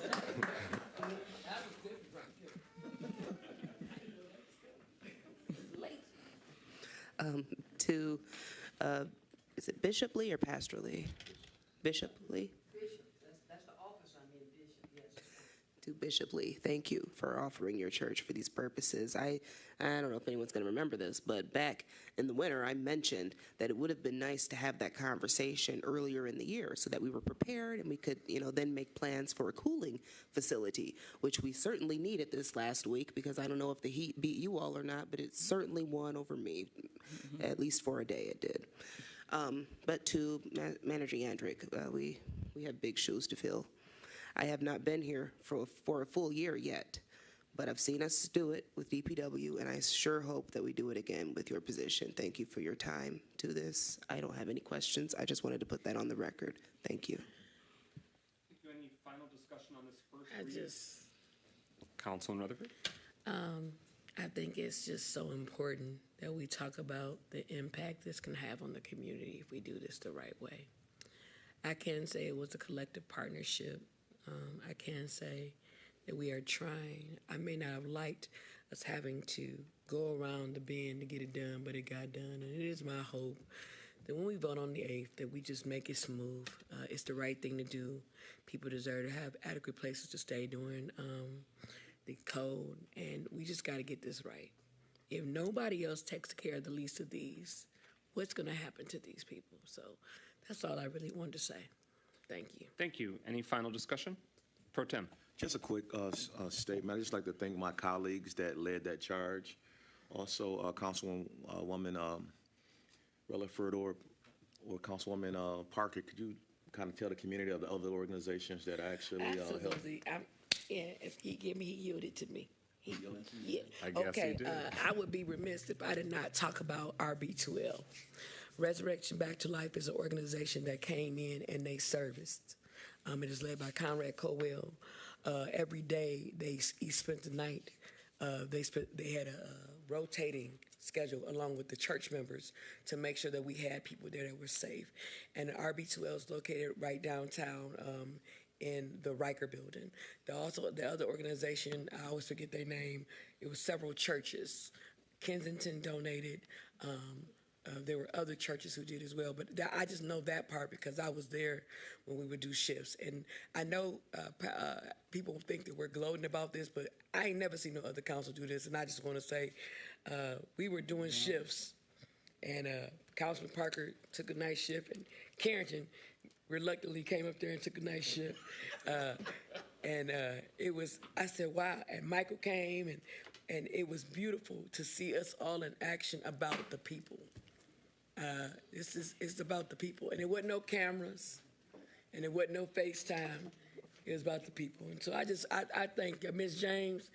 She got down with the get down, and Milana, you was there in spirit. Point of it is, let's get this done. That was it. Any further discussion, Councilman Parker? Thank you, Brother President. To continue, I just want to thank Meals on Wheels for providing some of the food. I just want to thank Kids in Power on the Move for coming and donating and getting their group together to donate clothing. They donated food. They donated all kinds of things that was used for that particular thing. I want to thank Welcome Missionary Baptist Church. I want to thank all the churches, the majority of the churches that belong to Oakland County Ministerial Fellowship for playing their part. I want to thank them for also providing volunteers to come and help out on these occasions. I don't have an entire list of all the people that did those, but I do remember those. But I want to just say thank you to the city at large who chipped in, made time, took the time to come out and assist, because it didn't just operate.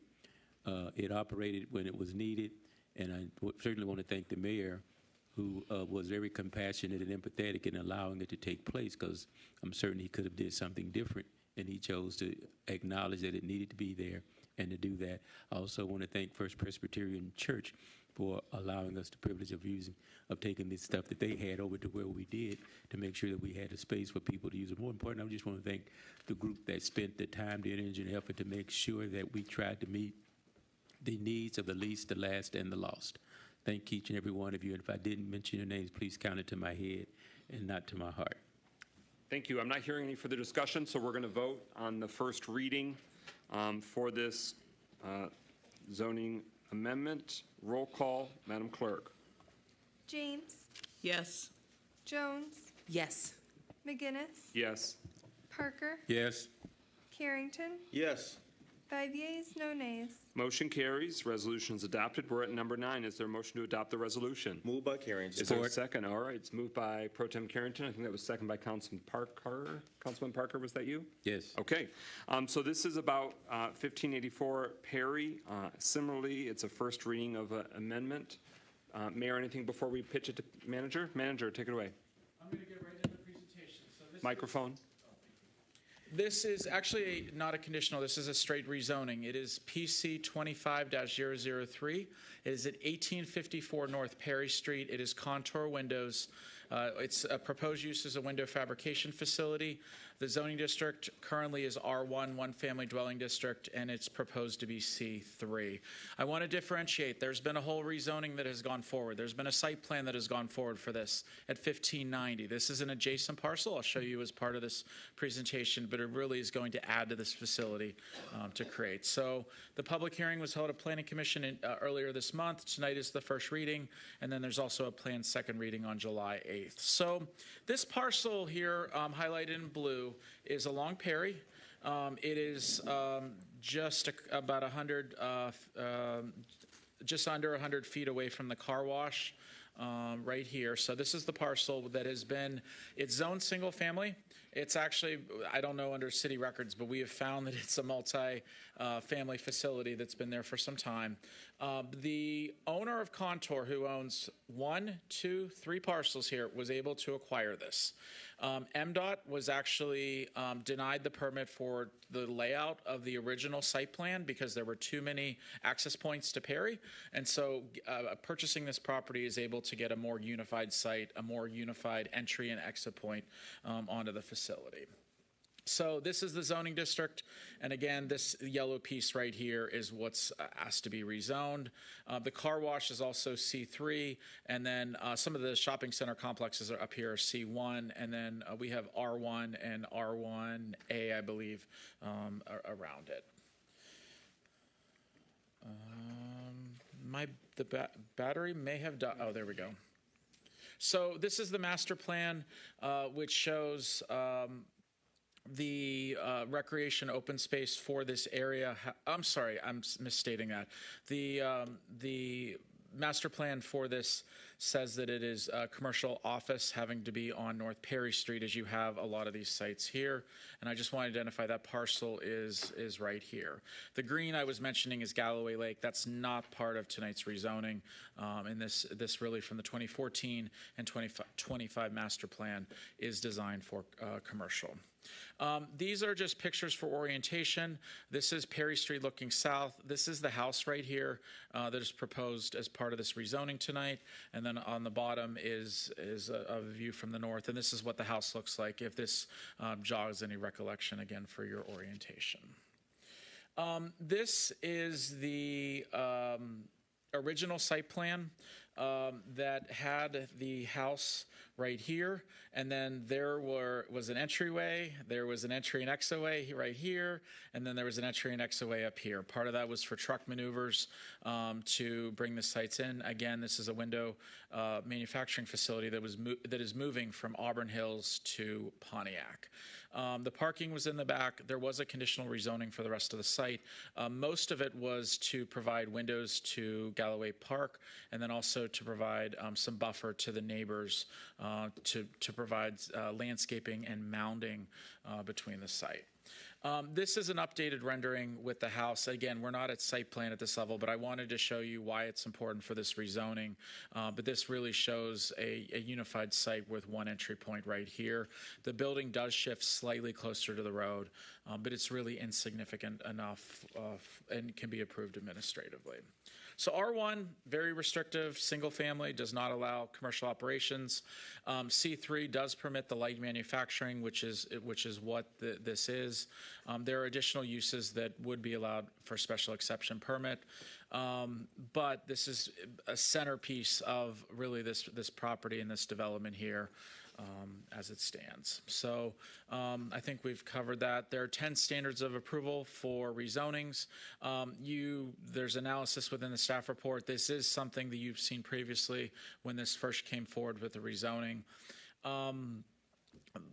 This overall, and I'm just going to summarize this aligns with the master plan and really aligns for a more unified site. Having a standalone parcel at R1 is not the best land use policy, so this kind of gives a more cohesive site and a more cohesive look along Perry Street, that you have some unification of the land uses. So Planning Commission recommended the zoning amendment to be approved 6-0 without conditions provided by the applicant.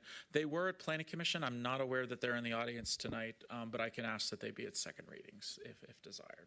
Thank you. Thank you for that. Any discussion on this first reading? Again, it'll be before us again. Councilwoman James. Just one quick one. Under the new master plan, what would that be? What would that zoning? It is, I believe it is corridor mixed use, which would allow both residential, but also intense uses like a light manufacturing facility. So it kind of allows for mixed use along in this area. Okay, thank you. Any final discussion? Hearing none, I know Councilman Parker, who represents that side of town, is fully engaged and has been sharing that with his district residents at their monthly meetings. Hearing no further discussion on this first reading, it'll be back again. Roll call, Madam Clerk. James? Yes. Jones? Yes. McGinnis? Yes. Parker? Yes. Carrington? Yes. 5 yeas, no nays. The motion carries. The resolution is adopted. We're at number 10, adoption of an ordinance approving the municipal ordinance amendment for the planned unit residential developments. Is there a motion? So moved. Is there a second? Support. It's been moved by Councilman Parker, seconded by Councilman Jones. I'll pitch it right to the planning manager if there's no objections. Yep. You've heard these a few times before, so want to give it to us again. All right, thank you. So this is a zoning text amendment tonight. It is a citywide ordinance, and it is city initiated, and it is regulations for planned unit residential development. There are existing regulations in our zoning code, and tonight's ordinance intends to enhance that, and I'll explain some of the things through this presentation. So this outlines the process. The first reading was held at the June 3rd Planning Commission or City Council meeting, and then tonight is the second reading if City Council would consider adoption this evening. What is planned unit residential development? Most cities, including Pontiac, provide a zoning tool called the planned unit residential development. It's an optional process, but allows flexibility from the zoning code and establishes design guidelines and internal layout regulations with an approved PURD, or in some communities, it's called a planned unit development. The process to establish this is similar to rezoning, with a public hearing at Planning Commission, a decision by City Council, and a development agreement approved by City Council. So if you're going forward with this proposal, that doesn't mean they have to get it approved. The conditions, the design has to really be approved by a Planning Commission, has to be approved by City Council. You have flexibility in here. The development agreement is a very important tool as well. While this provides flexibilities to things like setbacks, lot widths, and design, the process is more involved than a site plan, which only needs Planning Commission approval. So, it's not, that's why it's optional. You have the ability to follow the zoning code. You have the ability to go through a normal site plan process for a large residential development. But this allows you, maybe instead of having the required 60-foot lots, you would want maybe 50-foot lots and set aside like a park in part of the in part of the residential development. So again, it provides that flexibility both for the developer and the community itself. Current regulations, even though that we do not believe there are actually PURDs in the city, the requirement currently is 25 acres, land that was not previously subdivided, and the process in there is not clearly defined about how to get approval. It talks about Planning Commission, City Council, but the words are very vague. So some of the 25 acres in previously unsubdivided land was typical decades ago when communities were first being established.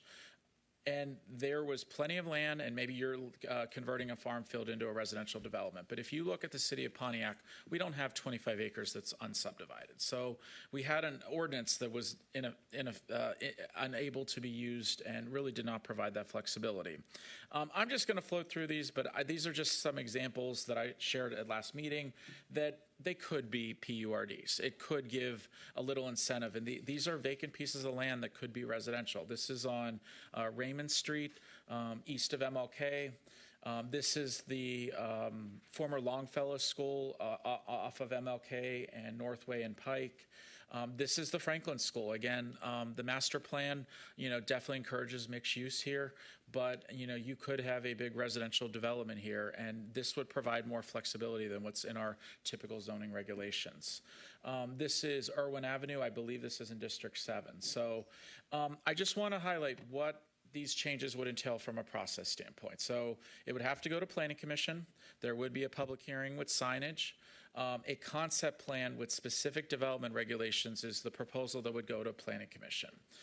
And they would make a recommendation to City Council. They would also, as part of this, review the draft development agreement and they could incorporate conditions for City Council to consider. It would then go to City Council, 2 readings, as typical for rezonings as we've had tonight.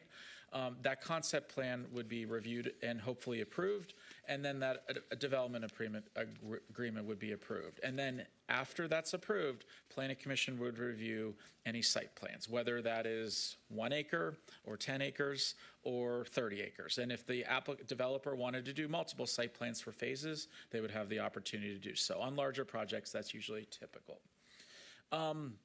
We have residential design standards. These are not, most of these are pretty standard with most jurisdictions.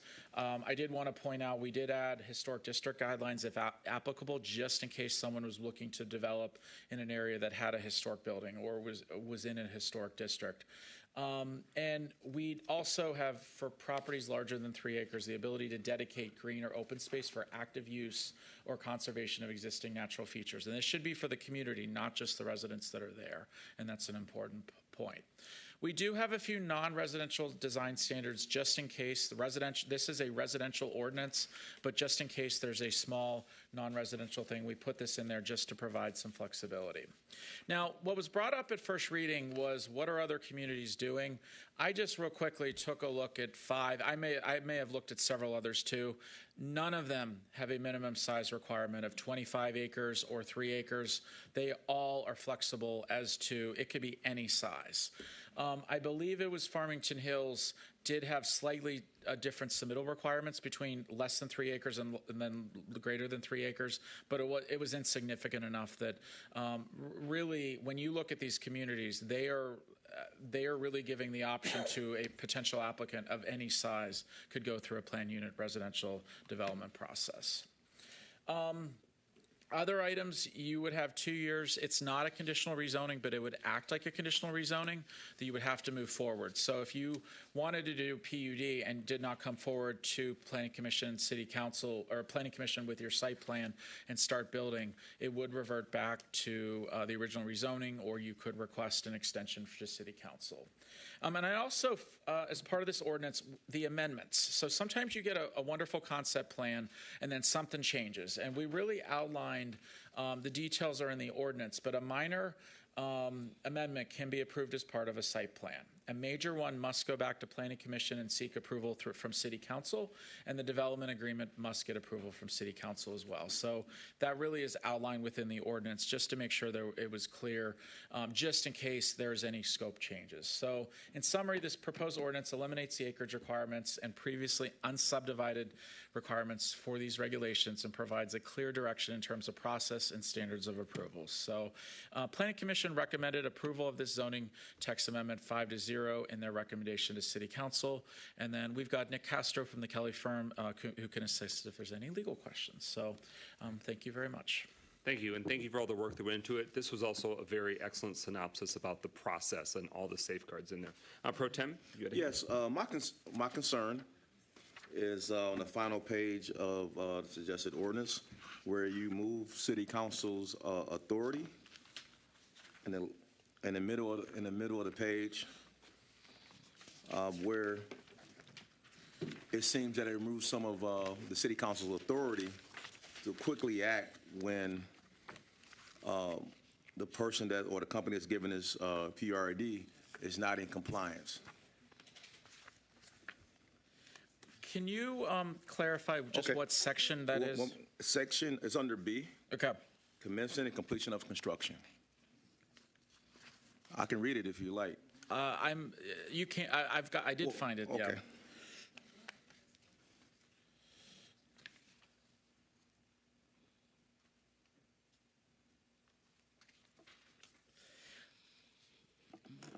So, and Nick, you can correct me if there's anything here. My understanding of what this is instead of, this really gives a timeline of 2 years and really holds. And so instead of giving City Council approval of development plan contingent on the completion of this work within a certain amount of time, it really streamlines applicants of a 2-year process.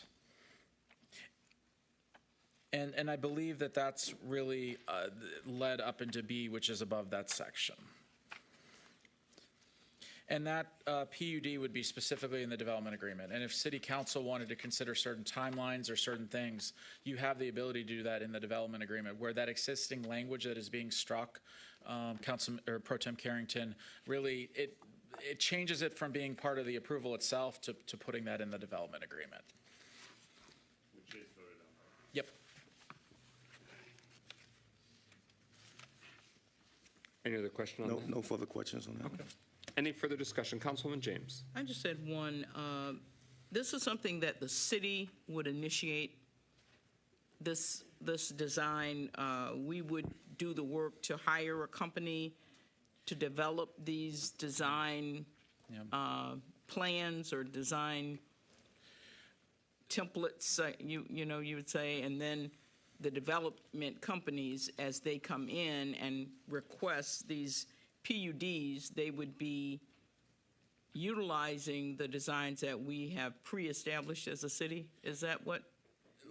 I guess what I'm confused is, who's initiating this design, the PUD? With this adoption, you would have the applicant, whether it be the developer or the applicant that would be initiating these designs. Now, the city is looking in the zoning ordinance, there are recommendations to come up with some design standards, and I think that there's a goal of just to talk about individual single-family homes, there's an interest for the city to create some pre-approved single-family building plans. So, if you were a builder, you wouldn't have to hire an architect. That's a whole separate item. But this one specifically is for developers that would be coming to the city, creating their own guidelines, working with administration, planning commission, and city council. Okay.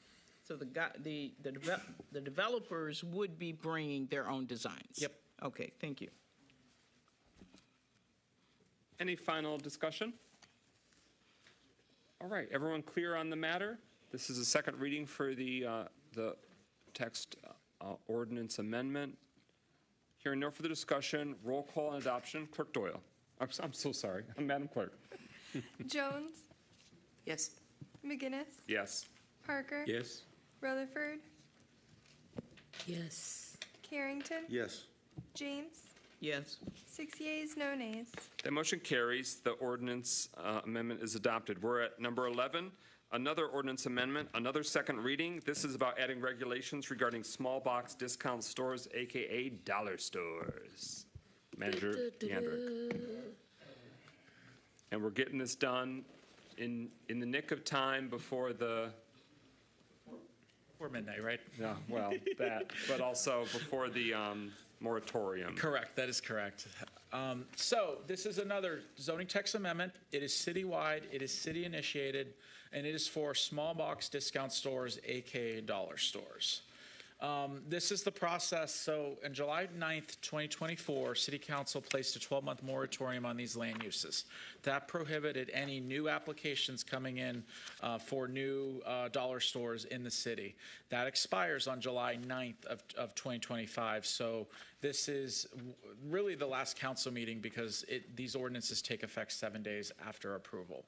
Went to Planning Commission with a recommendation of approval, and tonight is the second reading. So the city currently has approximately 20 small box discount stores in the city. And, with the moratorium, it allows the city to review and research any issues and propose legislation that would address the land use issues or reasons for which the moratorium was enacted in the first place. Current regulations is they're really viewed as retail stores, and they're allowed in multiple zoning districts. There isn't a lot from a land use perspective. While there are many similarities, these stores often have higher markups and focused on more processed foods than a traditional retail or grocer. There is a desire for this land use in the city, but it's commonly viewed that too many of these can be undesirable when it's clustered.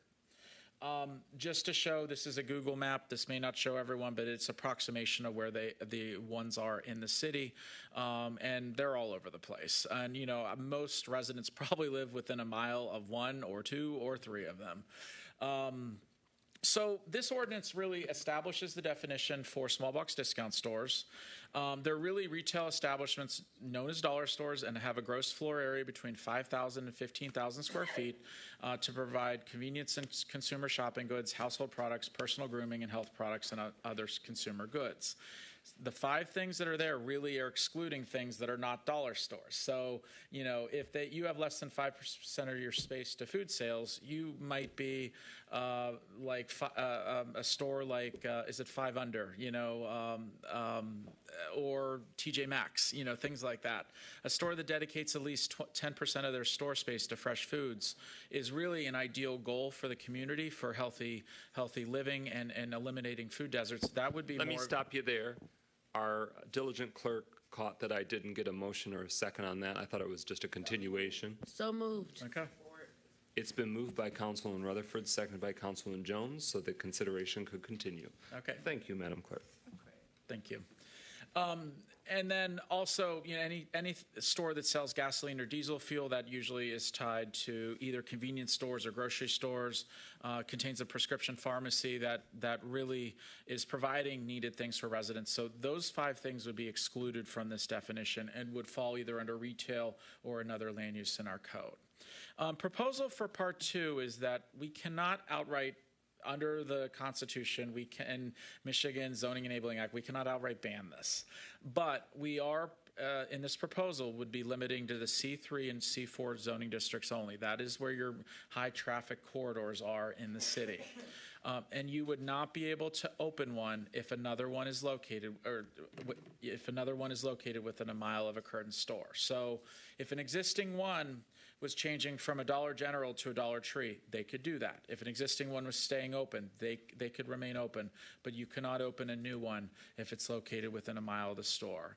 And then while we looked at our site standards, the only thing we wanted to ensure is that it had a 0.1 foot candle for all paved areas. That would be driveways and that would be sidewalks. As part of this ordinance and reference in the ordinance and also in your packet, we did include a 2024 Chicago study of the effect on neighborhoods on the claims of health and public safeties for dollar stores. And that's where some of the logic of having foot candles and trying to limit the clusters of them to stabilize our neighborhoods within the city. So Planning Commission's recommended approval 5-0 of the zoning text amendment during the public hearing, and no conditions, obviously, with this text amendment. So, and tonight is the second reading. I'll be happy to entertain any questions you may have. Any questions from council? Not a question, just a statement. To the administration, thank you guys for seeing this as an issue. Mark, it makes total sense what we're trying to do. We can't keep having these stores just pop up. And I know people who shop there and can't get, the things that they need. And so this is just one way to make sure that we are making our community more viable. And so I just thank you. And that's all I got.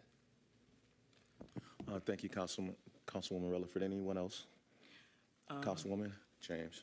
Just one thought. I've never seen a dollar store that attempted to expand, but that was the only thing that I thought of, in looking at what you just showed.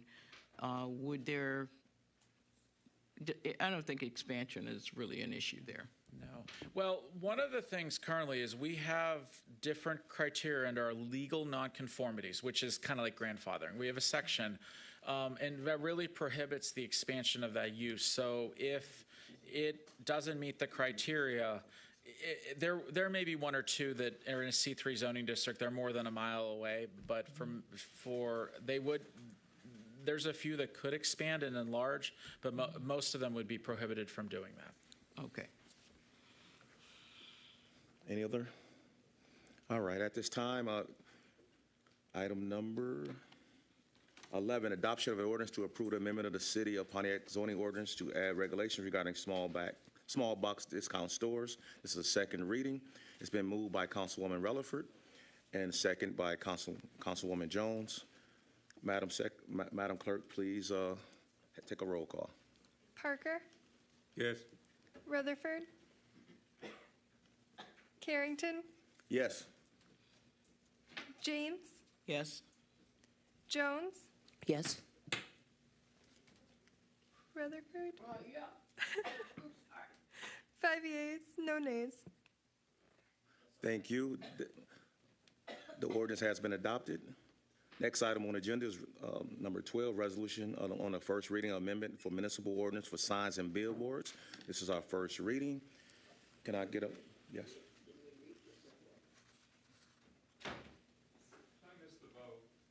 Yes, you did. And Madam Clerk, can we get a clarification? Is this our second reading on this, or is it our first reading? It says first reading on our agenda. This would be first reading. First reading. Okay. Yeah. Go ahead.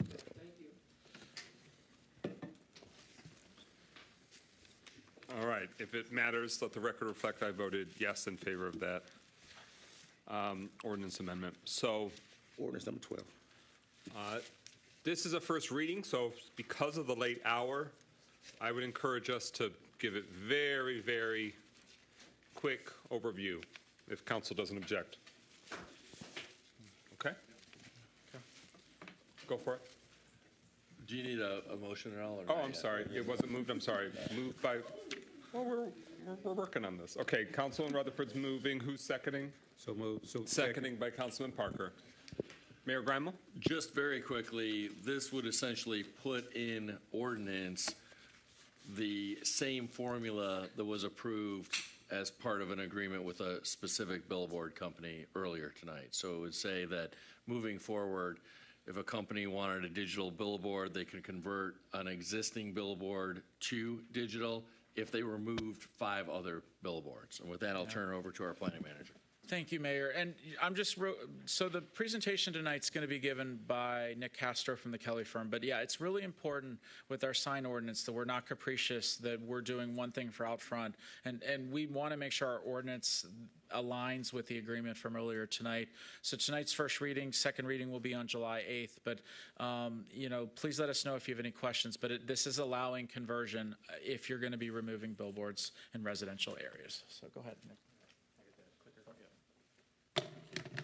Good evening, Council. I'll keep it brief. As Planner Yandrick mentioned and the Mayor, this is codifying the agreement that was passed earlier tonight, where the main crux of it is that if you own several billboards in the City of Pontiac and you want to attempt to convert one to an electronic billboard, you first must demolish 5 and additionally bring other billboards under your control into compliance that are non-conforming. Again, it balances aesthetics. The ordinance currently doesn't clearly define what an illuminated billboard and has no definition for electronic. So other amendments with this ordinance clarifies those definitions. And so that's, you know, why we're here to make these changes. Like I said, the main focus of this is to remove 5 billboards, and then once proof is submitted to city that 5 have been demolished, located near or in residential zones, that organization or group can attempt to apply for their 6th billboard being converted to digital. Again, if you have other billboards in the city, you need to bring them into compliance. If so, you know, the height, surface area, framework cannot be increased, so you can't make your billboard bigger if you convert that 6th one to digital. And any deviations from setbacks, structural or safety standards need to be corrected before an applicant can attempt to make their 6th billboard digital. The permit's valid for 3 years. They must provide proof of compliance for the renewals, and they can appeal any denial of a renewal to the ZBA. Additionally, we sought to clarify some standards related to signs in general and for consistency for different types of signs that display messages that aren't necessarily a billboard, high in the sky. The duration of, I believe this is hadn't been updated yet, but the current ordinance in front of you across the board makes the messages on digital displays for both electronic billboards and reader board signs in the city 15 seconds. So the messages can't change until 15 seconds have passed, and any message on an electronic billboard or digital reader board must remain on there for 15 seconds. No animations. And again, it's for safety, so you're not, drivers aren't distracted by, flashing lights or bright colors. They also must be shielded to prevent glare, and there is a brightness limit set on these, again, for aesthetics and the neighbors. The high threshold of the 5 billboard demolition to convert a 6th into digital more than likely would prohibit several or any maybe developers or billboard owners from doing this. So, but at least the option's there for them, like Mark said, to treat all applicants fairly moving forward. This just speaks to the duration times that I mentioned previously. Planning Commission reviews, notify property owners if this is being attempted to convert that 6th billboard to digital after 5 have been demolished. And then these were the motions. The motion here is important because there was a change made in the 5-to-1 demolition ratio. Just to clarify the language, it arguably could be read that maybe the 5th is the one being converted to digital, but this motion makes it clear that the amendment in the ordinance in front of you is to demolish 5 billboards and then a 6th may be converted to digital. Do I have a council member that would like to move to approve the amendments to section 5.105, subsection D, subsection 12, subsection B of the proposed city zoning ordinance text amendments regarding electronic billboards to clarify the language related to billboard removal requirements? Support. It's been moved by Councilman Rutherford, second by Pro Tem Carrington. Any clarity needed on this tweak? All right, hearing no further discussion and no further concerns from the attorney, roll call. Madam Clerk, on this specific amendment, and then we'll get back to the main first reading. McGinnis? Yes. Parker? Yes. Rutherford? Yes. Carrington? Yes. James? Yes. Jones? Yes. 6 yeas, no nays. All right, carrying on with the first reading. And then again, Planning Commission recommended approving this zoning text amendment 6-0 and amendments to the signage ordinance, just clarifying definitions and establishing definitions for electronic billboards, excuse me. Thank you. This is the first reading, so it'll be back before us again. Is there any further discussion on the motion? Oh, wait, Councilwoman Jones, you had a hand? She retracts that hand. Any further discussion on the first reading? Yes, ma'am. I've got one question for Mark before he leaves. Mark, when will planning begin using the newly approved master plan when you're making these kinds of presentations? So probably any new application that is received after this week that goes to Planning Commission will go under the new master plan. So really its adoption date is next Tuesday, and any application we receive after that date to Planning Commission and City Council will use the 2025 Vision Pontiac. Okay, hearing no further discussion, this is the first reading. Roll call, Madam Clerk. Carrington? Yes. James? Yes. Jones? Yes. McGinnis? Yes. Parker? Yes. Rutherford? 6 yeas, no nays. Can I make a motion to suspend the rules? Councilman Rutherford, that would be in order. What's your motion to suspend the rules? Suspend the rules so we can bring up item number 41 And 42? and 42. Let's make it happen. Let's go. Is there a second? Okay, Councilman Rutherford would like to suspend the rules so that way the next item considered is the 2 Department of Public Works items, 41 and 42. It's been moved and seconded. Is everyone clear? This is the motion of bringing it to be the next item considered. Hearing no further discussion, roll call. Madam Clerk on the motion to suspend the rules and take those items up next. Rutherford? Yes. Carrington? Yes. James? Yes. Jones? Yes. McGinnis? Yes. Parker? Yes. 6 yeas, no nays. All right, that motion carries. We already have a move and a second for the resolution approving the purchase of 300 West Huron Street property for the city's public works operations. I would just like to do a motion that we substitute the most recent copy of the purchase agreement to be what we're discussing with the date updates, et cetera, just that the documents that we have, red line copy, that is the copy that we're all considering. Is everyone okay with that?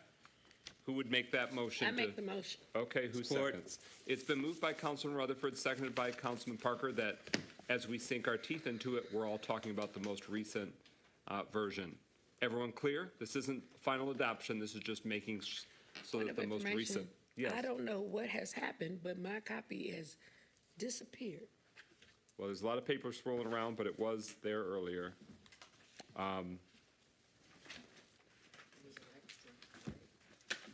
Does anybody have one out here?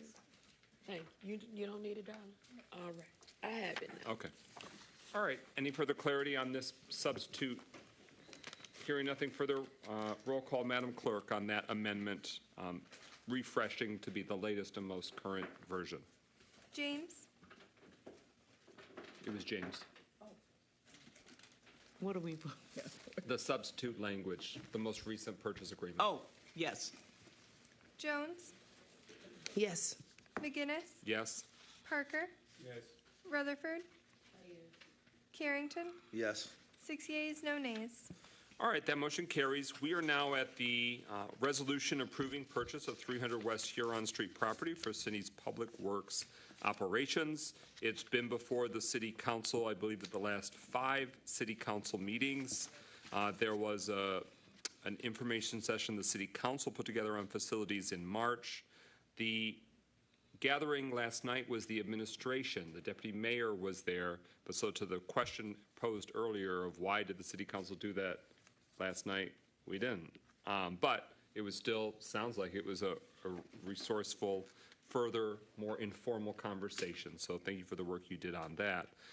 But Mayor, Deputy Mayor, anything further that you need to elaborate on as we deliberate further still on this question? Mayor. Well, I think it's really important to put this in context. We have, as has been discussed and described many times, an enormous challenge with our existing DPW facility. It is inadequate for the task that the DPW is faced with day in and day out. We have looked at a number of different alternatives, including building a brand new facility from the ground up, which would certainly be far more expensive.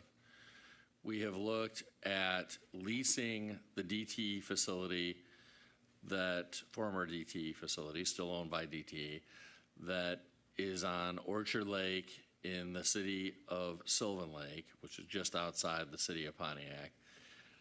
And that is not as high quality of a facility as the former Central High School, not by a long shot, but it also would only be a temporary approach because DTE has made it clear that they are not willing to lease that facility beyond 2027. And there just is not any other existing facility that is appropriate and adequate for the needs of DPW. And so again, this is a phenomenal facility. I know many of you haven't had an opportunity to be inside of it since it was acquired by Lee and drastically renovated by Lee and improved by Lee.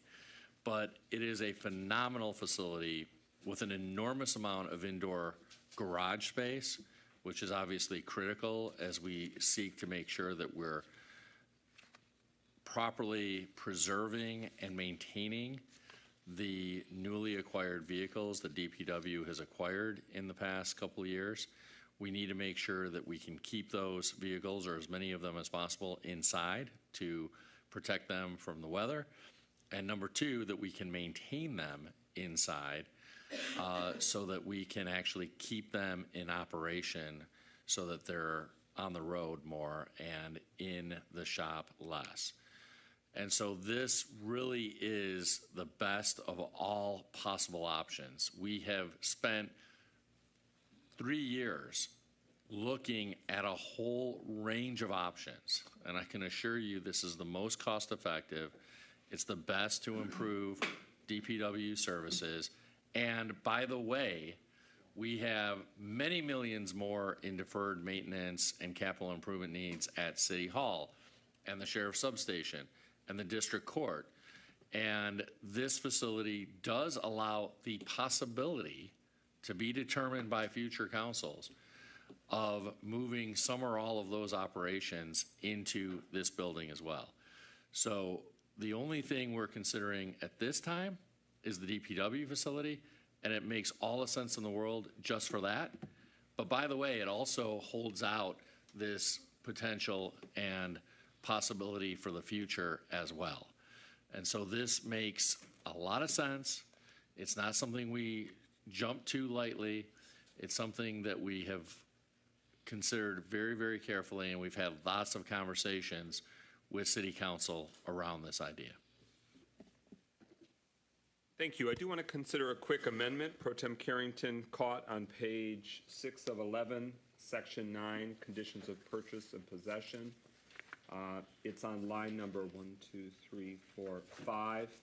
It should read a period of time not to exceed instead of a period of tome. So it's grammatical, but still relevant. So Pro Tem Carrington is proposing in the agreement language itself the correction of tome to time. Is there? He has made the motion. Is there a second? Okay. Councilwoman Jones has seconded that. Everyone clear on that amendment? Sounds like we are. Roll call, Madam Clerk, on Pro Tem Carrington's amendment to make that correction on page 6 of 11 in section 9. McGinnis, Yes? Parker, Yes. Rutherford, Yes. Carrington, Yes. James, Yes. Jones. Yes. 6 yeas, no nays. All right, we are back to that, the main motion as amended. We've heard from the mayor. We know the deputy mayor has spoken a great deal at previous meetings and is well-versed to field any questions. I want to first go down the road and see, do council members want to make this decision tonight? It's not required, but that's the first question. Councilman Parker, are you comfortable making this decision tonight? Yes. Councilwoman James? Yes. Pro Tem? Yes. Councilwoman Jones? Absolutely. Councilwoman Rutherford? The glare says yes. Okay, so we've got that sense that I just want to get a sense of whether we should start looking at a special meeting or not. So we've cleared that. So now, council members, if you want to share your sense of the matter and any pros and cons as you're weighing it. Councilman Parker, do you want to start? I'll just go down the road. You're good? Councilwoman James? Well, I would like to say that this is not something that we can, comments have been made both at the meeting last night and today that we should delay this and hold up until the new administration comes in. This is not something that we can delay. We have to make a decision. We have to give, move to go ahead and solidify this property so that we can have adequate space for DPW. DPW is the biggest department in the city, and it has the largest share of responsibilities that are really important to our residents. So just as a comment, this is not something that we can put off until the new administration comes in. Pro Tem? Yes, thank you, President McGinnis. I just want to thank the community for coming out to the meeting tonight, for those in support and for those that don't support this particular purchase. I actually went there last night after I got out of work just so I can sit in and listen and hear both perspectives. And last night I heard both perspectives. Someone that was not in support actually asked, who support this purchase? It was about 30 people there. More than half of those people did raise their hand and say they support this. And shocking to the person that actually asked the question. Actually, from all the for all the closed sessions that we had, I was definitely on the fence concerning this used purchase. But when I look at the cost analysis that it would cost to actually build a DPW building for this city as we move forward, that cost greatly outweighs the cost of what we have here tonight. And any decision at $12 million is always tough. It's always tough. But I'm trying to be more proactive instead of reactive.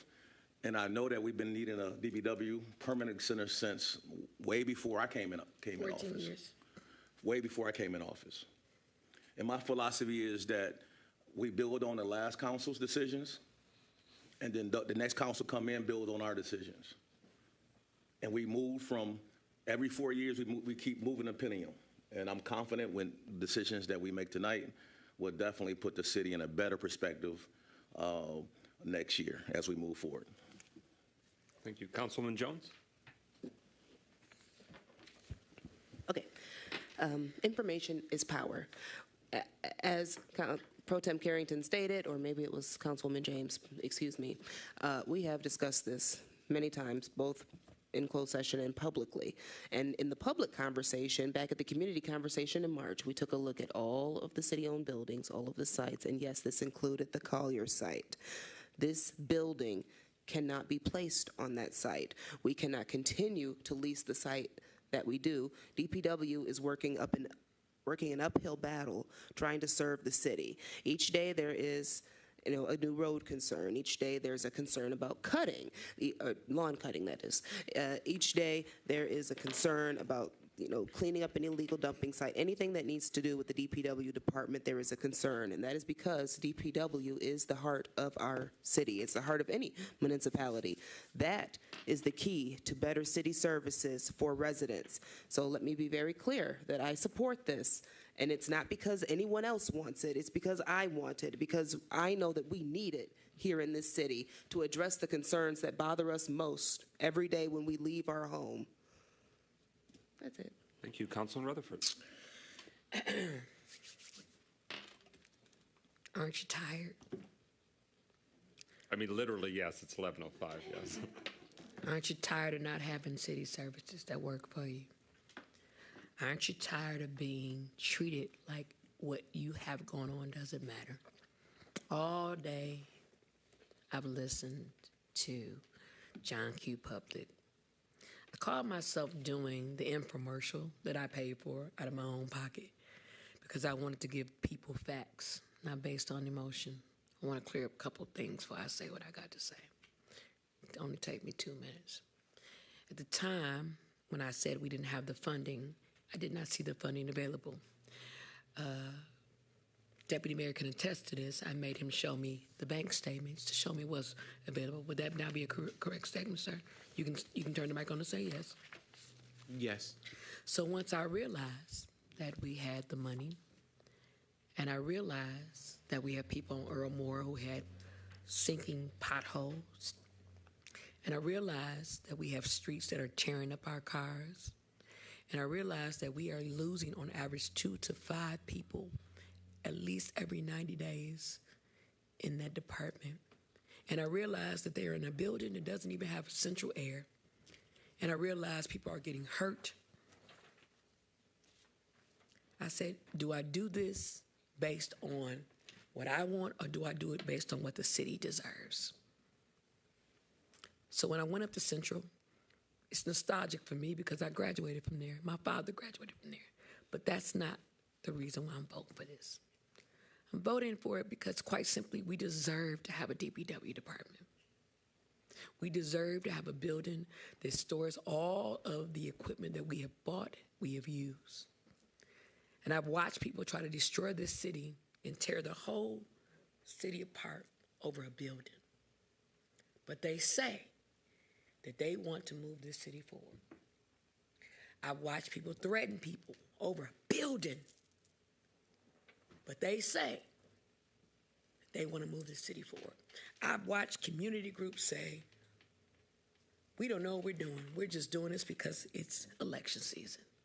But they say they want to move this city forward. I want to thank this administration for taking the due diligence and finding the right building. Not just based on what we needed, but what is deserving of this city. And there are those who will still find something wrong with this because it doesn't matter what you do, they're going to find something wrong. But I believe, and it's okay if they keep trying to interrupt while I'm talking, I'm still going to get my point across. I've been in anger management, I learned that. I believe, at the end of the day, that the citizens of Pontiac deserve the best. If we are truly about the people, we will stop playing politics and do what's right for the people. We will stop playing up to the noise and the naysayers and the negativity and do what is fair for the people. Because at the end of the day, I said it 3 weeks ago, whose report are you going to believe? Lastly, this is not just no overnight problem. This has been going on for 14 years. And the very same people who are knocking this project had the opportunity to do something. And the question is, what did they do when they were in this seat? Do we have a DPW department? No, we do not. A building. So you have to ask yourself this, why is it all of a sudden now it's not good enough? And we know we have their agitators who come every week and attack Mike McGinnis. And I'm going to say it like it is because it's Mike McGinnis. And they attack this council because they want to be divisive. But if we hold to what we know and we put the people first, it doesn't matter what they say. We've done our job. That's it. Quick question, yes, Councilwoman Jones. I'd like to ask Director Searles a quick question. Few quick questions.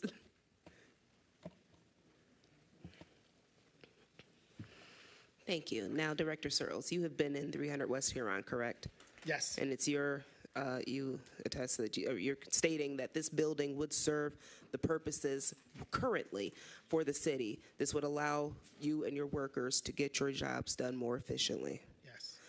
And it gives an opportunity for the city and for the DPW's department to expand, which would directly result in residents receiving more time-efficient city services. That includes plowing, that includes road repairs, that includes alley patches, et cetera, correct? Yes. And to the administration, the funding path that we have identified as a council does not raise taxes for residents. Is this correct? That is correct. Okay, well then I won't call for the vote. You can speak. That's it. Thank you. Thank you. Excellent questions. Thank you, Director Searles, for your marathon participation. I want to acknowledge that the finance director and finance team is also here since this, and we've posed the question previously to them. They've confirmed the financial viability of this decision, that we are in a position to be able to make it.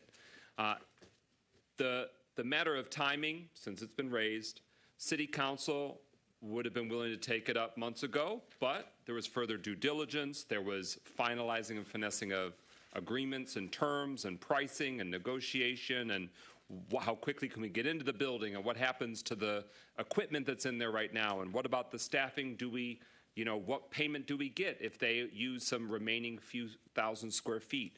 Those are the many moving parts that are why it didn't come for a vote by January or February. But also, council members fairly raised that the community hadn't heard as much as we'd been hearing over years. So over the last 6 months, I think it is fair to say that there's been a great deal more information shared, feedback received, gripes heard, but it's definitely been a part of the public discourse over the last few months, and that was intentional to get a sense of where's the city at, what do the citizens really want to see. I also want to share when people say, well, why didn't you do this sooner? There were literally times when the administration was saying, hey, other location X, can we buy your spot? It's not big enough, it's not as big as this, it's not as viable as this, but it's cheaper and it's, might be available. Are you willing to sell? And they weren't willing to sell, or it was so woefully inadequate it wouldn't work. So that, of course, ate into time because it was basically pursuing all these different options, see what all options were out there. This is the most viable option that has been brought before us that exists presently. And I recognize it's scary to do something big, but it also is setting up the future leaders, the future councils, honestly, for decades. This building ideally will last the citizens, if it's purchased, for decades, maybe a century. I don't know, maybe that's crazy. But the point is that this is a building that can be useful for the citizens of Pontiac for generations to come. The vote before us, though, I want to clarify, is to authorize the entering into the purchase agreement that begins the due diligence period. There's a few months of due diligence where independent verification will be confirming the structure, the circumstances, the engineering, all their different mechanicals, what's really looking under the hood. And it's a big one, but what's the deal?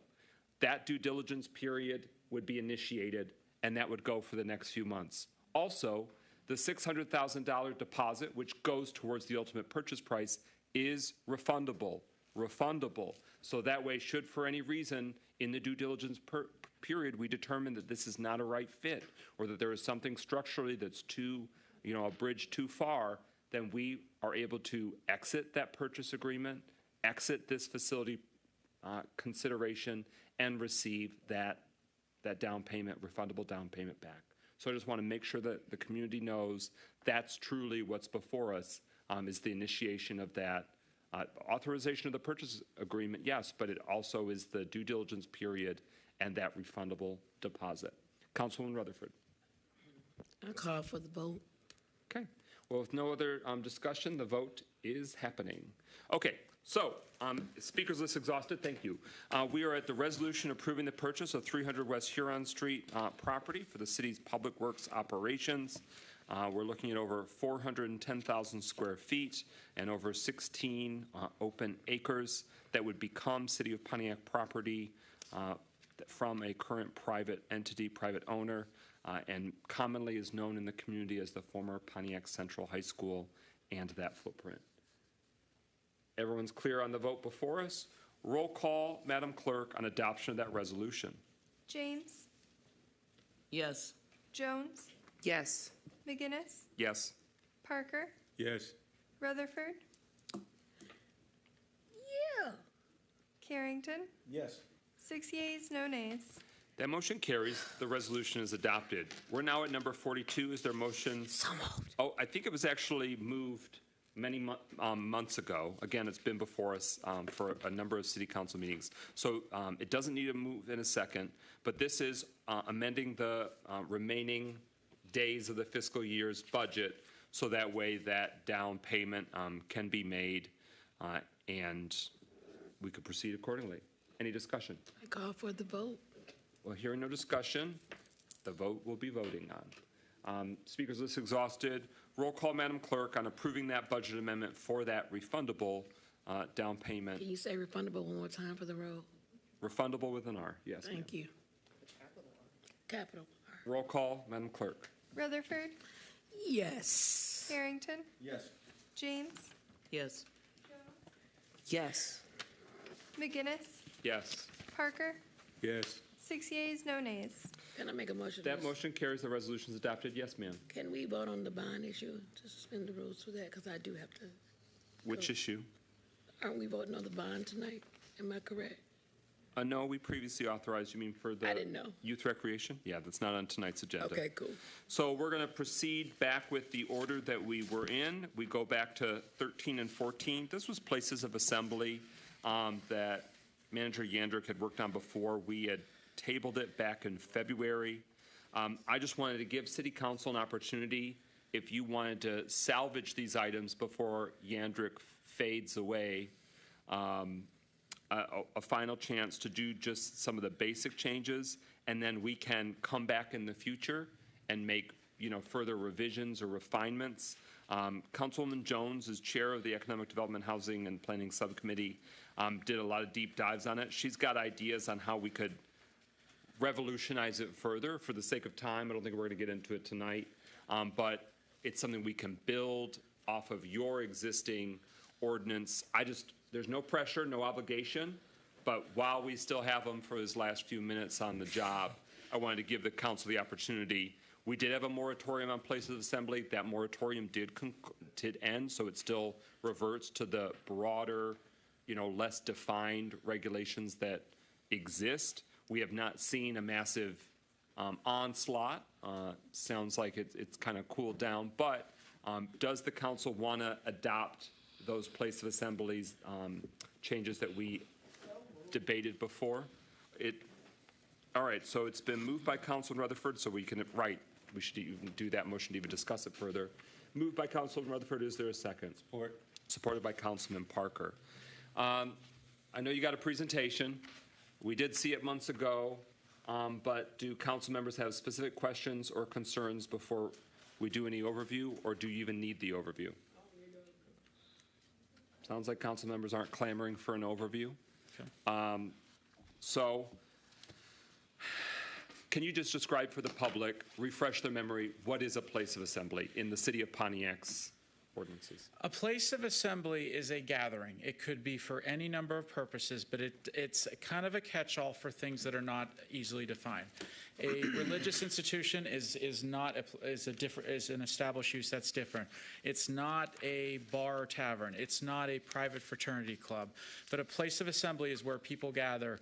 And in our existing ordinance and continuing on with the proposed ordinance, there's two classifications: minor, which is a place that would allow up to 50 people, and major, which is more than 50 people. Okay, so that's the synopsis. And if we find in time that there's anything that needs to be changed, this at least puts in there the basic safeguards. We already months ago amended the hours, bringing everything to 2 a.m. There were some proposals in the past. That's already been addressed. We clarified further. But does anyone have any further questions or discussion on this, knowing full well that we may need to change it in the future, but sadly, we'll have to change it with a future planning manager? Yes, Councilwoman Jones. This version is the previous version that we saw, or is this the version with suggested revisions? This is with the previous version that we saw. It doesn't have suggested revisions. That would be something that our subcommittee can, take up case by case or in full swoop with future staff. Okay, thank you for that clarification. Yes. Was there a hand, Councilman James?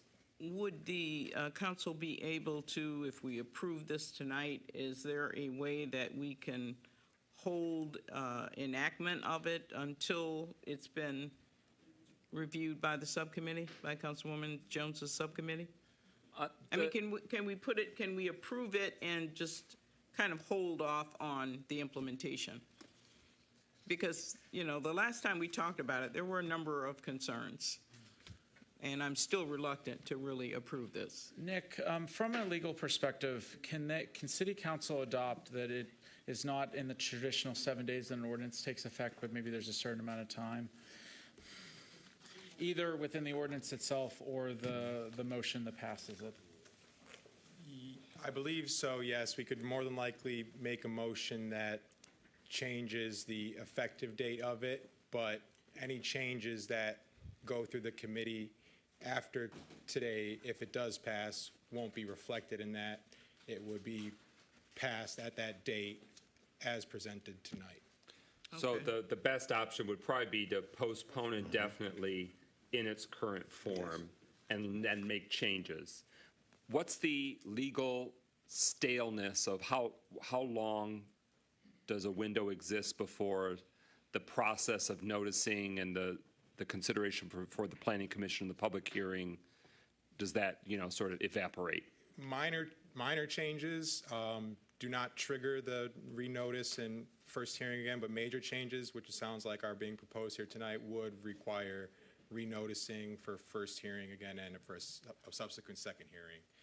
Minor changes being like spelling corrections or But let's say it was another 3 months before it came before council again. Is there a staleness or an expiration in which it satisfied the procedural requirements, even if there weren't major changes?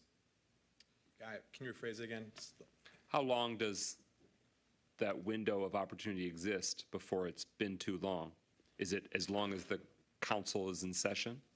Yes. Okay. That sounds. Okay. So for the sake of time tonight, we may want to postpone indefinitely. Support. I motion to postpone items 13 and 14. Well, let's do 13 because we don't have a motion on 14 yet. 13. No, it's okay. It's been moved by Councilwoman Jones, seconded by Pro Tem Carrington, that we take item 13, that second reading, and postpone it indefinitely, meaning not for a date certain. We can pull it back in the future. Roll call on that motion to postpone indefinitely. Madam Clerk? Parker, Yes. Rutherford, Carrington, Yes. James, Yes. Jones, Yes. McGinnis. Yes. 6 yeas, no nays. That motion carries. And similarly, could I have a motion to postpone indefinitely resolution or ordinance for agenda item number 14? Moved by Councilman Jones, second by Pro Tem Carrington. Everyone clear?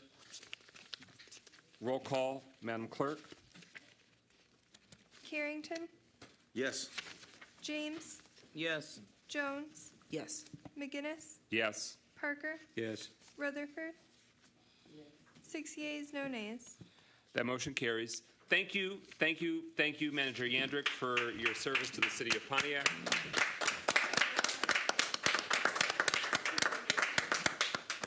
Please make sure Ypsilanti Township is not too hard on you for since you've been here until this late of an hour on your last day of service to the city of Pontiac.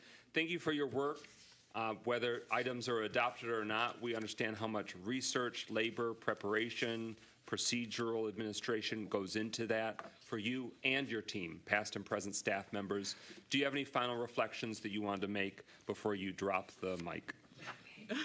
I would just say keep pushing. There's a lot of things that this city is trying to move forward. There's a lot of great conversations, considerations. Keep pushing forward. And I will tell you, I will be back at some weekend events, which will be a little easier for me to attend. So I know there'll be some great celebrations in the city for years to come. So thank you. Thank you, sir. Thank you. God bless you. We're at number 15. Is there a motion to adopt the resolution? Support. It's been moved by Councilman Rutherford, second by Councilman Parker. This is a resolution approving the Michigan Department of Transportation and Hubbell, Roth, and Clark contracts for the Auburn Avenue construction project. That's before us. Any discussion on the motion? Again, this is work that's coming in the months to come. Mayor, you had a hand? Yeah, I think it's pretty self-explanatory, but just for purposes of the public's understanding, this is in order to commence the work that's going to be done on Auburn to resurface, repave, and reconfigure Auburn all the way from downtown, from Woodward, to Updike at the Auburn Hills border. This will certainly improve the condition of the road, but it will also reconfigure the road in a variety of ways. And so this is, I think, a really exciting project. It will start this year, but it won't be completed fully until next year in 2026. Any further discussion? Hearing no further discussion, roll call, Madam Clerk, on adoption of the resolution. James, Yes. Jones, Yes. McGinnis, Yes. Parker, Yes. Rutherford, Yes. Carrington. Yes. 6 yeas, no nays. Motion carries. Resolution is adopted. We're at number 16. Is there a motion to So adopt the moved. resolution approving contract with Foster Ventures for gateway signage? Was that Councilwoman Rutherford? Yes. Support. It's been moved by Councilwoman Rutherford, seconded by Pro Tem Carrington. This is for welcome gateway signs in the great city of Pontiac, so that way all of our main thoroughfare entrances, it's saying welcome to the city of Pontiac, the heart of Oakland County, something that a lot of community members have advocated for years. This is one phase of many more phases to come over the years for our different facilities, parks, public spaces, our downtown. But the gateways are the most direct and readily available, prime for us to take this action in the coming months so that way residents can see it. Thank you to the Communications, Engagement, and Operations Subcommittee with feedback from Parks, Recreation, and Public Works that helped hone this to where it is now. Mayor Grimal, administration, you have the floor. Yeah, just to add to that, this is part of rebranding Pontiac in a positive light, and we're very fortunate that we had a city resident who came up with the new city logo that will be prominently featured on these gateway signs. But this is all about reflecting the positive history, positive future of our city, and doing so at the entrances to our community. Thank you. Councilwoman Rutherford. To the mayor, I have a question. I get it through the president. if we vote on this tonight and it's approved, what is the timeline that these signs are going to be in? And the reason why I'm asking is because it would be really dope if we could get something done before Woodward Dream Cruise and or before the several major events that's coming. So I'm not asking to pick with you. I'm just asking for a timeline. No, I don't take it in a negative way. I think it's an important question. The sooner the better. I don't know the definitive answer, and so I want to defer to our DPW director who's here. So Director Searles, can you answer the question about, assuming this is approved tonight, the gateway signage, how quickly will the signs be installed? The hope is that they might be installed in time for Woodward Dream Cruise, but well, we've cleared up a lot of the hurdles already. There's been a lot of variations of the scope of this project, locations, right-of-way stuff. This actually can start immediately. I mean, with the process of a misdig, all kinds of decisions have been made as this project has morphed in different scopes. So the answer is there is a possibility before the Dream Cruise, there's signs saying welcome to Pontiac. Just in time for someone to run just into in it. time. Very good. And then they're going to race and run them over. Oh, boy. So we'll look to get a definitive answer on that but we're doing the most crucial part, authorization, so that way then they can get some specific timelines. Yeah, if it passes, I can give you a timeline quickly. I have a question for the director, just because I like to get it on record. What's the timeline for the street name signs when they're going to go up? What's the actual date? The actual date that they're going to go up. Andrew from your team shared with me yesterday, June 30th and July 1st. Yeah. My follow-up is I asked for the list of which ones are. Can you get that to me, please? Yes. That was provided to the subcommittee on Friday, so we can get that to you. Yeah, you got it. You and I had the conversation yesterday about June 30th and July 1st. Do I have a list? Okay, I'll get you that before we jet. Thank you. Yes, ma'am. All right. That was a clever pivot because that is signage and that is public work. Yeah, so kudos to you. Learned that. That was good. Hearing no further discussion on the gateway signage proposal. Roll call, Madam Clerk. James, Yes. McGinnis, Yes. Parker, Yes. Rutherford. Yes. Carrington, Yes. 5 yeas, no nays. Motion carries. Resolution's adopted. We're at number 17 on the agenda. Is there a motion to adopt the resolution? So Is there a second? To begin discussion. Support. Moved by Councilman Rutherford, seconded by Councilman Parker. Mayor and Administration, share with the body what we're looking at. Deputy Mayor, do you want to handle this one? Thank you. All right. As City Council knows, the city has been using a number of different engineering firms for some time to build out the fact that we need to have more engineers, but we don't have enough. And so we went out for bid because all of our engineering firms, we have been using them for a certain amount of time. And in order to use those firms for federal funding, you have to go out to bid every so often. And so this is us going out to bid every so often. And we have Director Searles here who can give you more information. But the idea is that we would pre-qualify these firms. And so as we needed to use firms, we would already have a list of individuals that are cleared to work with the city.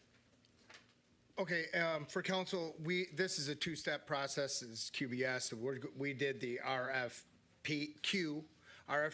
This is getting permission to enter into contract with the firms that prove that they were qualified to do the work. The reason we're doing this in two phases is because this allows us to qualify all federal aid, grant funds, state fund, all levels of funding. We don't have to go slow. We can go at it rapidly. If we find out there's a grant available that matches a project that's ongoing, and there has been cases with that, we will be able to accept those funds into that project through this process. I will be back next week to bring you a not to exceed for as needed services for all of these approved vendors. explain the categories in which they're going to be providing services. That does not mean I won't be coming to you for individual projects. That just means for our as-needed services. Talking about engineering firms that are Alfred Benesch and Company, Anderson, Eckstein, and Westrick, Collier's Engineering and Design, DLZ, Fishbeck, Fleiss and Vandenbrink Engineering, Inc., Hubble, Roth and Clark, Inc., Nair, TSO and Hindo, Ltd., Noack and Frost Engineers, and Orchard, Hiltz, and McClement, Inc. Yes. Okay. All right, Councilman James. Yes, what effect will this have on our current engineering staff? Well, right now, this is just giving me permission to get their contracts up to date and able to accept federal funds. Nothing. It won't change what we have going on right now. Okay. And just so I can explain the scoring criteria, there were a lot of there was a lot of emphasis on understanding Pontiac and Pontiac's needs. There was a lot of emphasis on past Pontiac projects, a lot of emphasis on where we're at in knowing the process of outside funding. So those were the things that the engineering firms had to qualify themselves with. Okay. Some of the most important things. Should there be any changes, though, would those come before council? All three of our current vendors are qualified. Okay, so you're saying the qualification would come before council, but I'm asking if there are changes to our engineering staff, would those change approvals come before council? Hold on, I'm sorry, Ms. Deputy Mayor, you're welcome to answer. So the short answer to that is yes. If the city of Pontiac changes its engineer of record, city council would be notified of that. Notified, yes. Okay, so we aren't, so the mayor, the administration makes that decision. We're trying to understand Yes. the landscape. The city engineer is not a department head, and so city council does not have to approve that appointment. So the vote of city council, and tell me if I shouldn't be tag teaming with you on this, Councilwoman James. I'm just trying to distill it further. Yes. So right now we have the existing authorized contracts. Have they expired with the previously authorized engineering firms? No, they have not expired yet. We extended them to get us through this process. Okay. What would be the period of time that you anticipate bringing them for council to, like how many years would we be authorizing them? To follow the guidelines to qualify us for federal aid, it's no further than 3 + 1 + 1. That's the guidelines to ensure that we can apply federal grant money through this process. Okay, that's helpful. So 3 years, and then you could do 1 year extension and 1 year extension. And then that's the absolute max. And then you'd have to repeat a similar process. Yes, and I'm sorry, I didn't know you meant the acting city engineer. We have a job offer for a city-employed city engineer. They've accepted. We're waiting for a background check. So that would negate sort of the city engineer of record contract. We would still need, there's a lot of handoff that would have to happen. Sure, but it would be the in-house direct city employee, city engineer as your team member that would be with you making that decision. Yes. Okay. Councilwoman James, your question's still relevant, but I think that's given us a little more answer. Anything further you want to delve into? No, I think that's, no. Any other discussion on this motion? All right, hearing no further discussion, resolution authorizing the pre-qualification of engineering services for future business with the city of Pontiac. We do have some marathon meeting attendees. Are you wanting to say hi on behalf of any engineering firm that's in this laundry list? My name's Sylvia. I'm with, You better use the microphones so they don't get mad at us. For the record.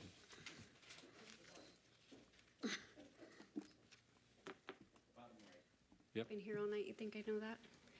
My name's Sylvia. I am with DLZ, and I have really enjoyed working with the city so far, so I appreciate the opportunity. Hello, Surf Mohammed. I am with DLZ. Will be assisting with the acting assistant city engineer, and I'm sure. And can I just add for the council, they were here for an item in case they were needed on the Auburn Road presentation. So that was why they pulled their marathon. Okay. And it is appreciated. And Surf does act in place of our acting city engineer currently at times, Hellman Lee, yes, from DLZ. Very good. Thank you. Thank you for your marathon time tonight. Pro Tem Carrington. Yes, thank you, President McGinnis. This is for Deputy Mayor. Previously, we haven't been applying for federal grants without, have we been able to apply for federal grants without actually doing this pre-screening in the past? I'm kind of lost a little bit on that. So we have applied for federal grants, but we were at the time limit where we had to go through this process to be in line with all of the regulations to keep applying for federal grants. So is this regulation new, or is this always been in effect? It has always been in effect to the best of my knowledge. So do you remember had the city government actually approved in the past a pre-qualification of engineering service here in the city of Pontiac? That's my question. Councilman Carrington, Yes. in the past, we've had to go individually for an RFQ for each and every project that came up. What we're doing with this process, all the engineering firms, no matter where they're at in the process of a project, those engineering fees would qualify for federal reimbursement if we found an outside grant able to come in last minute or any time. We will not have to go for an individual RFQ for an individual project anymore. We'll be able to grab one of our as-needed consultants, get a proposal together, and it would apply fairly for federal funds. All right, and my follow-up question is that I know Northern Frost is a Pontiac firm. Do we have any firms that are women, veterans, minority firms in this list? I don't know if there's any disadvantaged firms in that list. Okay, all right. Any follow-up? No follow-up. I do have a question. Yes. And this is to the administration. Mayor Grimel, because of what we're doing with the county, have we ever reached out to them and got their DEI list of people that they use so that we can try to bring those people in-house on different projects? The short answer is I don't know, but I also don't know how applicable that is to this agenda item, but I can find out if they have engineering firms that they include on their DEI or disadvantaged business enterprise list, or women-owned, veteran-owned, black-owned, minority-owned. So we can look into that. But more broadly, I think it's a good suggestion writ large for their contractors in general. I don't know if they have engineering firms on their list, but we'll find out. Any final discussion? Well, I'm gonna actually say that I'm probably not comfortable voting on this tonight. I just need a little more information and do a little more research. It's almost midnight, and mentally, I'm not totally comfortable with this particular. Yes. So you'd like to postpone to July 8th? Yes. That's been moved and seconded, but can you share, is there anything procedurally that makes that problematic? We'll be out of contract with engineering services. They'll be What, June expired. 30th? Yeah. Okay. Could have led with that, Larry. No, I'm kidding. I'm sorry. I know it's late. No, the bigger issue is that if it's June 24th and it expires June 30th, it's the same conundrum with fire services. It's the first bite at the apple that council's getting, so they can't do as much research, review, deliberation, community feedback, and so forth. I apologize. This was. Just because you're at the podium doesn't mean you got to take the darts and slings and arrows. No, and the contracts were expired and extended and expired and extended. Just trying to get you guys what I can when I can, and we can postpone the vote. We'll just have to come back, I think, for another contract extension to cover the time we're out. No, I'm gonna ask that council members withdraw that motion to postpone, considering, in light of that. I respect that someone's got to vote against it, but are you willing to withdraw your motion to postpone? I will withdraw.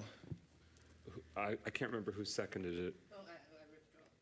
She withdraw, Councilwoman Jones withdraws that as well. So we're back to the resolution. Councilwoman James, you had a hand? Yeah, I'm still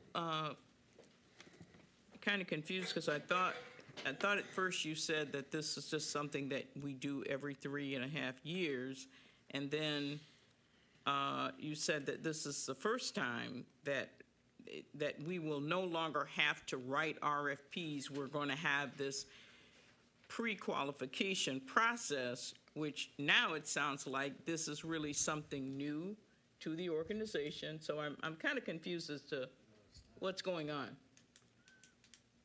Yes. Okay. So I will try to explain it in a slightly different manner.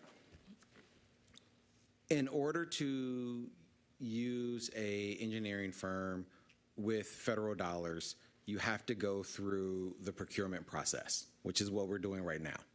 In the past, we've gone through that process every time there was a specific pot of federal money that we wanted to use.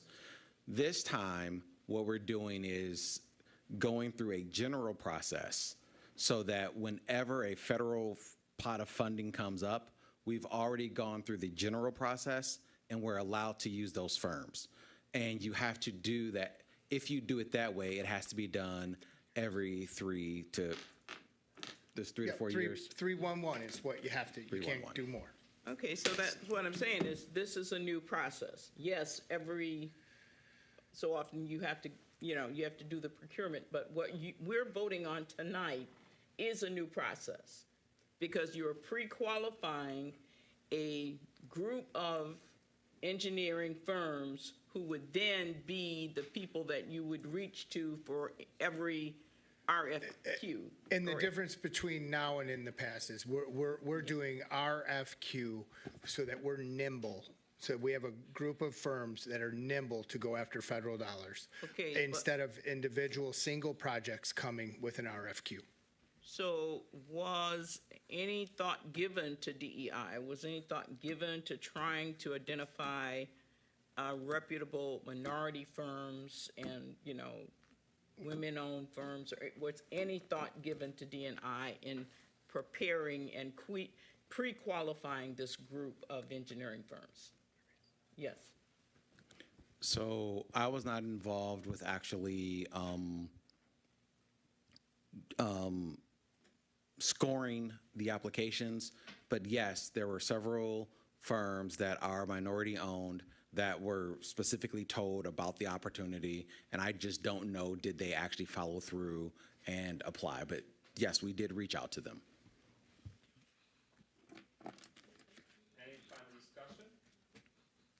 Any final discussion? All right, this is a resolution authorizing the pre-qualification of engineering services for future business with the city of Pontiac. Roll call, Madam Clerk. Jones.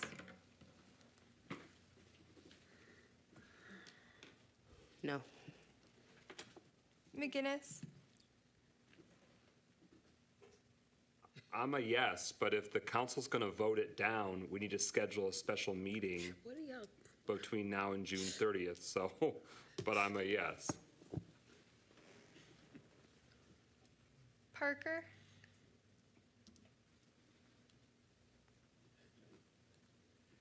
Yes. Rutherford. Yes.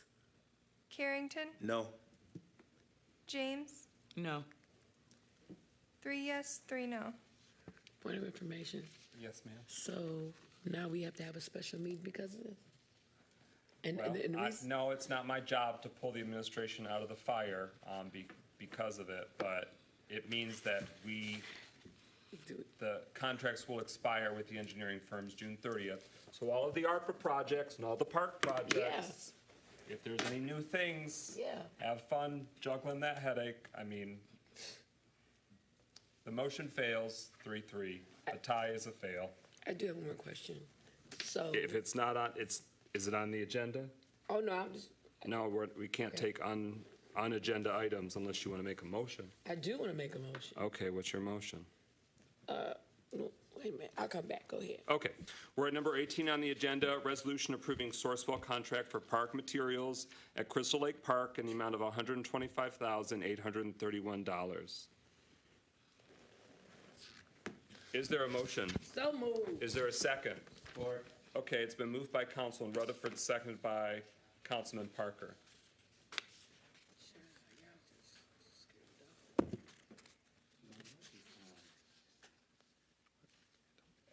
The administration has the floor. They can decide who they want to give it to. Yeah, we'll relay this to our Parks and Recreation Director, Terrence Price. Just by way of introduction, this is a contract to make improvements at Crystal Lake Park. And with that, I turn it over to Director Price. Good evening. So with this resolution, remember a month ago, we came before you and we had a presentation on the potential work that's going to be done at Crystal Lake Park with construction work, and there was also a shelter and pavilion that was shown on the slide. What this resolution does is allow us the opportunity through a Sourcewell contract to purchase that shelter pavilion, which is 24 by 36 and can hold up to 6 to 8 tables underneath that. So that is the short gist of this, is just the opportunity to go ahead and purchase this so we can prepare it for other construction work at Crystal Lake. Okay. Discussion? Councilman Rutherford? Now that we don't have any engineering contracts that expire on June the 30th, will this hold up this, what we're doing? It should not hold this one up because we have an Omnia contract and this is a co-op. So if it does, I'll have to find out more from procurement tomorrow to be sure. But this is from a different avenue that we've used to get this project up and moving. And my follow-up is, now that we don't have an engineer department, an engineer contract that expires June 30th, the current timeline that was given to me for Maddie McKinley-Hatchett, does that mess up the Maddie McKinley-Hatchett timeline? Yes. Okay, thank you. Yeah. And all those street sign names that I told you July 1st, they can't go up July 1st because the contract won't be in place. So I retract my pledge of June 30th to July 1st. Further discussion on Crystal Lake Park? Wait. No, we're talking about Crystal Lake Park? Anything else on Crystal Lake Park? Can you share with the public what they should be expecting to see happening? Well, right now it's a multi-phase thing. So as we know, Crystal Lake Park has been not been used in some time. So we're working on making sure all the cleaning is done there in terms of dumping and different things like that. We're working to improve the parking lot area there, making it an accessible park with a pathway and a fishing dock there, and while also adding a pavilion for families to come be able to have cookouts and different things there. And what's the timeline? Well, we're looking to get started in July. Like I mentioned before, we're working with code enforcement to make sure that the park is cleaned up so we can have an adequate and proper groundbreaking ceremony to move forward with that. There's a couple of loose ends that we have to tie up with our procurement in terms of getting the contracts renewed, which they're being viewed right now to make sure those things are dotted and signed, permits there. So we're looking to get started sometime in July. As we get those other things taken care of, the date will come more clear when we'll get started out there and doing that, with the official opening September of 2026. Okay, any final discussion on that motion about Crystal Lake Park, Sourcewell contract for park materials? Hearing none, roll call, Madam Clerk. Carrington, Yes. James. Yes. Jones, Yes. McGinnis, Yes. Parker, Yes. Rutherford. Yes. 6 yeas, no nays. Motion to suspend the rules. Hold on. That resolution the motion carries, the resolution's adopted. All right, Councilwoman Jones, what's your motion? If appropriate, Council President, I'd like to motion to suspend the rules to take up one more time item number 17. I second it. Okay, this is challenging because we don't currently have a city attorney in the room. A council member who voted Is Beth online? is a council member that has voted in opposition to a resolution is seeking to move to reconsider it.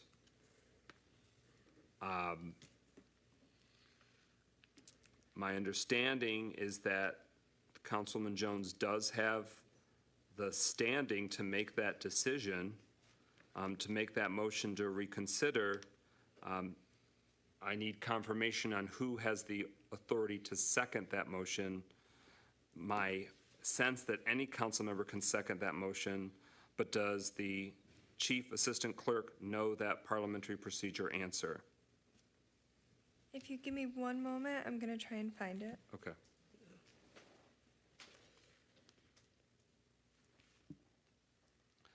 Otherwise, the next item on the agenda is three public hearings, and then a resolution scheduling a public hearing. So we will conduct those if we cannot find out the answer or there is not sufficient standing to make that action.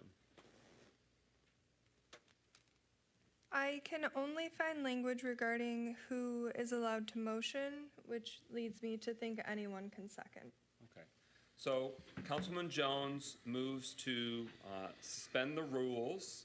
Let's take that motion first.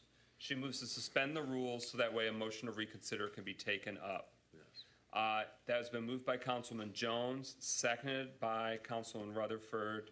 Everyone clear on that? It's saying we're going to take up an agenda item out of the current order of the agenda. All right. Roll call, Madam Clerk, on that decision. McGinnis? Sure. Yes. Parker? Yes. Rutherford? Yes. Carrington? Yes. James? Suspend the rules? Correct. Yes. 6 yeas, no nays. Okay. So Councilman Jones would now like to move to reconsider the vote on the resolution authorizing the pre-qualification of engineering services for future business with the city of Pontiac. That's your motion, Councilwoman? Correct. And there was a second from Councilman Rutherford? Yes. Okay. So it's moved and seconded, and the clerk believes that that is in order. So what Councilman Jones is proposing is that we vote once more on the authorizing the pre-qualification of engineering services for future business with the city of Pontiac. I do want to defend my colleagues and their decision, even if I don't personally agree with it, because procedurally this is not ideal, that we are making a decision back against the wall without thorough and clear communication about what is before us, the implications of it, and the outcomes should it not be done prior to the expiration of the June 30th. We have DLZ as one of multiple firms that currently have an extended contract with us, Hubble-Roth & Clark, NTH, Nowak & Fraus. Those are the primaries. Is there one more? But anyway, so their contracts expire June 30th, and therefore also the acting city engineer with DLZ, their continued service is contingent on a contract being in place, correct?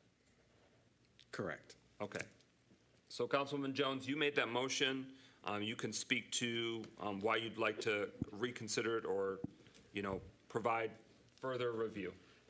Thank you, Council President, and it was not my intention to make this more complex, but in light of learning new information about the results of, the vote and gaining the extra insight that we did now, I'd like to reconsider this because one of my primary concerns is really the screening and the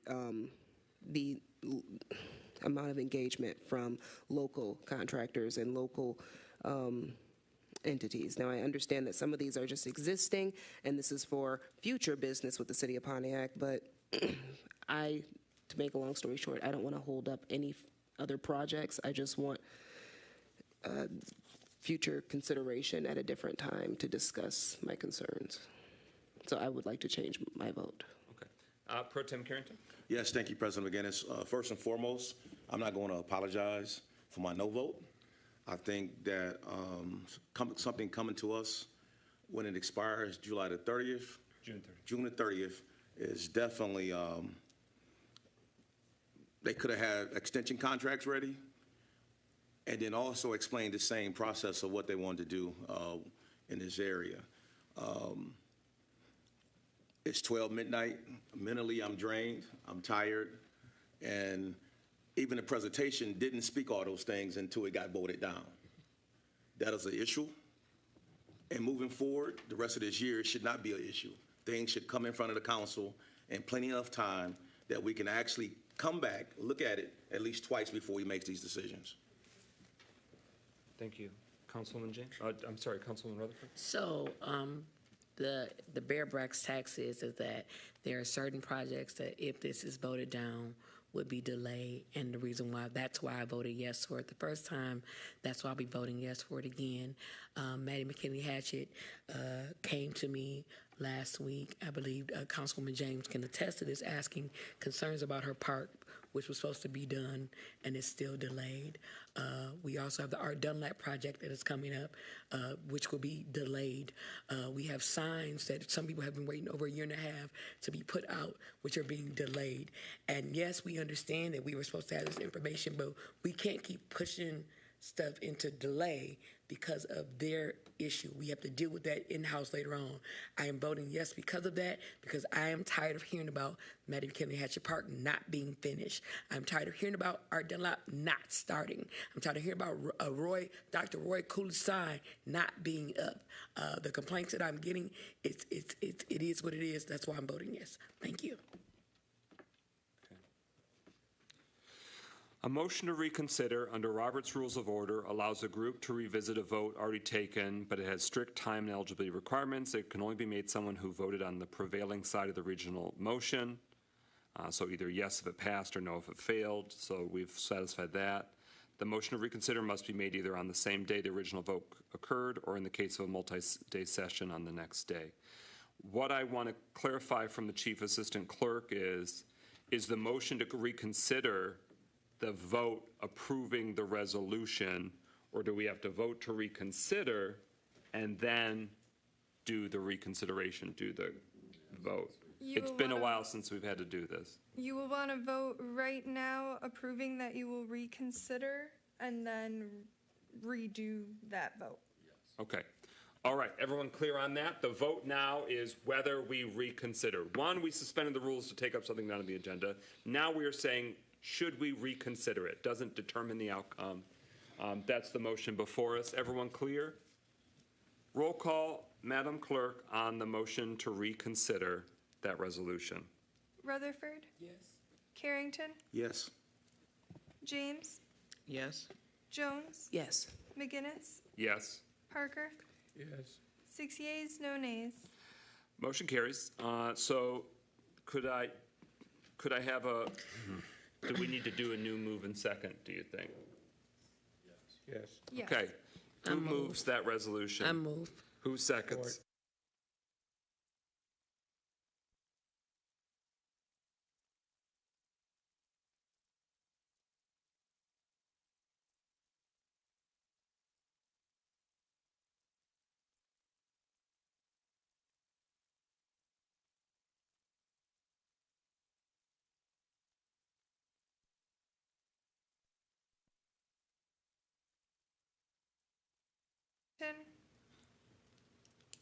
No. 4 yes, 2 no. All right, unless someone tells me otherwise procedurally, that motion carries. Thank you for your patience. Okay.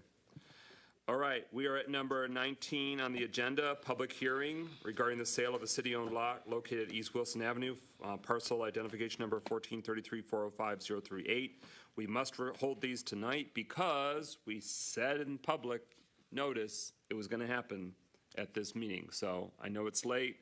It can be swift. Tell us what you got, Madam Director. All right. Good evening, Council. Microphone. Yes. Sorry. Good evening, Council. We are holding a public hearing for the sale of a city-owned lot located on East Wilson Street, parcel number 1433405-038. It is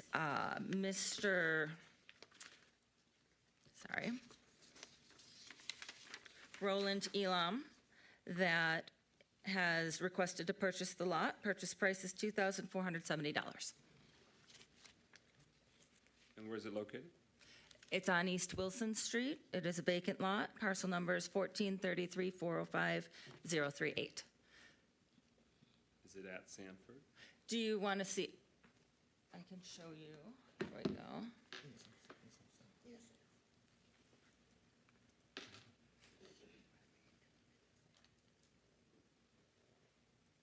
right. This lot right here, you can see, is immediately across the street from Mr. Elam's barber shop. There is a vacant parking lot in front of this lot, and then this lot sits right behind that parking lot. Any other clarification needed by council before we open up that public hearing? This will not be voted on tonight for the actual sale. That resolution will be on the July 18th agenda for consideration. You see the dimensions there, the purchase price, the requester. Hearing no further questions, we're going to open up the public hearing at 12:03 a.m. Are there any requests for public comment? Are there any requests for public comment? Are there any requests for public comment? Hearing none, the public hearing is closed with no participation requested at 12:03 a.m. as well. 19 is done. Now we're at number 20, a public hearing regarding the sale of city-owned lot located at 9 Fittis, parcel identification number 1428184007. Madam Director. This is to formalize the sale of a lot that was sold back in 2017 for $150 by the previous administration. We cannot find proof of this lot having ever been brought to council. So what we want to do, since we have already accepted the money and told this resident we were selling him this lot, we just want to bring this through council to make sure that we have officially followed the process. Okay. Any further clarity or questions? You could see from the photo the vacant lot. You can see from the aerial the parcel location on Pontiac's east side in District 7. Hearing no further clarification, I want to open the public hearing on this proposed action. Again, it'll come before us at the July 8th meeting. 12:04 a.m., the public hearing is open. Are there any requests for public comment? Are there any requests for public comment? No requests for public comment. The public hearing is closed at 12:04 a.m. No takers. All right. We are now at number 21. This is very much just a procedural action because we are actually going to reschedule this public hearing, but since it was noticed, we are going to do the dance. Madam Director. Correct. This is a public hearing for the removal of 5 parcels mistakenly labeled here on the agenda as from the Pontiac Downtown Redevelopment Authority. And that is what this public hearing will be held to finish. So I guess I'll just stop there because on the next item, I'll explain the second request. So essentially, this is us, because it was publicly noticed, we're holding a public hearing, but there will not be direct action taken to this because there will be revisions to the language. All right, this is open. The public hearing on this proposal is open at 12:05 a.m. Are there any requests for public comment? Are there any requests for public comment? Are there any requests for public comment? Hearing none with no takers, it closes at 12:05 a.m. All right, we are now at 22. It's a resolution scheduling a public hearing. Is there a motion to adopt that resolution? It's been moved by, I'm sorry, Madam Director, this is a new 22. You're the artist formerly known as 22. You'll be up next. So that was moved, I'm sorry, by? Councilman Rutherford, seconded by Councilman Jones. That was the one item we amended the agenda with at the beginning. It's a resolution scheduling a public hearing for July 8th to do that very action we were just discussing. Madam Director, would you like to elaborate? Yes, I would just like to say that this resolution is to remove 5 parcels from the Tifa district rather than from the Downtown Development Authority district. And that's where the confusion came in on the last resolution. So that resolution has been updated. It has been submitted to the clerk's office, and we are ready to move forward with the scheduling, the request that you schedule this hearing. Okay, and so it'll come at the next city council meeting. Any clarity needed? Any further discussion? Hearing on roll call, Madam Clerk, on that resolution scheduling the public hearing. James, Yes. Jones, Yes. McGinnis, Yes. Parker, Yes. Rutherford, Yes. Carrington, Yes. 6 yeas, no nays. All right. We may or may not be in the home stretch. I'm trying, y'all. We're at what was 22. Resolution to schedule a public hearing to review and receive public comment on the draft 2025 action plan for the CDBG program. Madam Director. Good evening, Mayor, Deputy Mayor, Honorable Council. I am here to request to schedule a public hearing for the annual action plan that will describe how the 2025 CDBG and home dollars will be used. So we are looking to schedule that public hearing for July 8th. And in addition, there will be a 30-day comment period, and the draft plan will also be posted on the website. Great. Did I do a move in a second? Oh, I didn't. Councilman Parker, do you move? I move. Councilwoman James, do you second? Yes. All right, it's been moved by Parker, seconded by James. We have that resolution scheduling the public hearing. Any further discussion on the motion? Hearing none, roll call. Madam Clerk. McGinnis, Yes. Parker, Yes. Rutherford, Yes. Carrington, Yes. James, Yes. Jones, Yes. 6 yeas, no nays. That motion carries. The resolution is adopted. That matter will return on July 8th. We're at what was 23, resolution accepting allocations for CDBG and home. It was moved by Councilwoman Rutherford. Is it seconded? Supported by Councilwoman Jones. Madam Director. Yes, so this resolution is asking for the council to accept our program year 25 awards for our community development block grant and also for our home dollars, which is exciting. This is the first year that the city is bringing back home dollars, second year for CDBG. Just wanted to note that in the president's proposed budget for FY26, which is to go into effect October 1st, 2025, if it is approved as proposed, the president has cut funding for the community development block grant program and the home programs, which means these would be our last awards until further notice. Bleak, but thank you for flagging that. Councilwoman, you have a hand? You said the President of the United States just got this? Oh, Lord. It's not in next year's budget, so. That's the current proposal, but not, It's that not budget has not been. proposed, the budget has not been approved, but. Okay, I thought you meant Michael cut it, so I was like, Oh, no. President of the United States. I said, Again. Michael. I've been through trials and tribulations, but not Donald Trump level Okay, cool. tribulations. And I would never cut. I would increase exponentially community development block grant. I saw. Any further discussion on the motion before us? I do have one more thing. Is the mayor trying to get clarity? Yes, I'm wondering, did we already approve the scheduling of the public hearing on the CDBG program? Not that I'm aware of. Did we skip an agenda item? We No, did we the just did it. resolution. Yeah. We did what was 22? Yeah, we just. Oh, we did? Yeah, Okay, yeah. that was my question. Oh, I'm sorry. Okay. Yeah, yeah. Got it. But so what was 23? Does this require a prior public hearing? This is accepting the allocations, correct? That does not require a hearing, no. Yes. The plan, the annual action plan requires a hearing, yes. But we do want to accept our awards. While they last? Right. Any further discussion?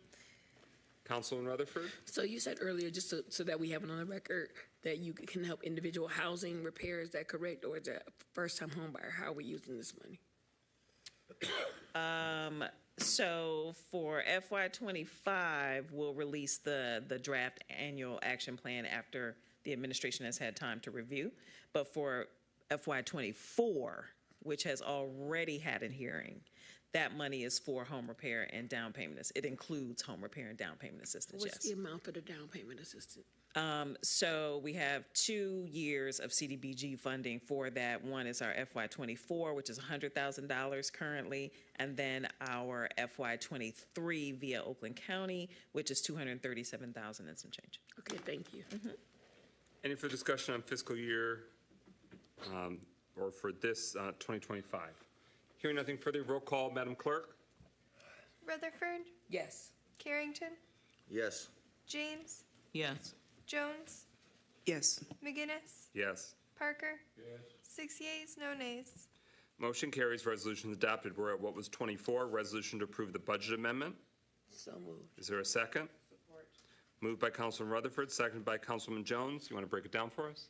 As I understand it, this was requested by the Raymond Group, and this is to move enough funding to cover the salaries and benefits for the employees who are covered by CDBG funds for the remainder of the current fiscal year. Does Finance Director Clark want to speak to that? Make the most of your marathon night. As others have said, good evening, I will say good morning. But yes, what was just stated is correct. There is some payroll that needs to be covered, so we want to make sure we have enough approved in the budget to cover that payroll to get to June 30th. Perfect. Any discussion? Hearing none, thank you for that confirmation. Roll call, Madam Clerk. Jones, Yes. McGinnis, Yes. Parker. Rutherford. Yes. Carrington, Yes. James. 6 yeas, no nays. That motion carries. The resolution is adopted and the budget amendment is approved. We're at 25. Resolution awarding professional grant writing service contracts. Councilman Rutherford moves. Is there a second? Seconded by Councilman Jones. What can be discussed? Madam Director. So I am requesting approval to award professional grant writing service contracts. We put out a bid to have a pool of potential grant writers who can assist our department. I understand there's been some concern from the community on this, and I just want to provide clarity that yes, we did have a full-time grant writer. That grant writer resigned from his position last year, and I did not renew or backfill that position because we did not have the volume to maintain a full-time grant writer for the city. And just with my previous experience, I've been in grants for a very long time. When we stood up a grants department in a previous city that I worked for, a much larger city, we also did not have a full-time grant writer for many years. So I, in an attempt to save the city money, I am going this route. I'm asking for these service contracts not to exceed $25,000 for the entire fiscal year, which is about a quarter of what we were paying for a full-time employee with salary and benefits.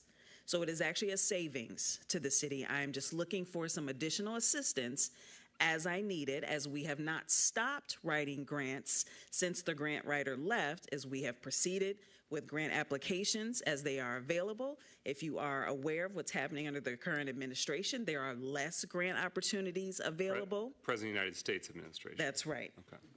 So for those who are concerned about this, I just wanted to provide that clarity that this has not, me not backfilling that position has not stopped us from writing grants. I am very capable of writing grants. This is when I need extra hands for larger grants because I do more than just write grants as a department director. So again, just asking for $25,000, which means none of the contracts will exceed that amount for the entire fiscal year in their service in helping me write grants. Thank you for that breakdown. Any further discussion on the motion before us? Hearing nothing further, roll call, Madam Clerk. Parker. Yes. Rutherford. Yes. Carrington, Yes. James, Yes. Jones, Yes. McGinnis. Yes. 6 yeas, 0 nays. Thank you. Thank you, and I hope you are authorized to come in much later tomorrow. All right. All right. Now is there a motion to take from the table and take up again what was number 5, resolution approving Waterford Regional Fire Department contract? Is there a second? Support. Okay, moved by Councilman Rutherford, second by Councilman Parker. It means the item we placed on the table, we'd be coming back to it. that fire services contract. Everyone clear on the motion to take it off the table? Take it up? Hearing no further discussion, roll call, Madam Clerk, on that motion. Jones? Yes. McGinnis? Yes? Parker? Yes. Rutherford? Yes. Carrington? Yes. James? Yes. 6 yeas, no nays. That motion carries, so we are now back at that already moved and seconded resolution. We give the floor to the administration to break it down. Yeah, thank you. I will just introduce this topic in broad terms, and then I want to turn it over to Deputy Mayor Stevens to touch on it, and then I want to really invite our finance team to speak in greater detail about the financial picture here. But I'll just say this, that we believe that up until now, we received fair treatment from the Waterford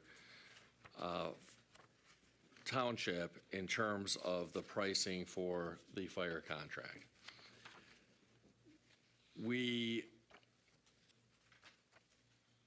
assumed that Waterford Township would continue to treat us fairly and transparently, and we did a rough assessment of the possibility of creating our own fire department, but based on the pricing that we had been given, we believed that based on that kind of rough general assessment, that it really didn't make sense to bring back in-house our own fire department because the operational pricing from Waterford was fair, and there are large startup costs to creating one's own fire department in the form of equipment purchases.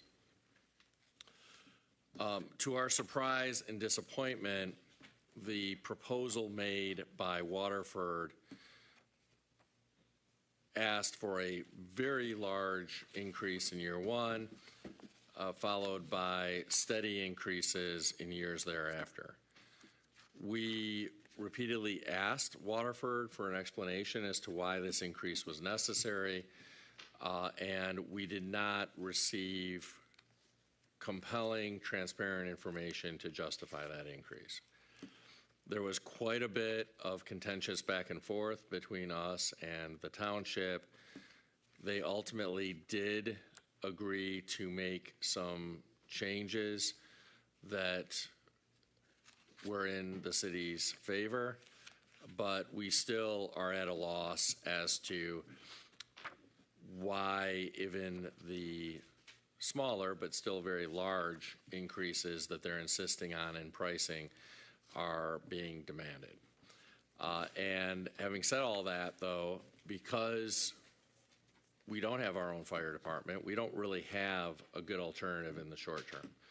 So it is our recommendation that council approve the latest version of the proposed contract, which again is less bad for the city than what Waterford Township initially proposed.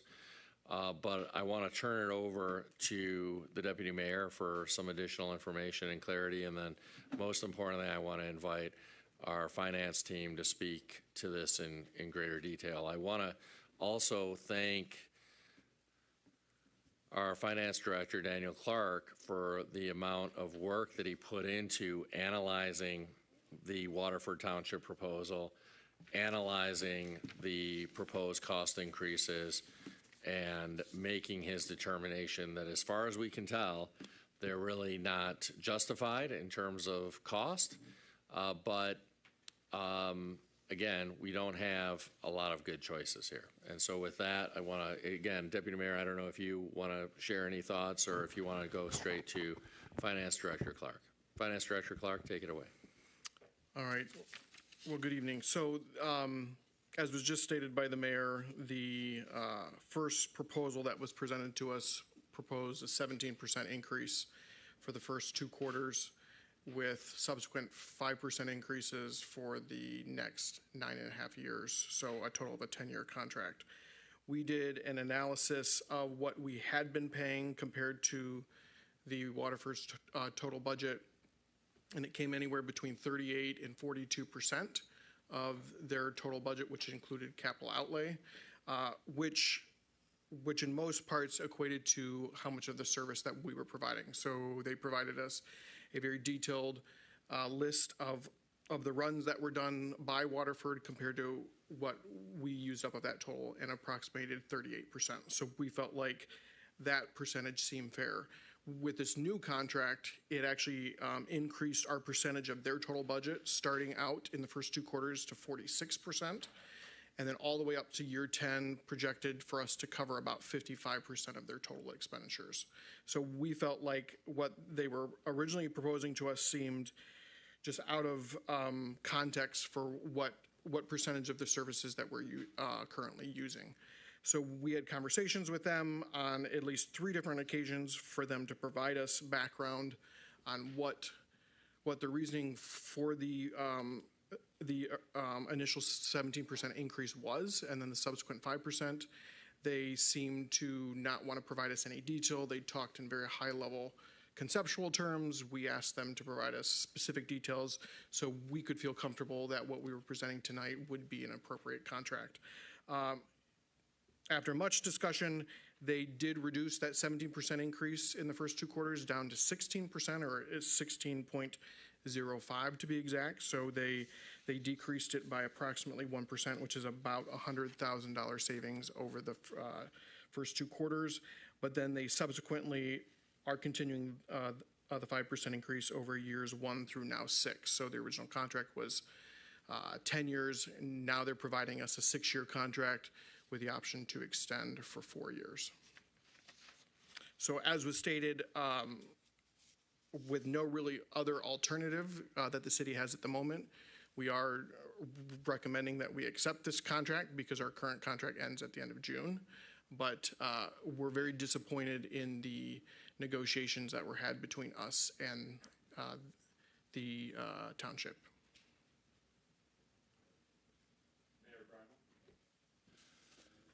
Yeah, just to add a couple of points to this. One of the reasons we are recommending approval of this is not just because we think this is the best offer Waterford is willing to make at this point, but also the contract does allow either party, including the city, to terminate the contract with a year's notice, and that at least allows the city to explore alternative options now that we believe the township is no longer taking a fair approach with the city.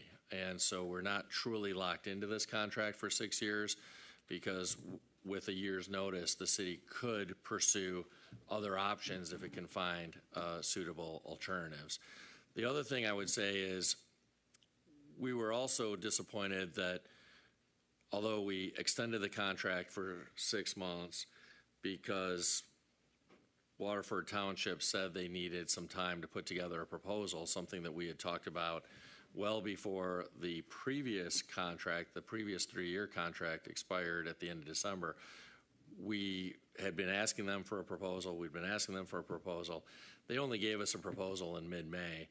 And between our looking at that proposal and assessing that proposal and then having several conversations with them, that's what has taken us to this point. So they didn't give us a ton of time to really analyze it or have conversations for negotiations with them, perhaps by design, I don't know. But the other thing I'll say is the even more frustrating thing is that when we asked for information, when we asked for details, when we asked for justification, they really never provided that and have yet to provide that, frankly. Yeah, and I'll further add. So we did offer them a counter proposal based on the current runs that we currently use plus a premium. They decided not to entertain that. I will also note, though, that in our current budget that was presented and passed, that we did suspect that there would be a fairly significant increase. So the current budget that we do have moving into fiscal year 26 seems to be close to what the new cost will be. So there shouldn't be, if we decide to accept this tonight, that the current budget should be able to cover most of that new cost if we accept the proposal as is. To the administration, why did the Waterford Township Board of Trustees not act on this decision at their board meeting last night? Well, I'll allow the deputy mayor to answer in greater detail, but our sense is that they want us to vote on it first is, I think, our latest intel. Is that right? That is the nearest that I can figure. I did not learn that the Waterford Township did not vote on it until around 11 o'clock this morning. So, Mr. and Mrs. Pontiac and Mr. and Mrs. Pontiac City Council person, we currently have fire services with our existing contract through June 30th.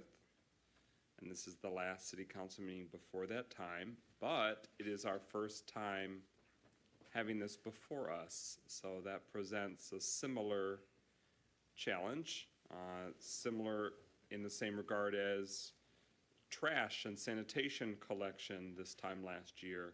A very substantial part of our city budget, a very substantial part of our city operations, and crucial to the governing of our city. So wanted to have the conversation. Are council colleagues comfortable with taking action on this, and what are your senses of the matter? I'll go down the row. Councilman Jones. I understand that this topic was in the executive update, but again, this is, the first time seeing it in detail. So, but upon first sight, I agree with Mayor Grimel. I mean, I don't think it's the best contract. I could go through some sections, but for time, I'd rather table that. However, I don't want to leave us without services. I mean, that's pretty crucial, and I think that's just the cost of last-minute decisions. Sometimes we don't get to, negotiate for more ideal circumstances or more, attractive circumstances. But at this point, I'm comfortable voting on it because we have to. Okay. Councilman Rutherford. So we learned in anger management about accountability. The administration knew that this contract was up. The administration knew that this needed to be done.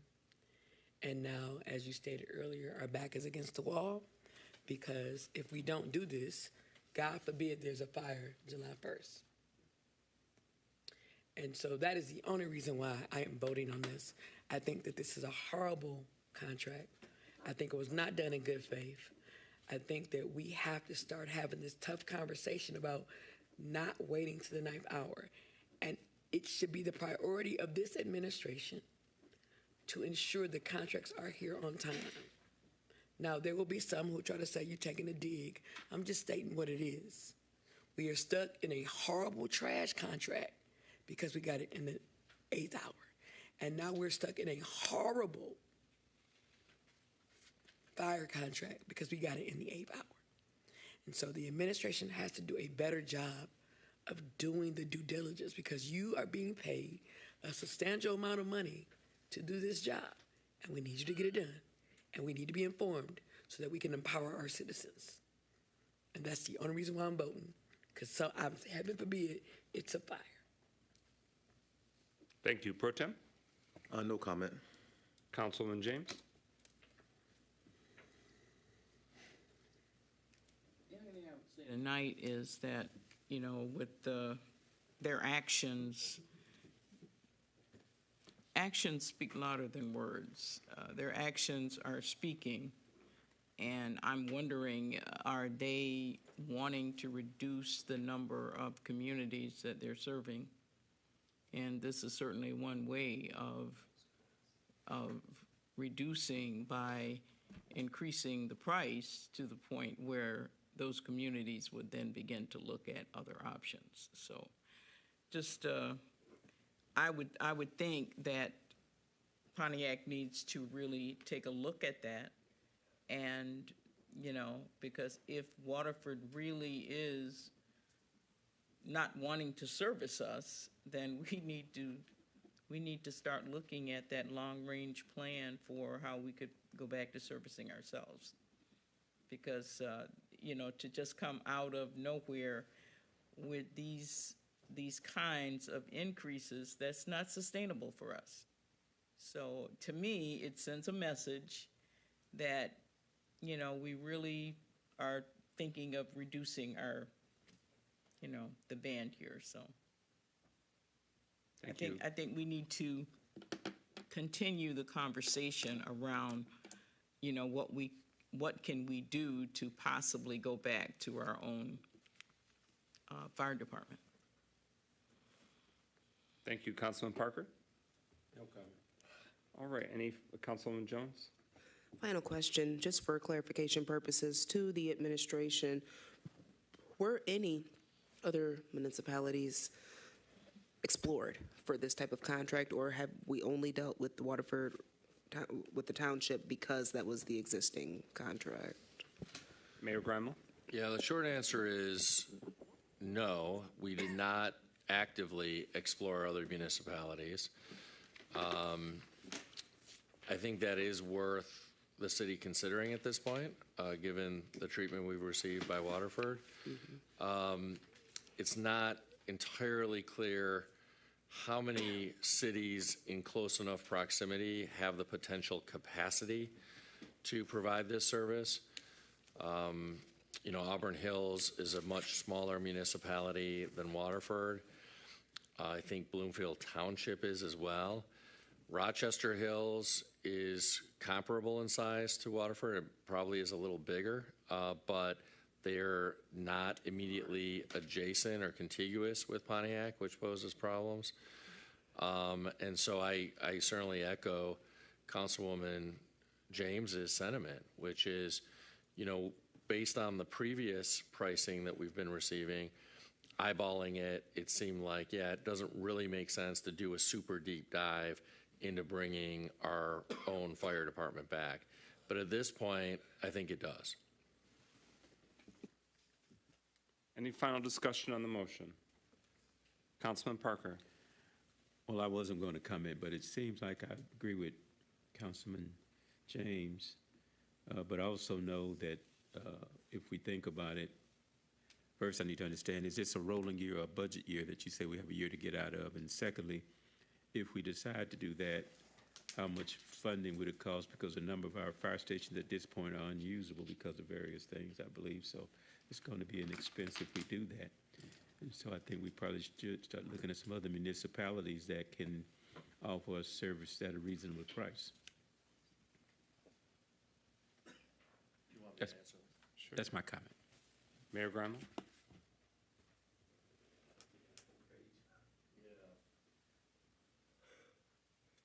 So in answer to the question about the 1 year, the paragraph in the agreement states, in addition to the township's right to terminate for non-payment, any party may terminate this agreement before its expiration date by providing written notice to all other parties with no less than 1 year prior to the proposed termination date, which must be clearly stated in the written notice.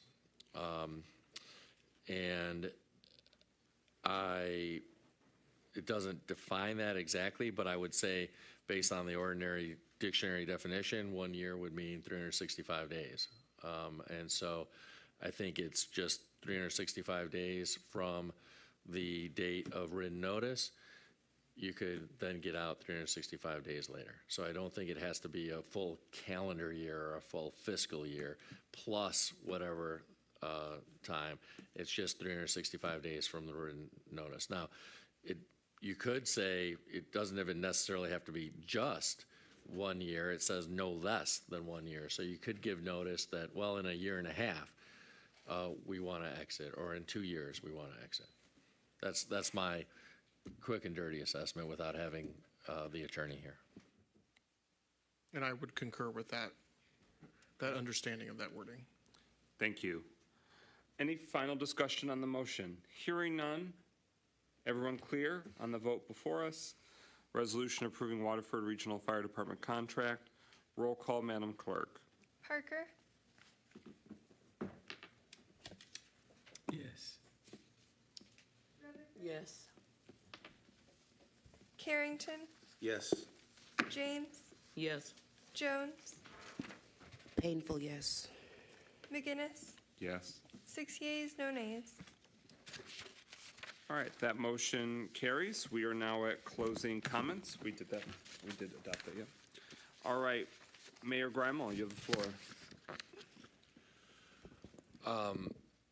I don't have a lot of detail to share. I'm sure no member or almost no members of the public are still watching, but I really do want to emphasize again, as we have many times before, that bonding does not mean tax increase. Bonding means borrowing.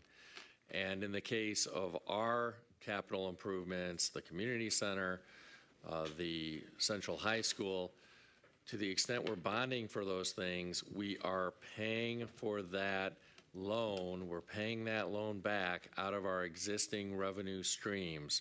We are not, emphasize not, increasing taxes to pay for that loan. I want to amplify that message because the former mayor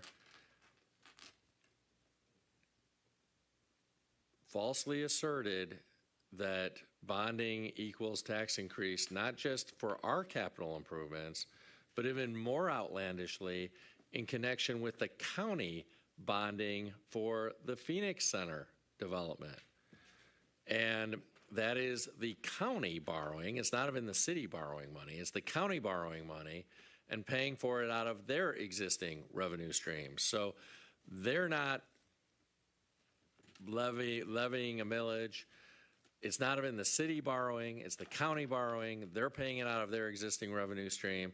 So the frequency and quantity of misinformation can be truly dizzying at times, but I want to assure people that the county project, our projects, do not involve any tax increase. Okay, Deputy Mayor says no thank you. Madam Clerk? No, thank you. All right. I do want to say you are authorized to come in late if you want tomorrow. Thank you. All right, going down the line, Councilman Parker. For the sake of time, I'll save my comments to our next meeting. There was some stuff that I wanted to address, but I'll wait until we have our next meeting. Thank you. Councilman James. Please join us at J.C. Park on Thursday night for the Summer Series concert, starting at, 7 o'clock? Yeah. Thank you. Very good. Councilman Jones. Pass. Okay, Councilman Rutherford. There's a song by Fred Hammond that says, "No weapon formed against me shall prosper." In doing the service of serving this city, you got to have thick skin. I've learned that the hard way.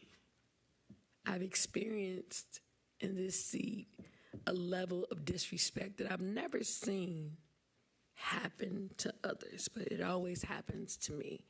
And no, I'm not playing the victim. I just want to answer a couple of concerns that were said by the John Q. public. Pontiac Central was a great idea. Having a DPW department is a great idea. That's why I voted for it.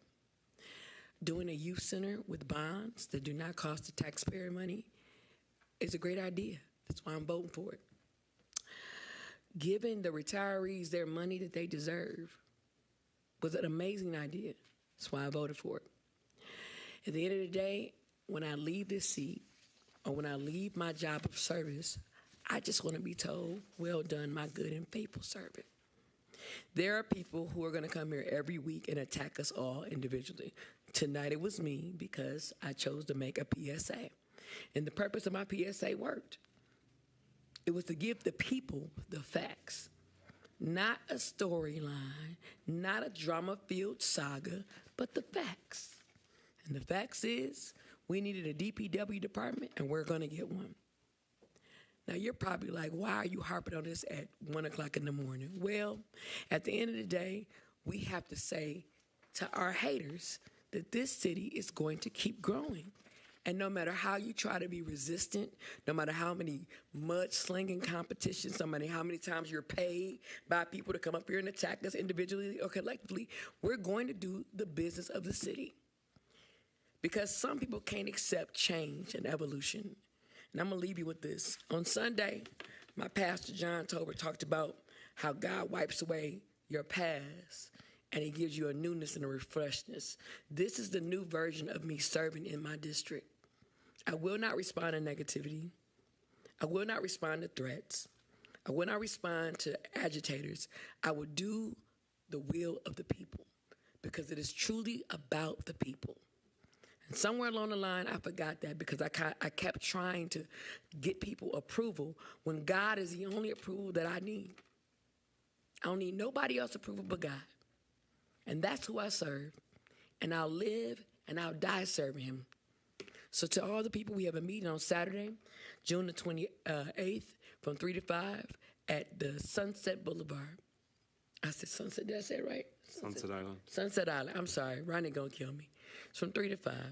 On Friday, we have a ribbon cutting contest. I mean a ribbon cutting, I said a contest, Lord, I'm getting tired. At the Art Dunlap from 3 p.m. This week, we debuted about 100 new apartments in District 1. At the end of the day, we are serving the people, and we're doing something to make a difference. So to God bless you, to all of you. God keep you, and keep renewing your mind so that God can use you at these tables. Have a good evening. Thank you. Pro Tem Carrington had to get out of here for work in the morning, but he did want me to say on his behalf that KD2 presents a talent show on July 2nd, coming up at the Strand Theater, which is on North Saginaw Street, 12 North Saginaw, Pontiac, Michigan. Doors open at 5:30 p.m., it looks like. Admission $10. So that was something that Pro Tem Carrington wanted announced. I just very briefly want to say thank you for this marathon session. This is no small feat, very taxing, but it makes a big difference. We accomplished dozens of things, but just to recap, 4 big things accomplished for Pontiac tonight alone. The agreement for our city's retirees and the enhancement of their pension benefits, updating of the master plan for the city, acquiring a public works facility and other municipal operations. That's a major accomplishment, and renewing and securing fire services, although it has its challenges. That is 4 major reasons why this work is worth it. Thank you for your sacrifice of your time and your tiredness. Is there a motion to adjourn? Councilman James moves. It's seconded by Councilman Rutherford. Yes. Hearing the discussion, roll call, Madam Clerk. James, Yes. Jones, McGinnis, Yes. Parker, Rutherford. Yes. 5 yeas, no nays. That motion carries. We stand adjourned at 12:44 a.m. The next